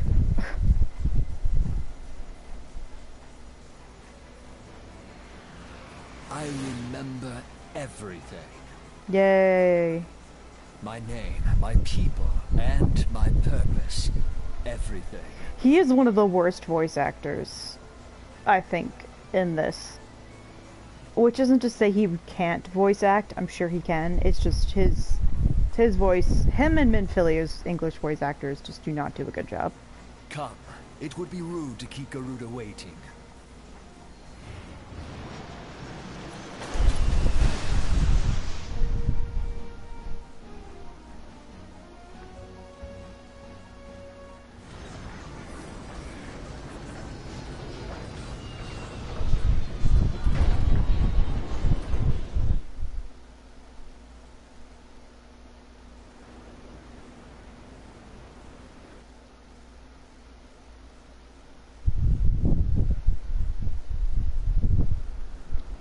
Wow, yeah.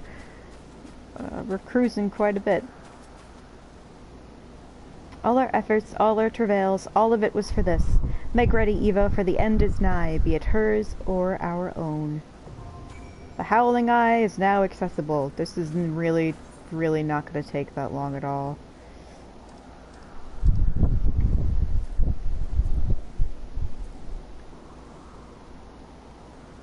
Oh! Wow, we don't one? Wow, we don't... Huh. Wow, we're actually really close to the end. We have one more trial and 2 story dungeons. And that's the end of A Realm Reborn. Then Post-Realm Reborn kicks in.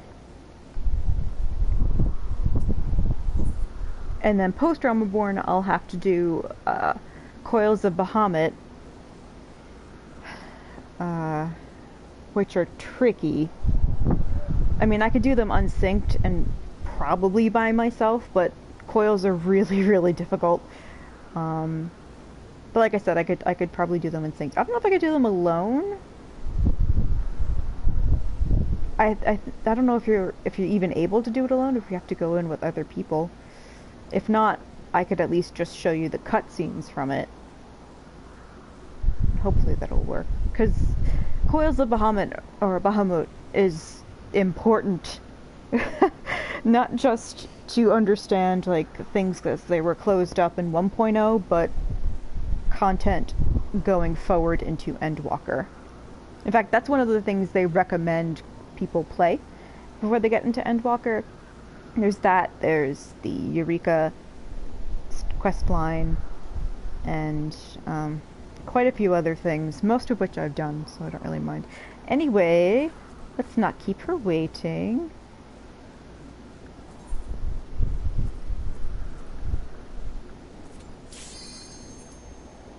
Yeah, I'm surprised as well how close we are to the end. I mean, there are still obviously quests in between all of that, but when it comes to combative content I have to do, there's not much left.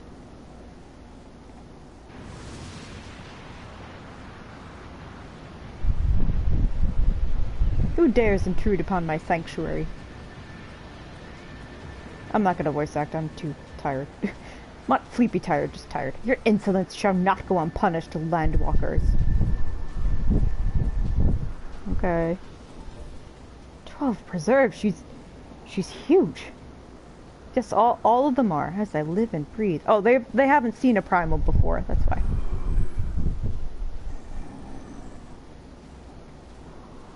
Over there, look.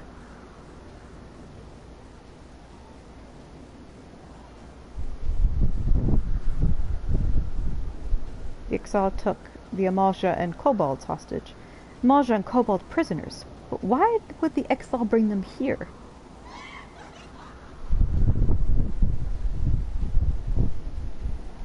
Wherefore come you hither, foolish mortals? Oh my god, they actually used wherefore correctly. Wherefore just means why. It doesn't mean where are you. It means why. So it's a why have you come here? Garuda, we come to put an end to your reign of terror. Hear you this blasphemy, my children? These landwalkers would bring me low. You who are bound to crawl upon the earth should revere me, for I am the wind. Did we not take to the skies and slip your defenses? We are bound by nothing, Garuda. You think your playthings give you strength? They will not help you here, Landwalker. This is my realm, where none can challenge my supremacy. Struggle though you may, I shall slake the roots with your blood and festoon the canopy with your entrails. Ha ha ha ha ha ha ha. Slay the feathered ones we shall. As an offering to Garuda they will serve. Burp, burp, burp, burp, burp, burp. Leave the Ixal to us, Eva. We will keep them distracted while you deal with her. What the fuck can you guys do? Unless you have, like, a Gatling gun you're not showing me. Do not fail, Eva. Remember, you fight for the Scions. For Eorzea. Yeah, I'll be fine. We'll see you soon.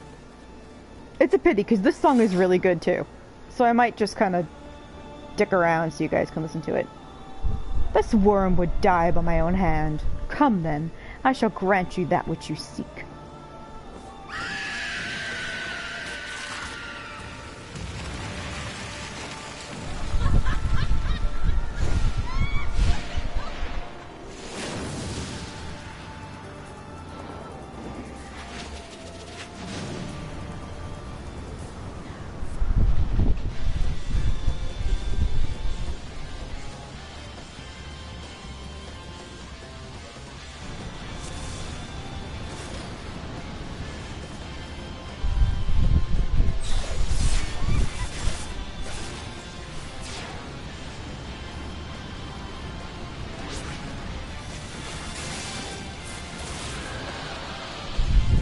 She's dead. My power, no!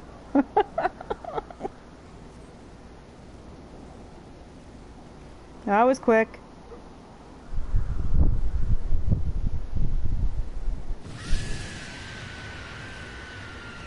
But how in the hell's... That's a good song for all the 15 seconds I heard of it. This is my realm. You have no hope here. None. None. Did you truly believe you could defy a god, Landwalkers? Well, I've done it twice before.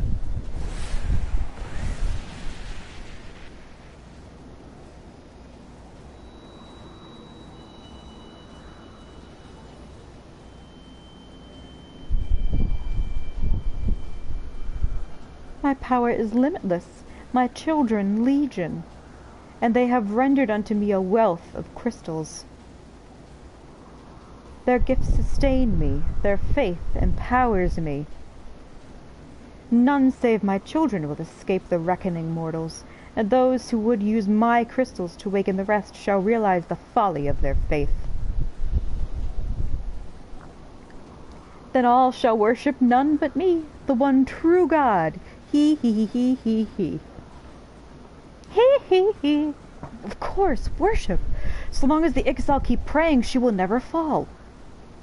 Then let's stop them by cutting off their heads.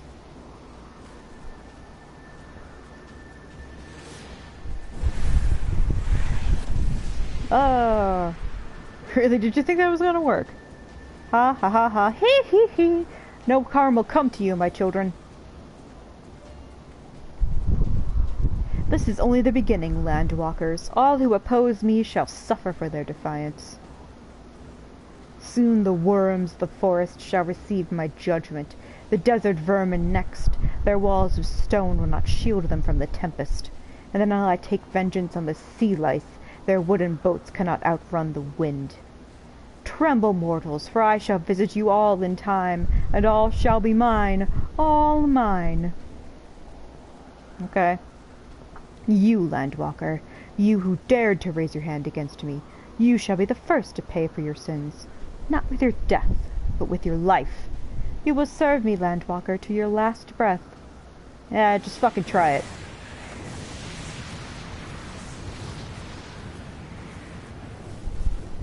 No, no!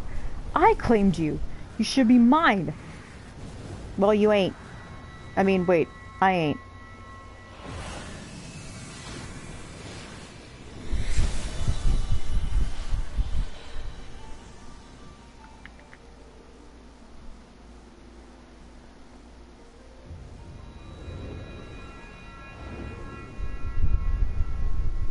Heidelin just fucking yeeted the crystal out of her. Thanks, Heidelin. Your character's so pretty.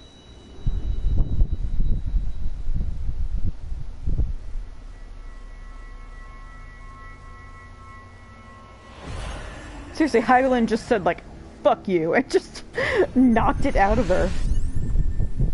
Oh! It's the last crystal! We have the final crystal!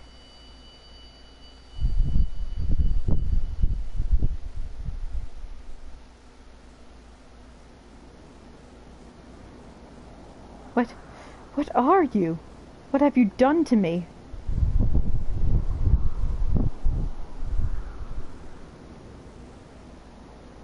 No mortal should possess such power. This is impossible.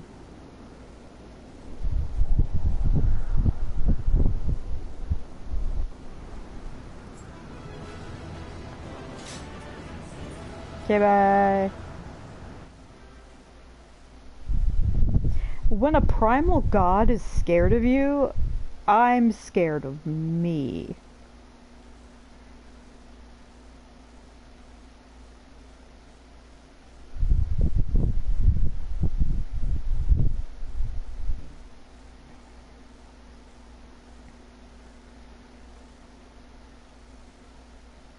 Why do you not tremble at my might? Why do you not beg for mercy? Why do you not die? We've done it! Ah! Impossible it is! Kill you all! Is that all? O Lady of the Vortex, O mighty Garuda,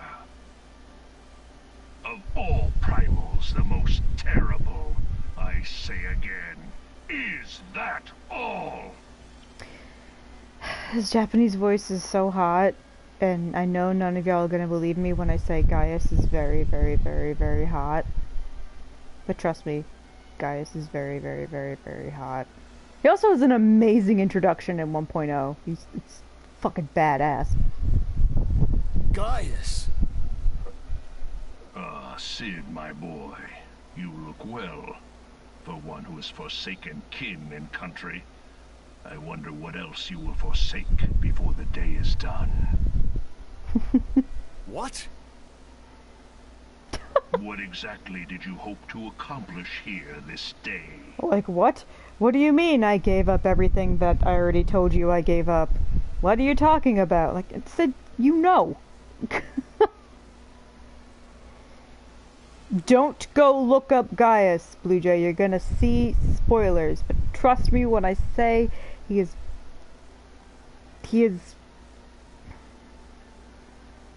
good.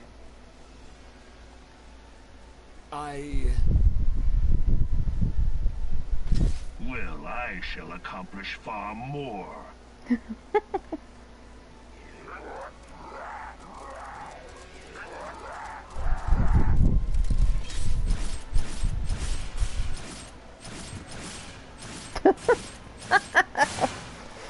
I mean, that's the best way to do it, because we were. Is that all? Is that all? Insolent mortal! I shall make you suffer! I mean, Gaius is just standing there with like a gun and stuff. And he's just looking at this bitch like, yeah, is that all? Is that all you got? And she's like, what the fuck? And then Gaius is like, hey Sid, you gonna do anything else today? And Sid's like, I don't know. And Gaius is like, yeah, watch this. And he fucking mows down a bunch of Ixal, thereby weakening Garuda because she has less people praying to her now. So, wow. It's almost like Gaius gets shit done. That foul stench! I see now. She has touched you! Very well.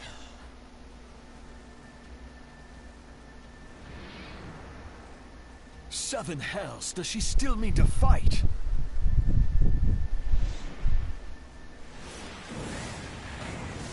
Our Lord of the Inferno Almighty, freed, grant us succor in our hour of need.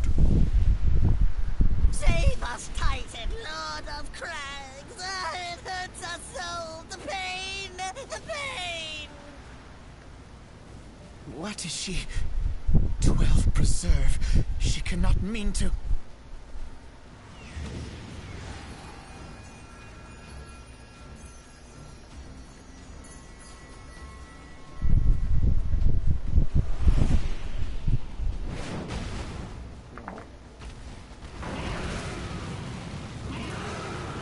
Gaius with a gun gets shit done. Yeah, a witch with a gun gets shit done, so does Gaius.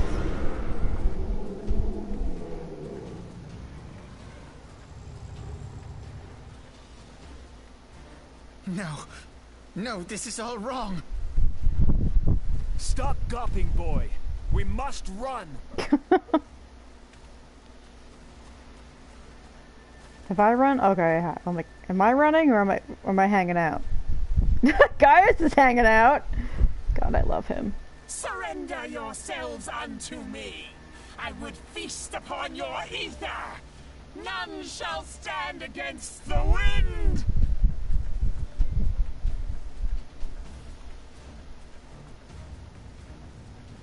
And Gaius ain't bothered by it.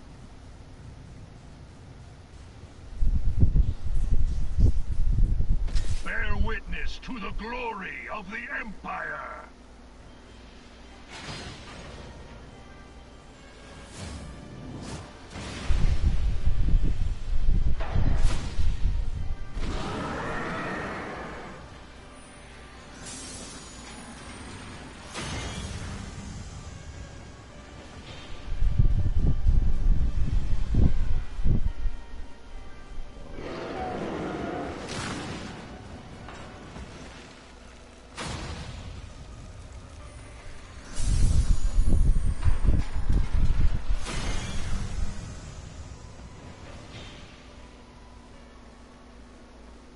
It is you who will suffer, Garuda.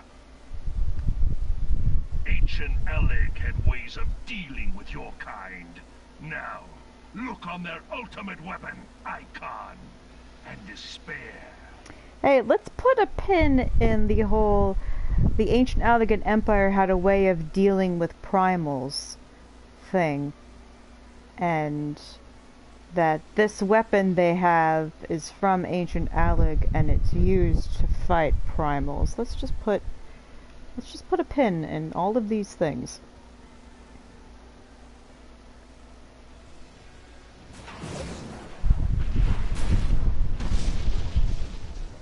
No! No! No!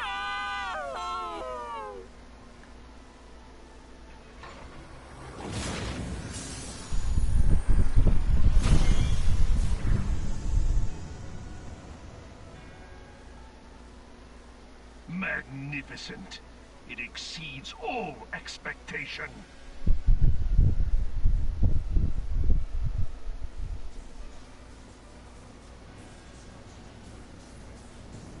With each primal it consumes, it grows more powerful. A marvel, is it not? This is so cute. Such is the fate of those who oppose the Empire. He's holding Gaius in the palm of his hand. How cute is that? Look at that. There will be no warriors of light to save you this time. Gaius, we can't hear you. We're running away. If your leaders are as wise as they are reported, they will surrender. Gaius, we still can't hear you. Or maybe I can hear him. I don't know. I'm kind of looking at him. Oh, and he's looking at me, too. Your skills are impressive, but they will not be enough. Okay. Oh, look, he can fly away, too. Well, hopefully Ultima Weapon, like, kind of cupped him in his hand so he doesn't fly away in the breeze. 12, have mercy. What chance have we against such an ungodly creation? And who was that armored devil? That was Gaius van Balsar, legatus of the 14th Imperial Legion and Supreme Commander of the Garlean invasion force in Eorzea. He's also the Supreme Commander of the invasion force of this put... Of course. The Black Wolf. How could I not realize? Grandfather mentions him in his journal. I was never so naive as to think the man would abandon his ambitions. But these developments are beyond my worst expectations. What have you been doing these past 5 years? How could something of this magnitude have escaped the Alliance's attention? We heard no whispers, saw no signs. In the wake of the calamity, the Empire seized land and built outposts, but that was the extent of their aggression. Damn it, Gaius. Where in the seven hells did you find that thing? It has been a day of unexpected developments, but the fact remains, Garuda is no longer a threat. While I take no comfort in the manner of her downfall, it does mean that we may safely put the matter of the primals to one side, for the time being at least. Which just leaves the matter of Gaius's new toy. Indeed. That weapon poses the greatest threat to Eorzea. It must be destroyed. Honestly, I can understand why they're completely terrified, because they just watched a piece of technology consume primals and evolve itself based on the ether. So that means that the weapon is in itself alive. In some way, anyway. But first, we must needs find out all we can. Let us make for Vesper Bay. We shall rebuild the Scions. All is not yet lost, my friend, for we bear the light, and shall surely lead our people from the darkness. Aw. Okay, Alphino. Okay there, Blue Jay.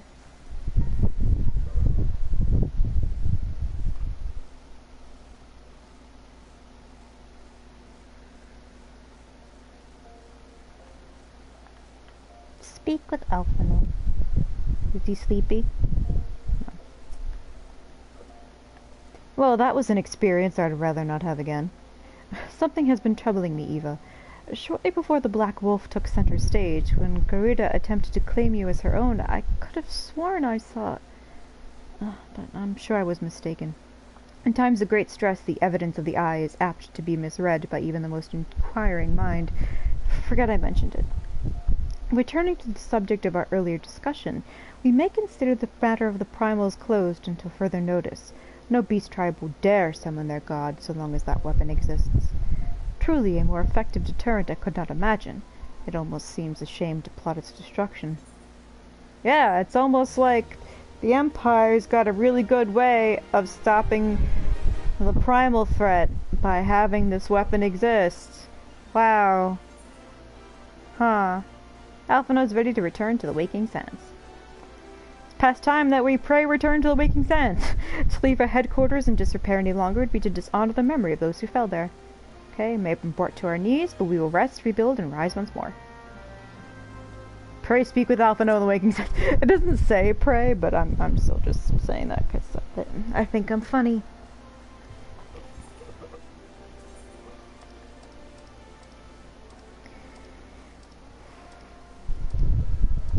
Oh, yeah, let's go back to this outfit.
had no idea, Eva.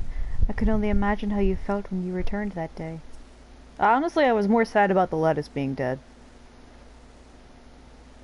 Tell me, Eva, does aught here strike you as odd? I see signs of recent habitation. Could it be that we have trespassers?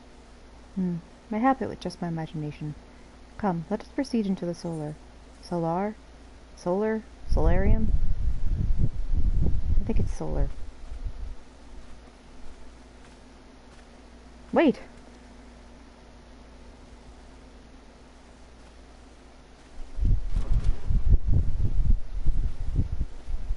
Who goes there? Now, Ida, is that any way to greet a friend? Alphino! Eva! Sid? Wait, is this a dream?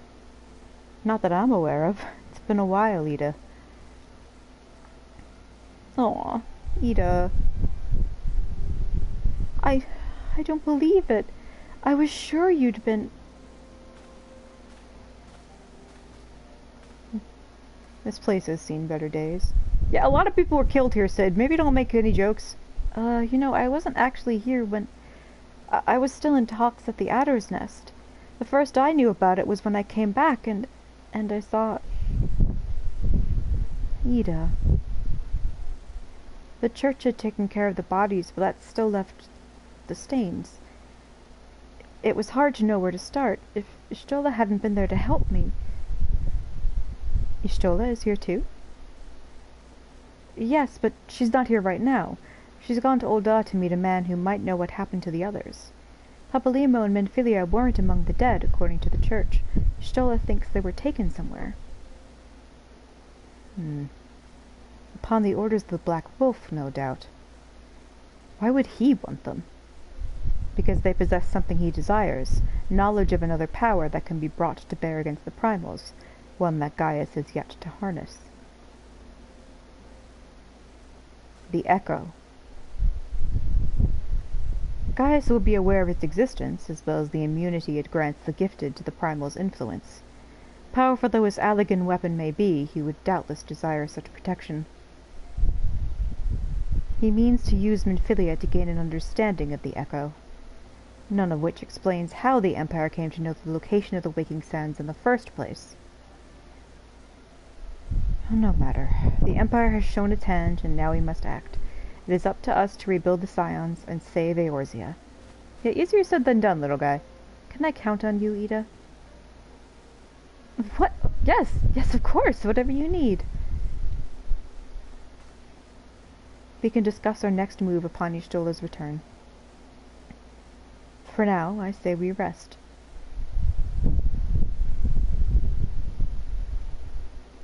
Oh, he's literally... Aw, little guy. My little baby.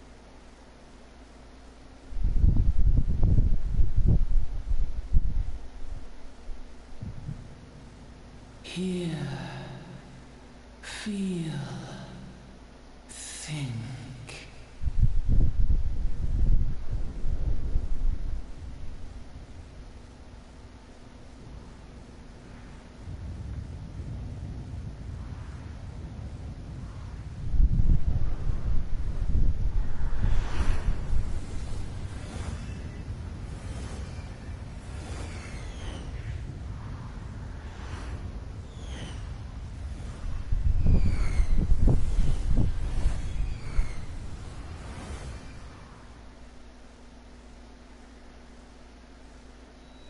Bringer of light, brave gatherer of the crystals, thy soul burneth bright. I am Hydaelyn, all made one. Hearken unto me now, for the darkness doth begin to spread. Wear thee the bearer of the crimson brand, for he is the avatar of shadow, whom death attendeth always. The crystals shall be thy salvation, thy blade and shield both. steel thyself, for at the appointed hour thou shalt stare into the heart of darkness. Go with caution, my child, but fear not, for I am ever with thee. The one with the crimson mark refers to La Habrea. Y'shtola! Aw, Eva, I see you and Alphonse are safe, and Sid.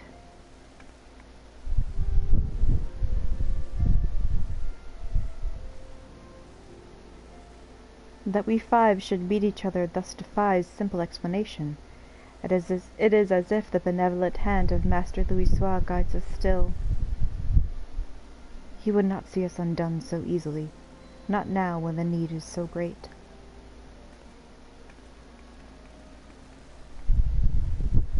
I know where Minfilia and the others are being held. Where? An imperial stronghold in the heart of Mordona, Castum Sentry.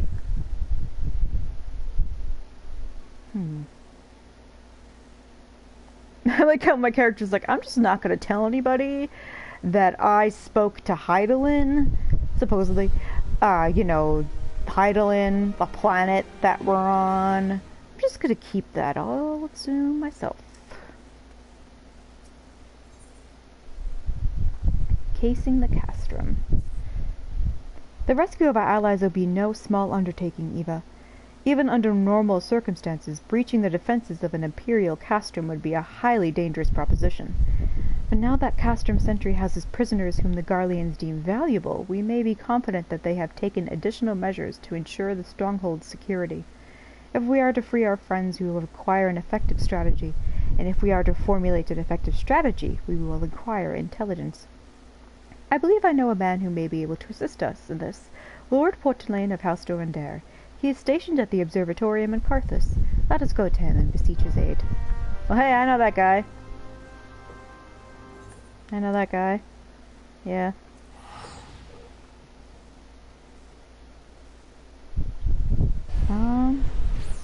I really wish I could remember how long these quest lines go for. The fact that I can't remember them is not in itself a bad sign, because I guess that means that they don't drag on. The other ones I remember, like, oh god, I remember this one, oh I remember that one. You probably have heard me groan about it as I played. But with this, I don't think it's particularly exhausting. And I guess that's because it's the wind up to the end, like, oops.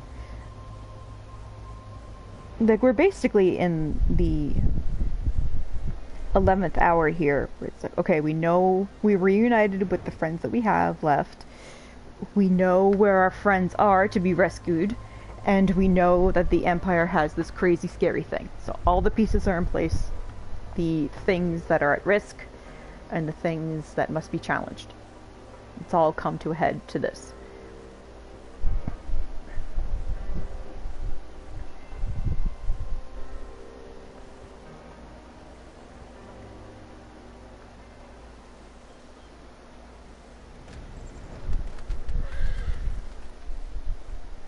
Hey, Portelaine. Ah, Eva, the woman who unmasked the heretic in our midst. To what do I owe the pleasure of your company? Nothing. You are an associate of Y'shtola, but of course, Lord Drillamon confided to me that you were a scion of the Seventh Dawn. And nice of him to keep that secret.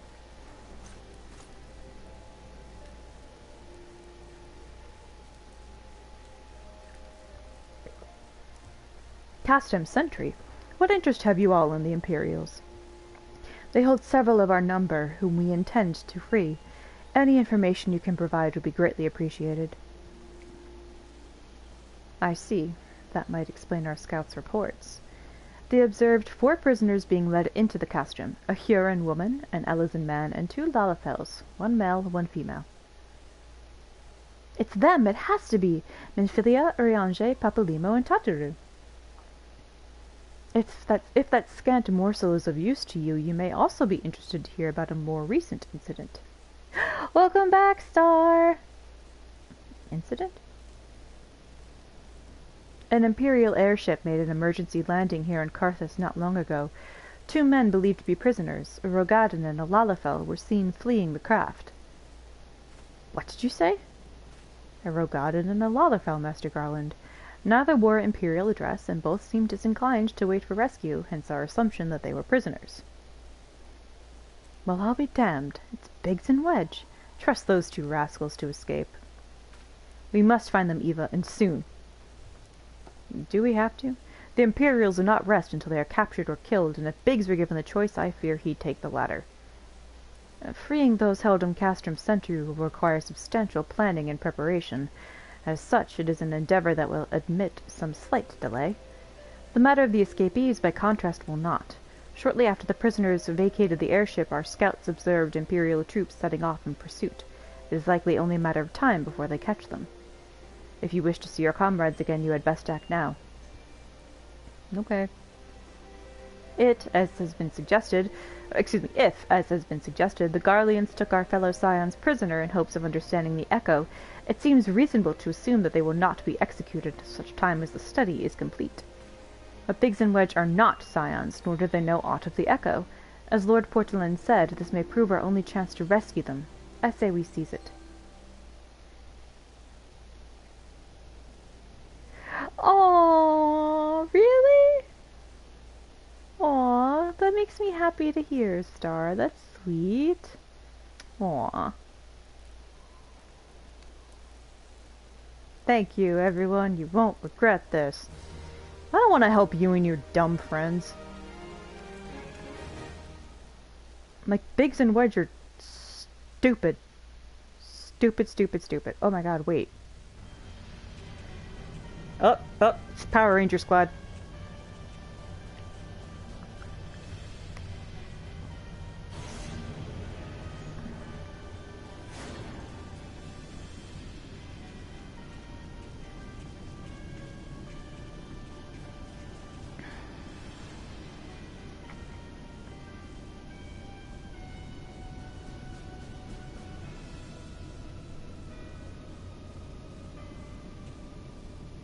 Now I have to talk.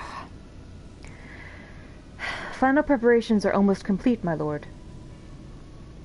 There stands the culmination of 5 long years of painstaking work, but all our efforts will be vindicated when the Emperor's vision becomes reality. That's a huge bitch. At last we have the power to purge this land of its false gods. We shall give the ignorant children of Eorzea the security and stability they so desperately crave, in which their spineless leaders have so palpably failed to provide. I mean, he's not wrong. As you say, my lord, rest assured our engineers will not rest until they will not rest, but you can, until the weapon is fully armed and operational. He can't see you kneeling, you toady.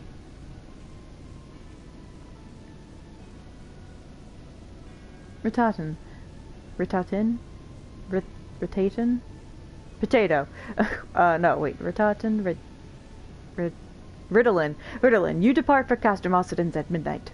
You will command the western front in Vilbrand. The Eorzeans will attempt to interfere with our plans. You will see that they do not. Okay? My lord, if this be your will, I shall carry it out to the best of my ability. I live only to serve the Empire. Yet, forgive my impudence, but is it proper to give command of half our forces to it? I have given you nothing, Prefectus. You have earned it. That will be all. Dismissed. Yes, my lord.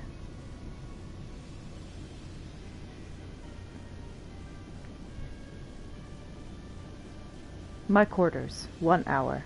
Whoa!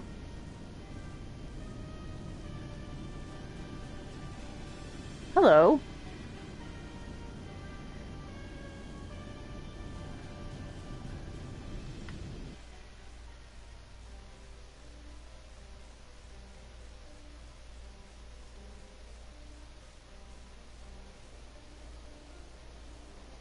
Huh. I completely forgot that he says that to her.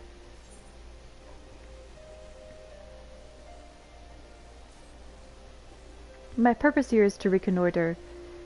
Yeah, reconnoiter Garlean activity along Abalathia's spine. That's a mountain range. Owing to this, I have the honor of being acquainted with this Shola. Now, the report of the Imperial airship's emergency landing came to us by way of Zamail Darkhold, situated to the west. Our man stationed at the entrance, a knight named Berselt, may be able to tell you more. So as to expedite your mission, I shall furnish you with a letter of introduction. Yay. I pray that you will soon be reunited with your comrades. May the Fury grant you strength. Thanks. Oh, time to change minions. Alright, what do you got for me? Oh, okay, so not content with having the mount out. Now, the minion has to be out too.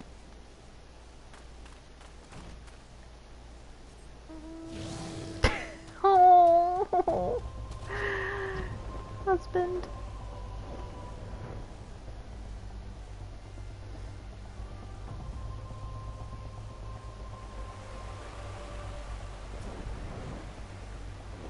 Nope. Land. There we go. You stand before Zamail Darkhold, the subterranean fortress excavated by the great Ishgardian house of the same name. None but authorized personnel may enter. Well, here you go. A letter from Lord Portelaine. So you have come about the Imperial airship. According to our scouts, the vessel had scarce touched the ground, and a pair of men, captives by all accounts, burst forth and bolted. Imperial soldiers have since been sighted in the area, seeking to recapture them. What? The captives are like to be your friends, you say? Then let us pray that they are yet a step ahead of their pursuers. The emergency landing reportedly took place near the Aurum Vale, situated south and west of here. I suggest you take your search there. Seek out a knight named Pierre-Armand. He should be able to assist you. Alright, Pierre-Armand. Do me a solid, Pierre-Armand.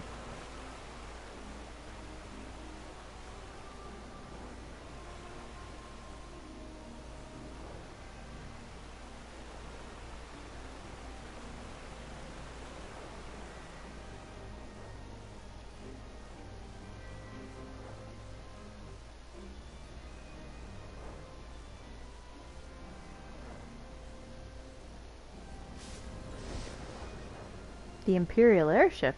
Aye, I saw it approach to land with mine own two eyes.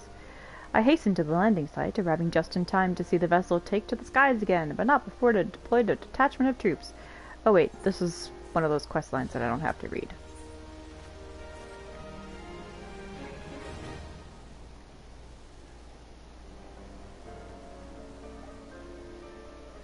Okay, someone else tried to open the door to the Aurum Vale. A set of footprints. Here you go. Footprints to follow. I should not have gotten on this mount. Tiny baby footprints. Made by a terrible, waddling Lalafell.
That sound startled me, because it almost sounded like a gunshot, but it very clearly wasn't. So I didn't know what to make of it.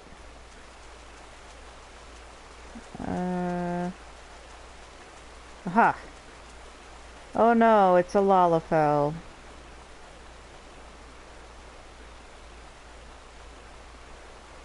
Oh my god, I almost skipped the cutscene. You don't look good enough to eat. You have a turnip head, but that's it.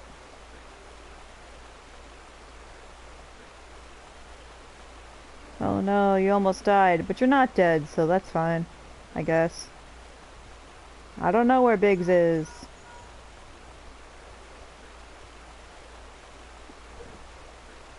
Sid wants to know if we found his dumb friends. You've tracked down Wedge, that's great. What of Biggs?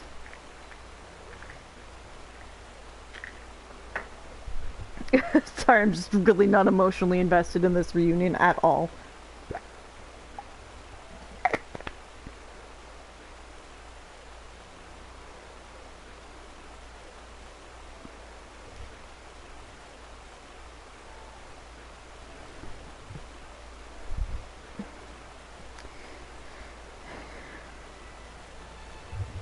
Alright, Biggs ran off for, I don't know, look around.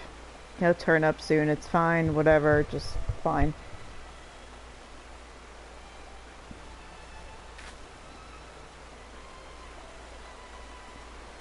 This is also, I guess, supposed to be significant if you've been playing since 1.0.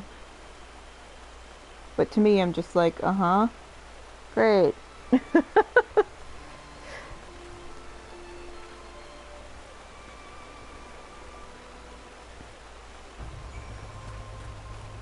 To be fair, it makes sense that they would find ways to tie in the catharsis and the emotions left over from 1.0 into A Realm Reborn's finale, because a lot of what's happening in Realm Reborn is just carried over from, not just carried over, is a continuation of what happened during the Calamity. Like, it's, like, yes, the Calamity happened and Realm Reborn happened and the servers were nuked and everything was basically built up from scratch and technically started anew, but that doesn't mean that the past doesn't still have an influence over the present, or that it's not haunting them, or that there's not legacies that need to be tied up.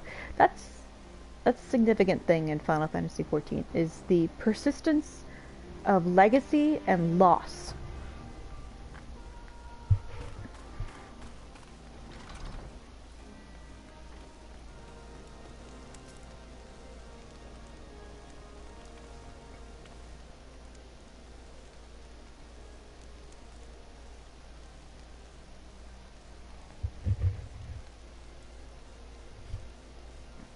It would seem your onion, or it would seem your turnip is cold.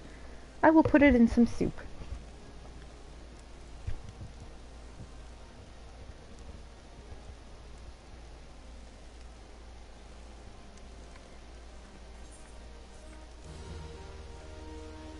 And she just wants us to rest up for the journey ahead.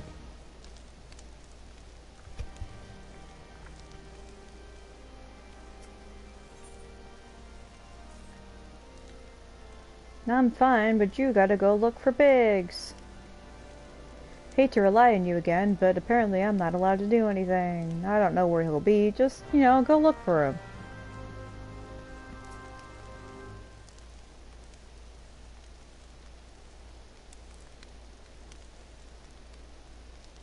Why don't you go look in a cave? He could probably be there.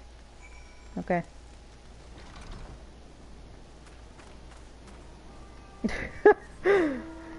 Like, that's really all it takes. Like, God, where could Biggs be? Oh no! And this Abilene like, I don't know, we got a cave. How about you try looking in some caves? Like, oh, that makes a lot of sense, thank you.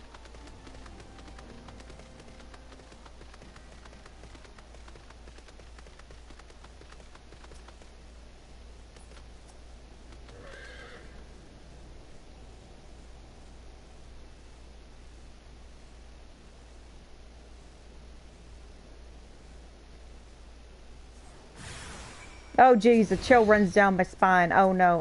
Oh god, what am I gonna do?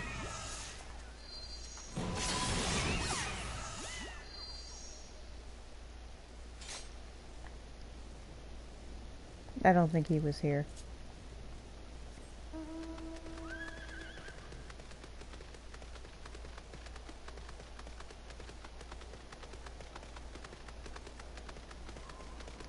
Oh, is this...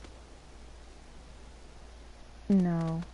Through one of the overlooks you can see Ishgard. You could see the city of Ishgard. Don't believe that's it though. And it's kind of meant as like a... Not really a teaser, but it's meant for you to be like, oh crap, like I can't wait to go there. Or to be like eye candy or something like that. Well, maybe not I can't wait to go there, but it's like it's alluring eye candy. No, I didn't learn anything. Where could he be in this vast sea of ice? We can't give up, we gotta find him. Ask anyone in the tower who might know, please. Like, alright. Like your friend says big, dumb, slow-moving green thing. I really doubt that in a whole field of white that he could be easily missed.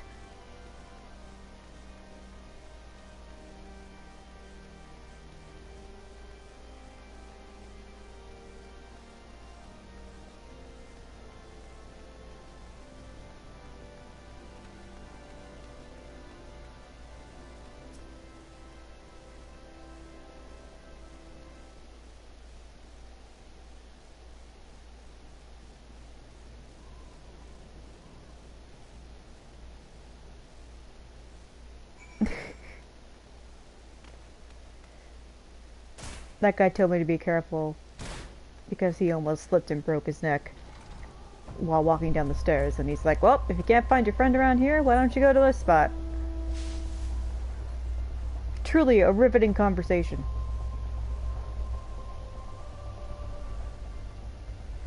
This is also one of the effects the Calamity had, where it's so creepy because it looks like blood in the snow, but it's not, it's just fucked up ether.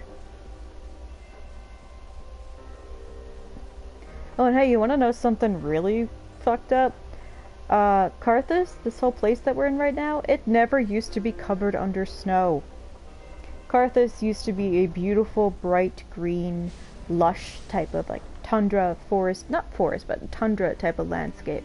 And the Calamity fucked up the ether here so much that everything froze over and became like the ice that you see it now. Hey, Stola.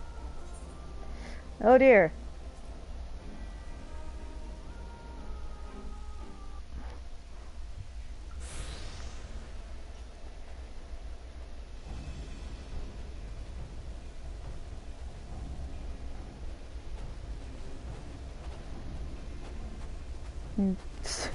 Bunch of Imperials want to take Biggs away. Oh no.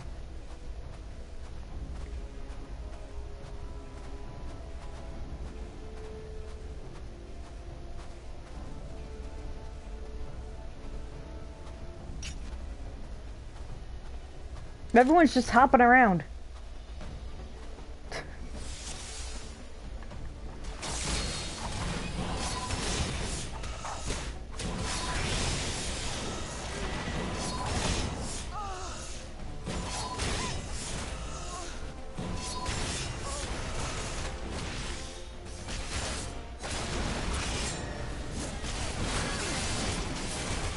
Oh, Jesus Christ.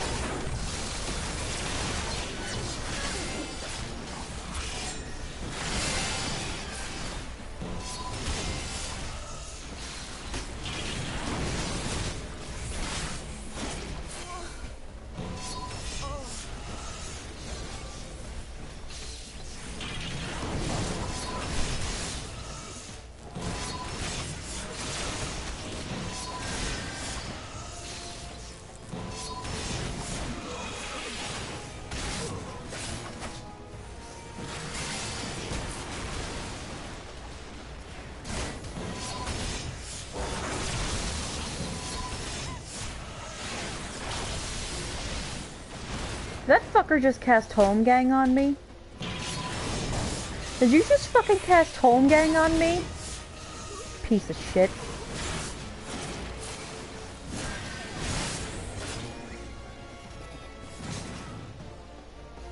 Home Gang is a move that the warrior tank class can do, where it essentially chains you up and you can't move or do damage.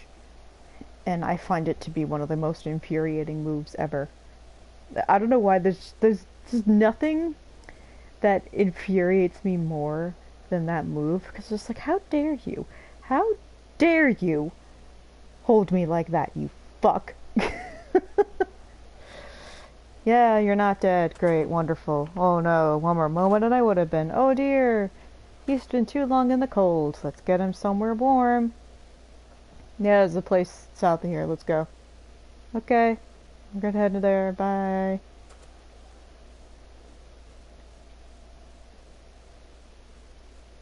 Sid will be so happy to see everyone again. Yeah, great, wonderful, whatever.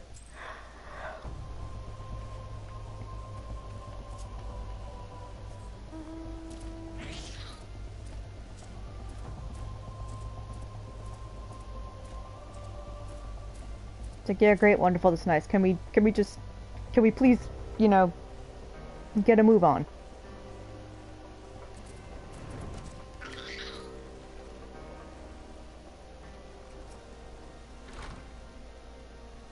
Oh no, there is a bit of a lag with this one. Okay.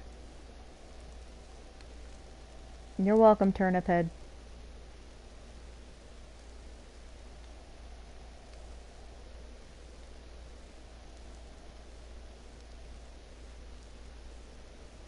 Yeah. You know what? You keep saying that you owe us your life, but I don't... Like, again, I've seen your life, and I don't want it. And Sid's happy to see you, too. Yay! Everyone's really happy. Huzzah! This means nothing to me, I don't care.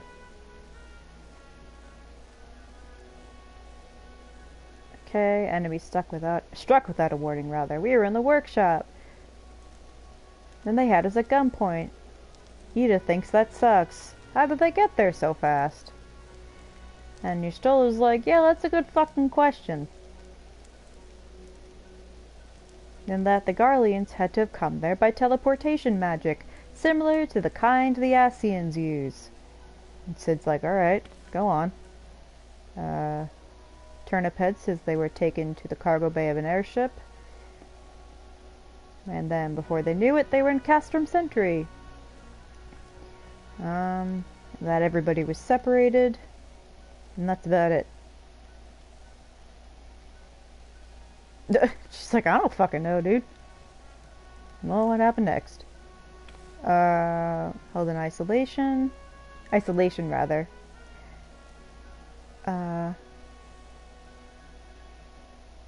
And then the Imperials took us and were going to take us to Garlemald. And then we sabotaged the ship for an emergency landing and ran away. Ha ha ha ha ha ha ha ha ha ha ha. Like, yeah, that sounds like something you two dumbasses would do.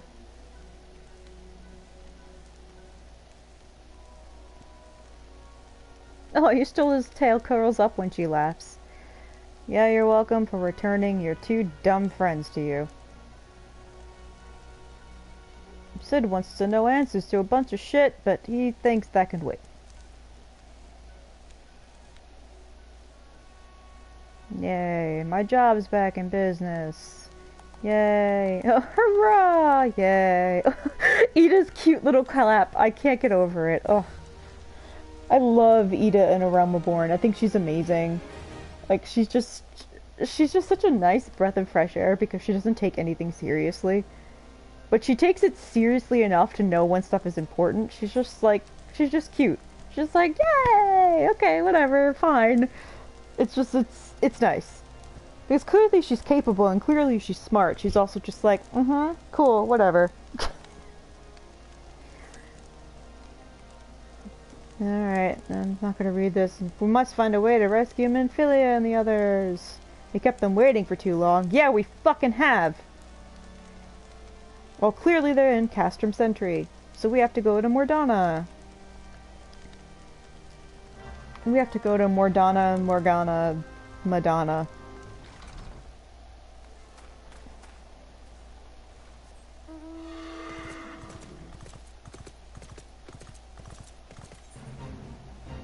Oh my god, I'm not joining your fates.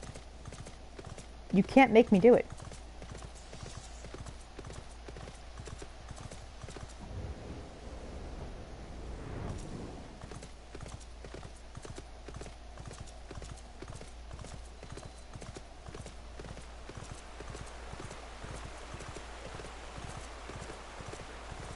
Huh, I wonder if I'll have to gather ether currents.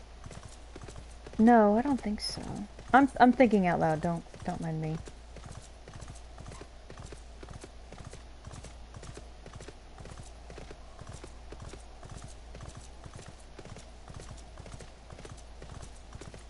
Hey, you want to see a place that's really super fucked up?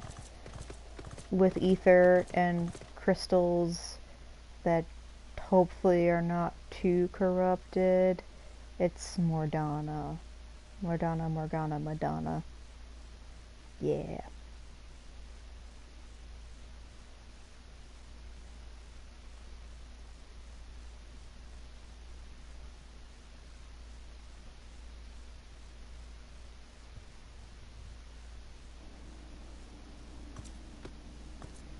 Yeah, look at the weather they have.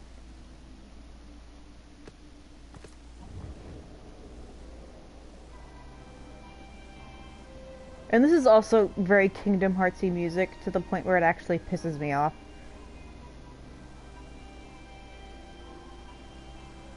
Yeah, this is the type of weather they have.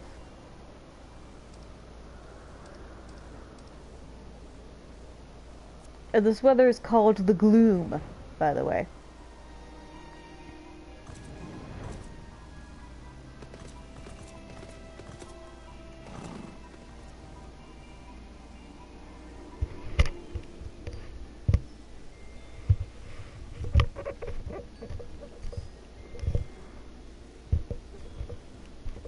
Well met, friend. What brings you to Revenant's Toll? A lot of stuff brings me here. Oh, did I hear you rightly? Your friends are being held captive at Castrum Sentry and you want to rescue them? I don't mean to discourage you, but that might prove difficult. The stronghold has been on high alert of late, with armored patrols seen about the perimeter around the clock. Not even a fly could get within 100 yalms of the walls undetected. If the Guardians were alerted to our coming, we cannot know what they will do to Minfilia and the others. We must act with the greatest stealth. Aye, it has to be good old-fashioned infiltration. But with security so tight, how are we going to smuggle ourselves in? Why, I have a mind to walk through the front door. Huh? The front door? Aye, we disguise ourselves as Imperial troops and march right in. For this we'll need a few sets of Imperial uniforms, a suit of Magitech armor, and impeccable timing.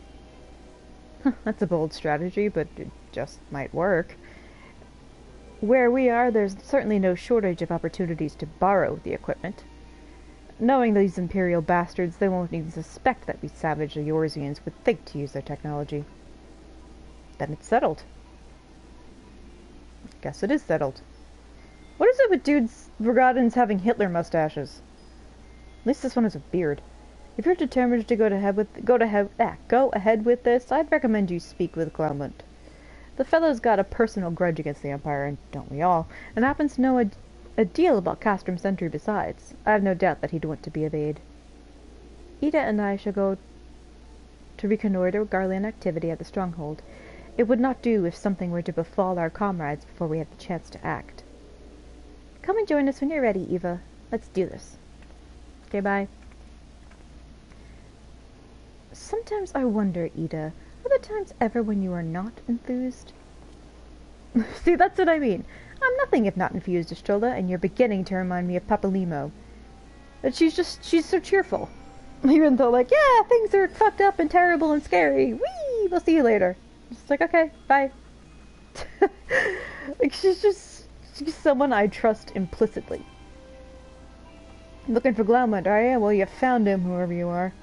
Huh? You're looking to get inside Castrom's Sentry, and you need my help? Something tells me we're gonna get along just fine. Maybe.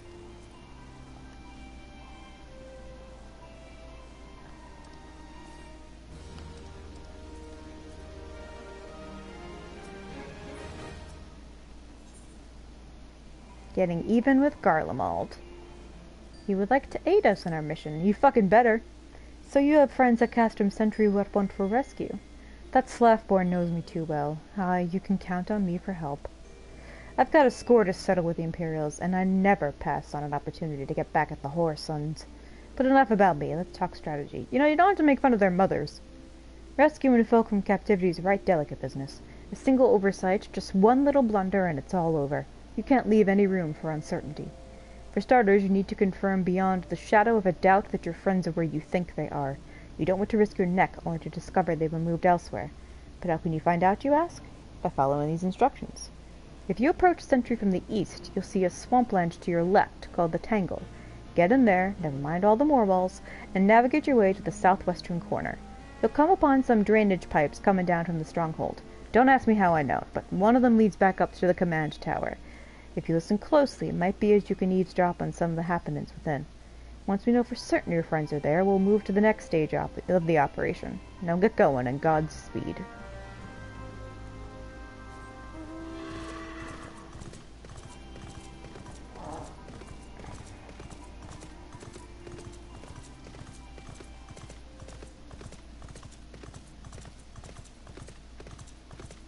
It's just so creepy to me. Like, look at this place. Like, the land is mostly dead. There's crystals just jutting up out of the ground everywhere. It's called Revenant's Toll. A revenant is a corpse or a walking dead body, and a toll meaning, like, what you have to pay or what you owe the dead. And there's, like, creepy Silent Hill droning winds.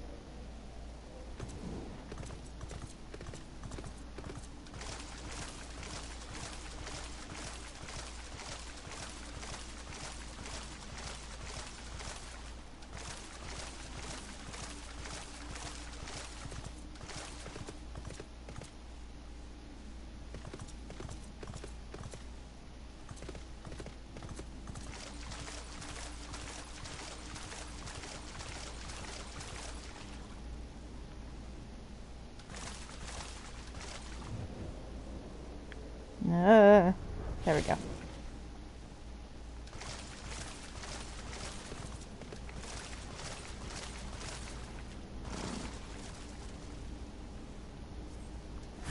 A maddening buzzing fills your ears. No!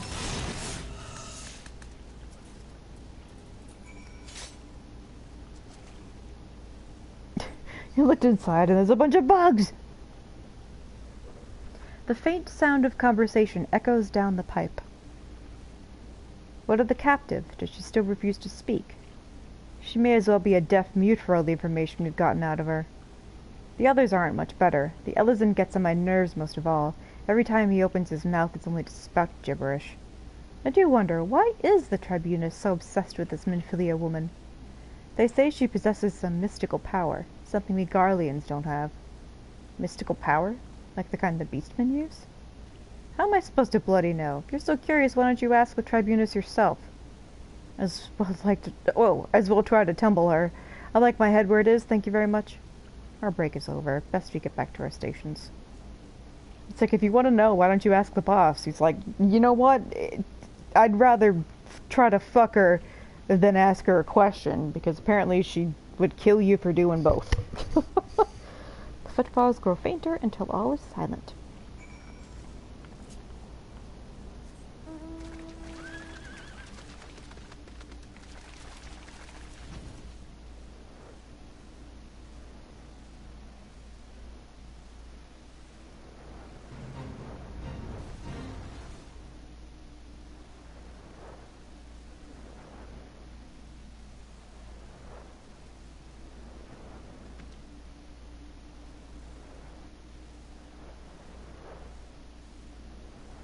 It's so quiet.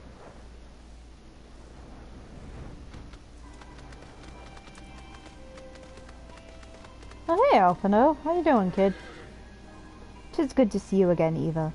I'm given to understand you have conducted some reconnaissance. Tell me, what were you able to learn? That there's a bunch of bugs in a pipe and that Minfilia is not talking. So Minfilia and the others are indeed at Castrum Sentry. Their presence thus confirmed, we may proceed with the mission. While you were afield, Sid took the liberty of devising a plan of action. Pray have the details from him. Alright, what do you want to know? Or, do. Good work, Eva. As Alphino has already told you, we've plotted out a course for the rescue. The gist of it is unchanged. We disguise ourselves as Imperial soldiers and infiltrate the stronghold. Glaument is looking into ways to procure a suit of Magitech armor. In the meantime, I need your assistance for some preparation of my own. Minfilia and the others are counting on us, Eva. Let's not keep them waiting any longer than necessary. Oh, I don't know. While Glaument goes about devising his plan, we need to see to some preparation of our own. It wouldn't do if the Imperials were to discover that they're short in armor. To prevent this from happening, I'm going to put together a makeshift communications jamming device. The explanation is likely to get a bit technical, so bear with me. Imperial forces communicate at a distance via electromagnetic waves. Simply put, voices are born upon etheric lightning energy that permeates the air. Now, the hill-sized cluster of corrupted crystals to the west has been observed to amplify the selfsame energy. By making use of this property, we should be able to drown out Imperial voices. To ensure that we have enough amplification, we must identify the most potent crystals among the cluster. For this, I need you to get there and use this device to take readings. I'll mark the likely places on your map. Oh, and just so you know, plasmoids are drawn to lightning energy. Don't be surprised if you run into a few. Oh, okay, here's the busy work part, where you're supposed to collect a little bit of XP.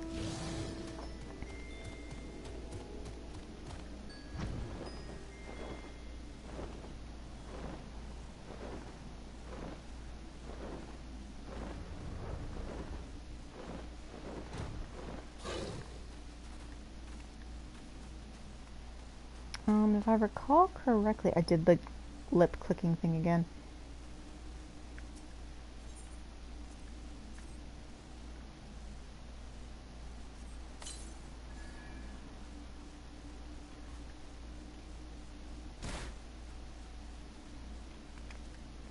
Camera. There we go.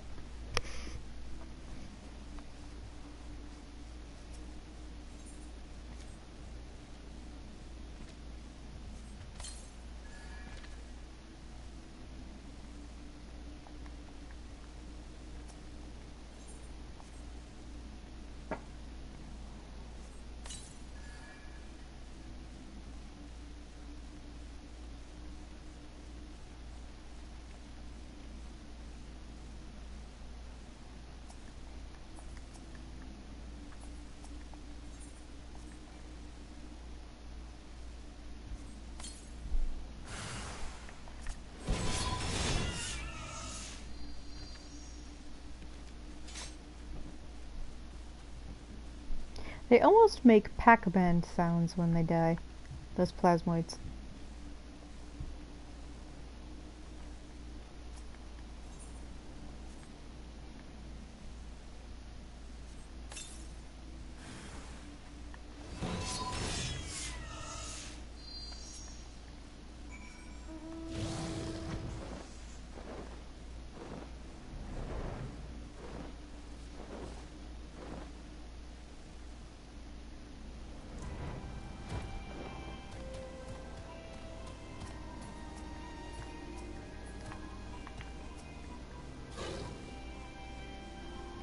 Yep, I have the readings. Here's the numbers.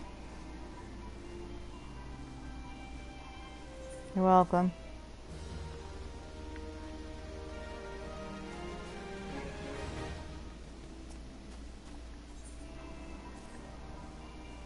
Clean the wax out of your ears now, because there's something I want you to do by way of preparation. The plan's to have you enter Castrum Sentry all decked out in Imperial duds. But a disguise is more than just the clothes you're wearing. You also gotta act the part. At the very least, you need to know how to perform a convincing Imperial salute. First impressions are everything, as they say. I could teach you the salute myself, of course, but it's best you learned it from the experts. So get yourself near as you dare to Castrum Sentry and watch the Imperials doing what they do. This is so stupid, because it's not like the fucking salute is so difficult. It's literally just, you cross an arm over your chest. That's honestly it. You know what? I bet you this guy doesn't actually know what the salute is, and he's just telling us, like, oh, it'd be better if you learned it for yourself. And then it's just like, okay, maybe they'll come back and actually tell me what it is, because I've never been able to figure it out.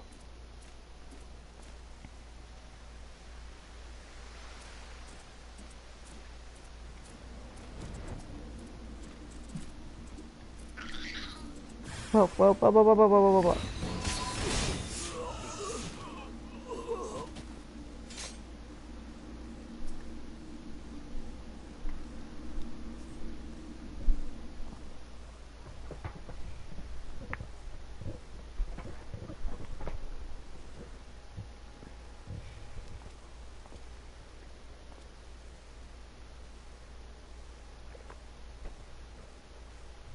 Nothing to report, sir.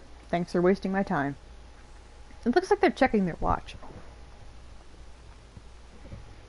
An anonymous tip told us that insurgent forces are near. Have to be extra vigilant. Okay.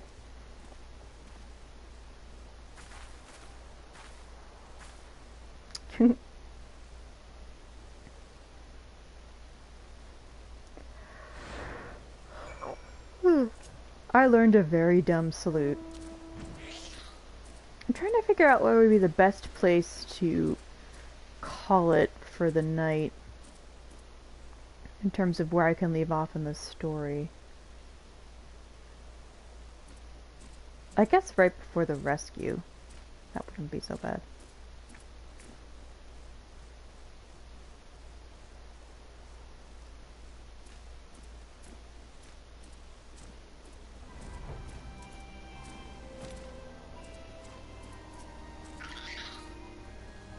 Did you manage to learn about the salute?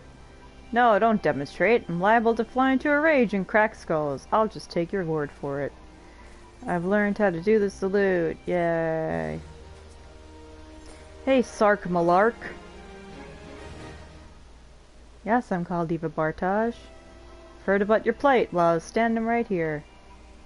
I want to help you. You have to disguise yourself as Imperial soldiers.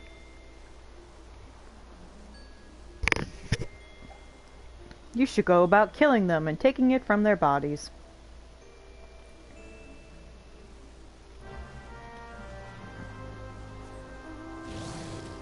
It's like, okay, I definitely didn't expect for that to be the solution, but alright.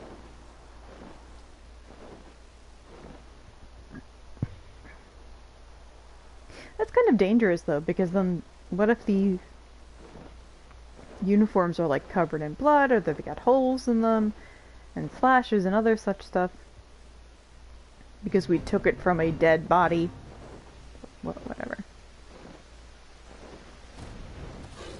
I don't think any of them will aggro. I'm supposed to take one from... I have to go after ones that will match, I think, or does it not really matter? I guess it doesn't matter.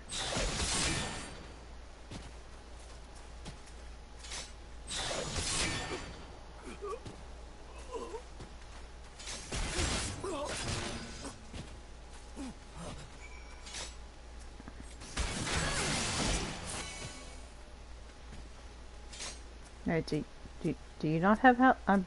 I'm looking at a helm. At least I thought I was.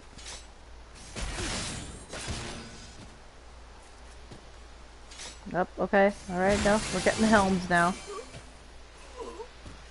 We are properly helmed. I did not mean to hit that button.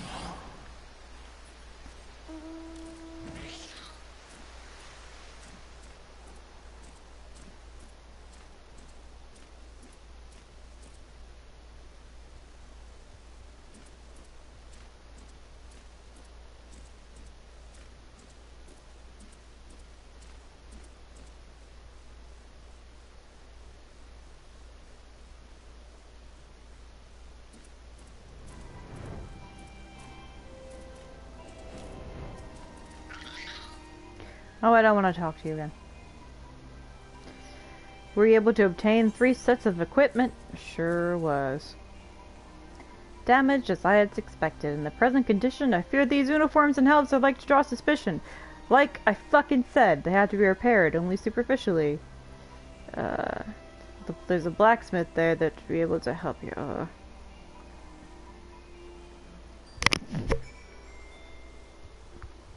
I'm so stubborn, because one, I'm getting really tired now, like it just hit me. So, I want to stop playing, but I know also that, like, I don't want to stop in the middle of some shrinky-dink little quest, like, oh, go get this, and then the quest chain will end after it, or like a few quests after it. So I'm like, no, just finish this out and then go to bed. But then I can't figure out, or rather, can't remember what it stops. I'm just like, shit. Just end.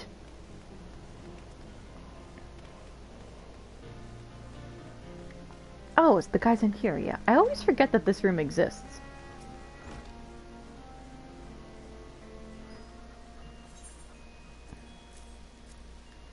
Guy wants to know why the fuck I'm here.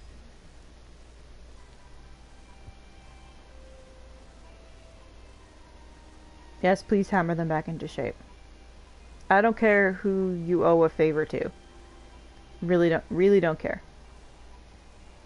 Wow, that Lalafel's part of a rich, a rich old family in Ul'dah? Wow, could have fucking surprised me.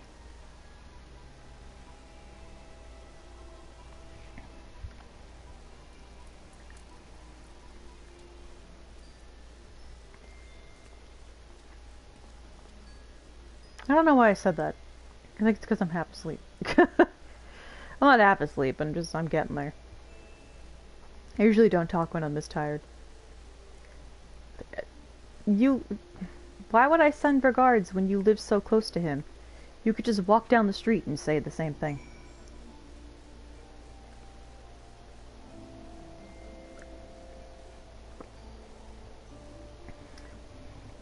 See, I wish I wasn't tired. It's just...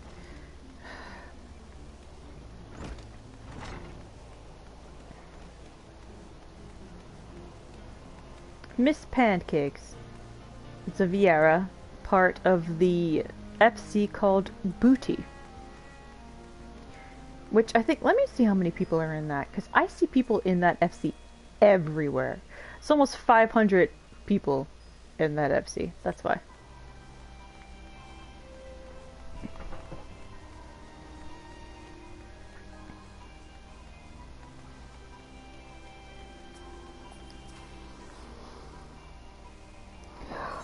Yes, they've been repaired.